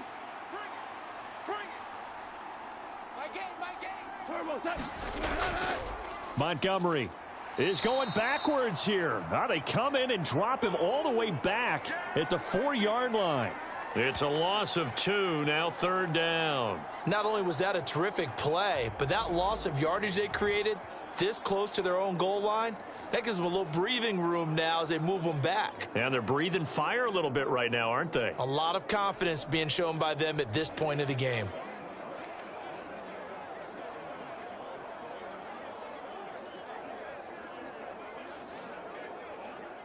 Third and goal, and keep in mind, very possibly 4-down territory. Now Goff. Now a battle for the football. It's caught. It's a touchdown. Josh Reynolds with his 2nd touchdown of the night. And the Lions are an extra point away from tying this game here in the 4th. We are set up for a fantastic finish now. A 4th-quarter touchdown here. We're an extra point away from a tie football game. And I know they're thinking about possibly going for 2, but I'd go ahead and kick this one and just get it back to level. Badgley on for the extra point.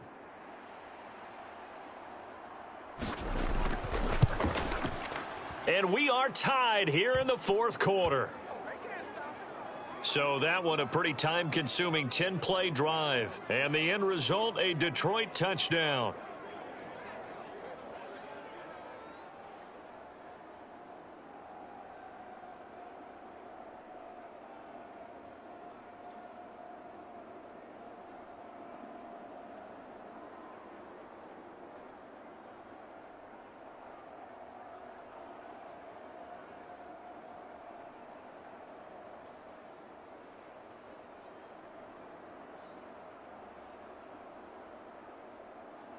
Now this one setting up for a great finish. All tied in the 4th as the kick's away. Here's Rager. He's going to bring this one out. And he returns this to the 22.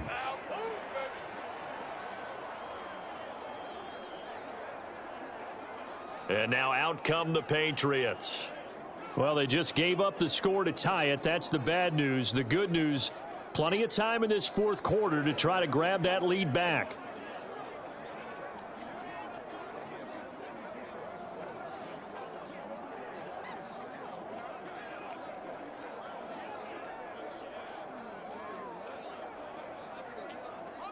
Zappe and the Patriots come up here 1st and 10. At their own 22. It's Stevenson with a run to begin the drive. And able to break one tackle, but then quickly brought down. But a nice little gain. 7 yards on the pickup there, and it'll leave them with a 2nd and 3. You know what really fires up offensive linemen? When the guy that is carrying the ball behind them can create his own space and break a tackle along the way. Now 2nd and 3.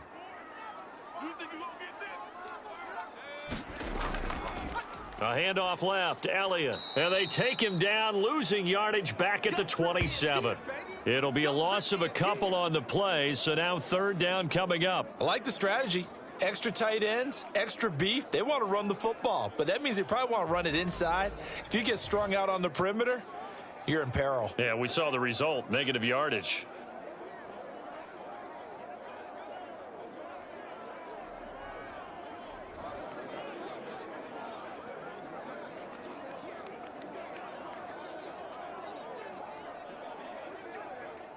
The offense on 3rd down tonight, 5 out of 9 thus far. This will be 3rd and 5.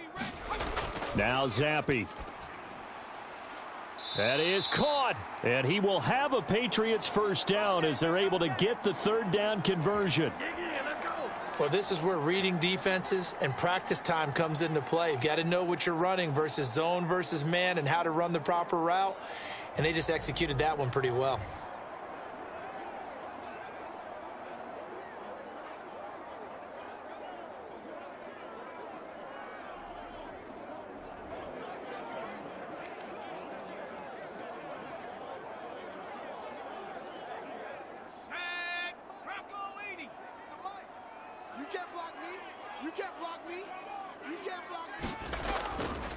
Up the middle, here's Stevenson. And not much there at all. Maybe a yard up to the 43. Well, sometimes you just have to give credit to the defense. Great job there at the point of attack, holding up. They won their battles at the line of scrimmage, left him no space to try and run. A really nice job swarming to the ball carrier. From the 43, here's a 2nd down and 9. Here we go. Let's go. Hey, go Mike 34. They'll set up to throw. And, oh, he took that in one-handed. What a grab. His 5th catch tonight, and it's good for a 1st down. Boy, that completion comes with a high degree of difficulty, especially on the catch. Had to look that one in one-handed, able to do so, and ends up picking up a 1st down as well.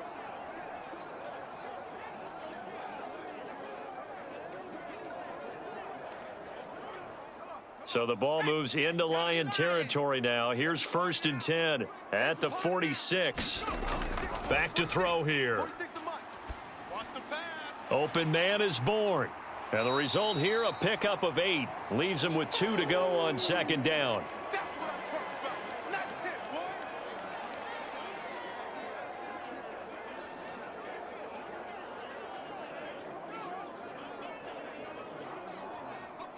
Second and a couple. I'm here all day. Tight right, tight right. Out. 3 down. Out. On the handoff, Stevenson. And they will only muster a yard here to the 38. So where'd all that running room that he had in the first half go? Because it looks like it's drying up a little bit here. Someone made some adjustments, it appears, at least on this drive. 3rd down, trying to get a little bit closer. From here, the field goal would be 55 yards.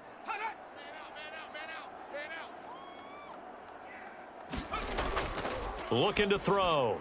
Work in the middle of the field, and he's got a man complete. And it's going to be another 1st down as they'll get him to the ground at the Lions' 25-yard line. The defense surrenders a 13-yard pass play there on 3rd and 1. And this was a nice example of an offensive coordinator scheming his guy open. Just a little underneath route, just trying to free up some space, and it worked awfully well. Got him not just space, but plenty of room to run after the catch to pick up really nice yardage.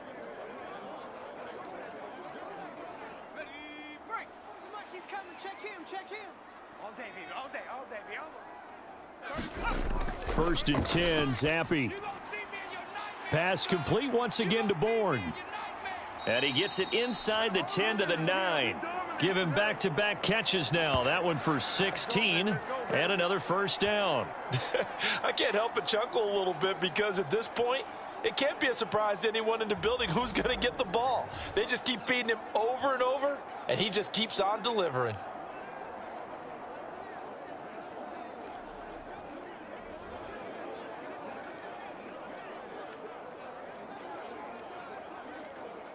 A field goal could get him the lead, but it might not be enough here as they come up on 1st and goal. He's coming. Back to throw. And they're going to get him. They bring him down to the sack back at the 16-yard line. That sack courtesy of Jack Campbell. Well, there's still time to rectify this situation because the silver lining, they took a sack on 1st and goal. But that close to the goal line, that still definitely hurts.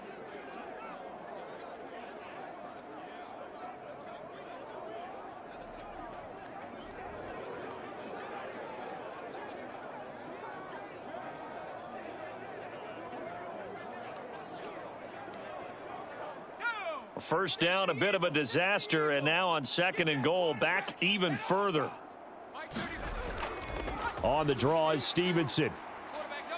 And he's able to get this inside the 10 now to the 9.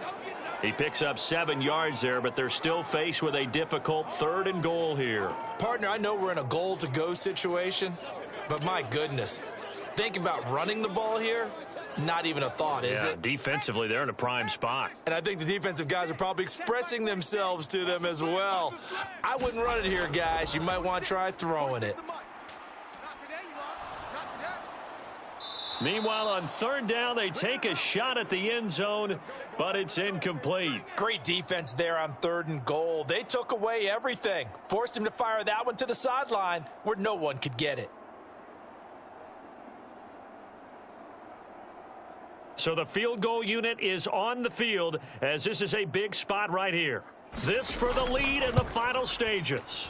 And this one is right through. And they have taken the lead here in the fourth quarter.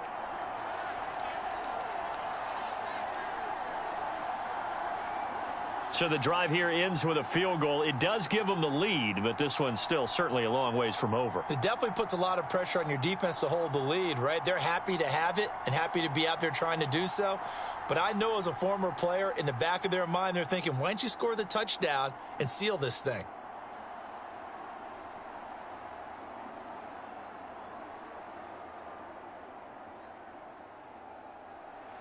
Ryland now following the touchdown, back out to kick it away.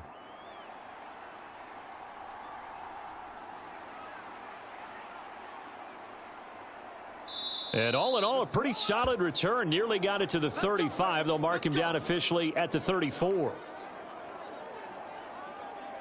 So here's Goff and the Lions. Down by a field goal, 2:21 the time left.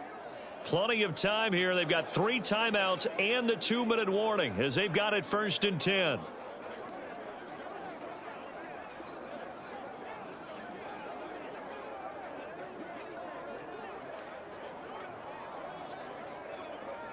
Hey, look. Go to 180.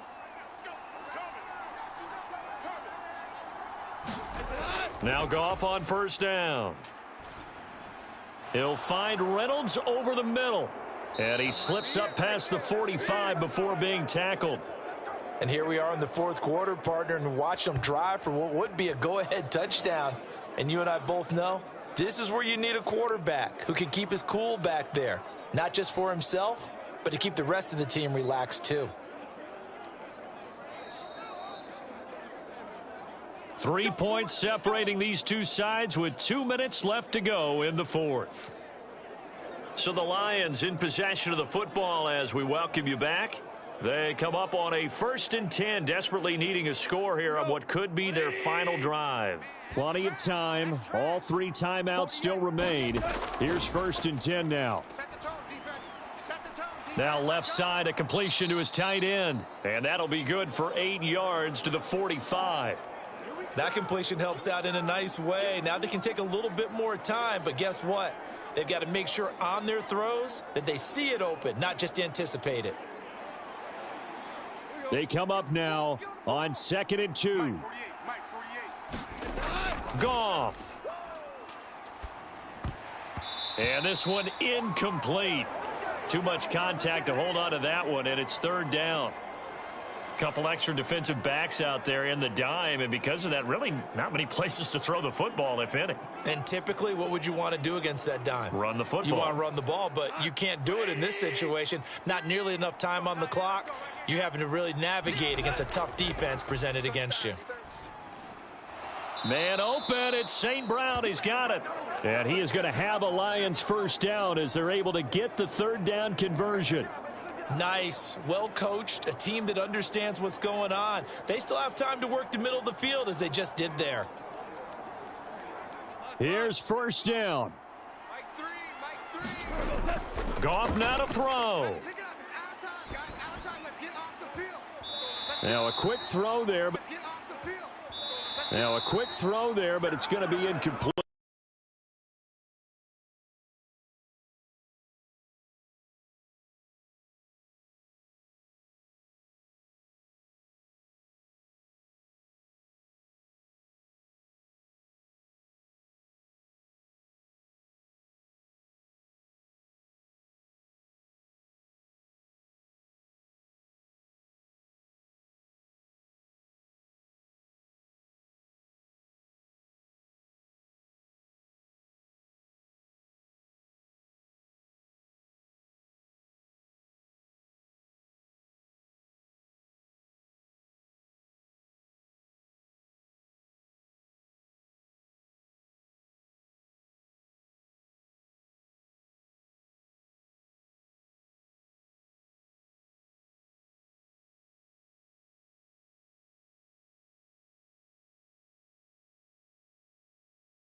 A little over 30 ticks to go in the football game.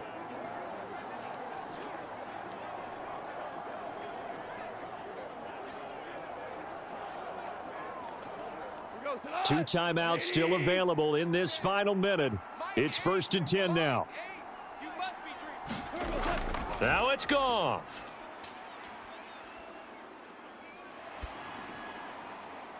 Oh, and that is incomplete. The protection really holding up that time. That's what you want in the 2-minute drill, but the coverage equally as good. Yeah, I'd say it was protection both sides, right? Get it for the quarterback, make sure he had time to throw the football, and he did. Plenty of time, but nowhere to go with it downfield. So the coverage, as you noted, terrific. Ball resting on the 20. This is 2nd and 10. Up the middle, it's Montgomery. Able to fight through 1 tackle. And they'll get this down to the 10. The Lions now going to use the 2nd of their timeouts as they get it with just 19 seconds left on the clock.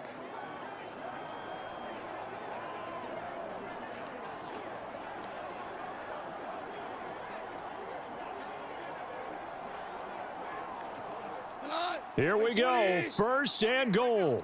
That's right, baby. They don't want it. 48 to Mike. What's that? They'll fake it on the jet sweep, and instead a handoff up the middle. And this time the yards won't come so easy as they'll in fact tackle him behind the line. And the Lions quickly now going to use the last of their timeouts. That'll be their 3rd and final stoppage here as we step aside.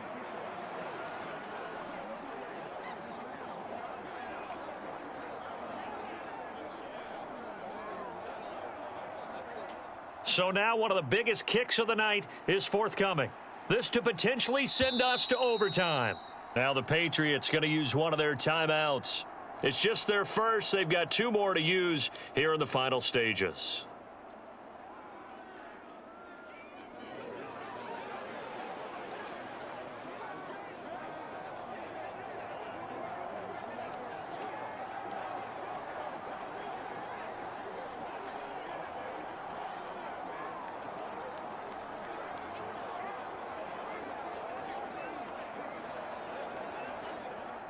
Here's Michael Badgley ready for the field goal try.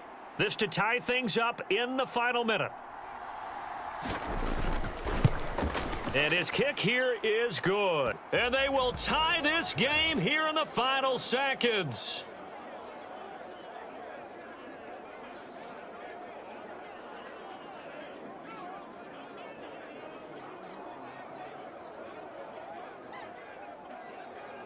So a money kick there in the final seconds, and now, barring any hijinks on the kickoff here, partner, I think you and I, we're going to settle in for a little overtime. And I wouldn't have it any other way. This has been a dogfight all through regulation. No reason to think it won't continue in the extra period.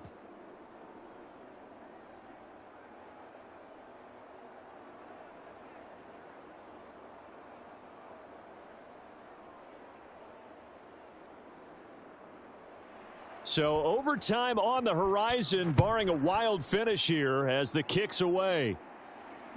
This taken in right around the goal line. And the tackle going to be made right there at the 25-yard line.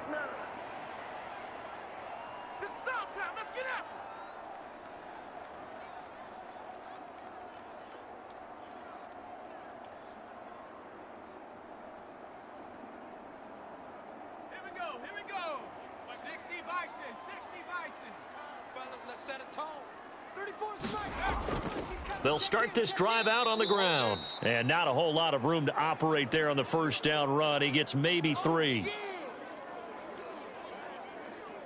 Final whistle blows, and we need some extra time here to decide who will be the victor. 60 minutes, just not enough some days to decide who's going to win the game.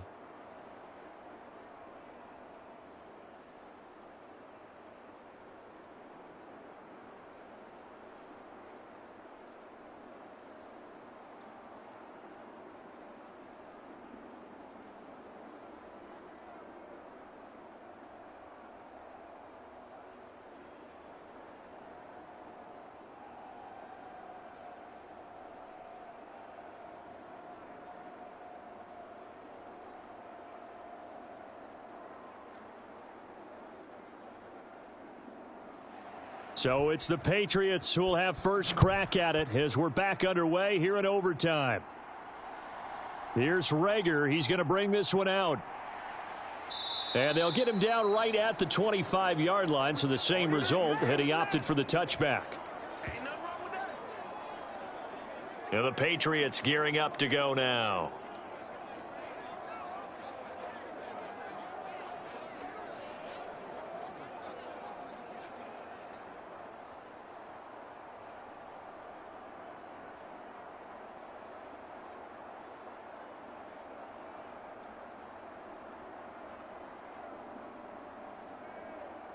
Zappe and the Patriots come up here, 1st and 10. At their 25-yard line. They'll come out throwing here to start the drive. Over the middle, hauled in by Smith-Schuster. And that's good for a pickup of 10 yards. And they'll be left with a 2nd and about a foot.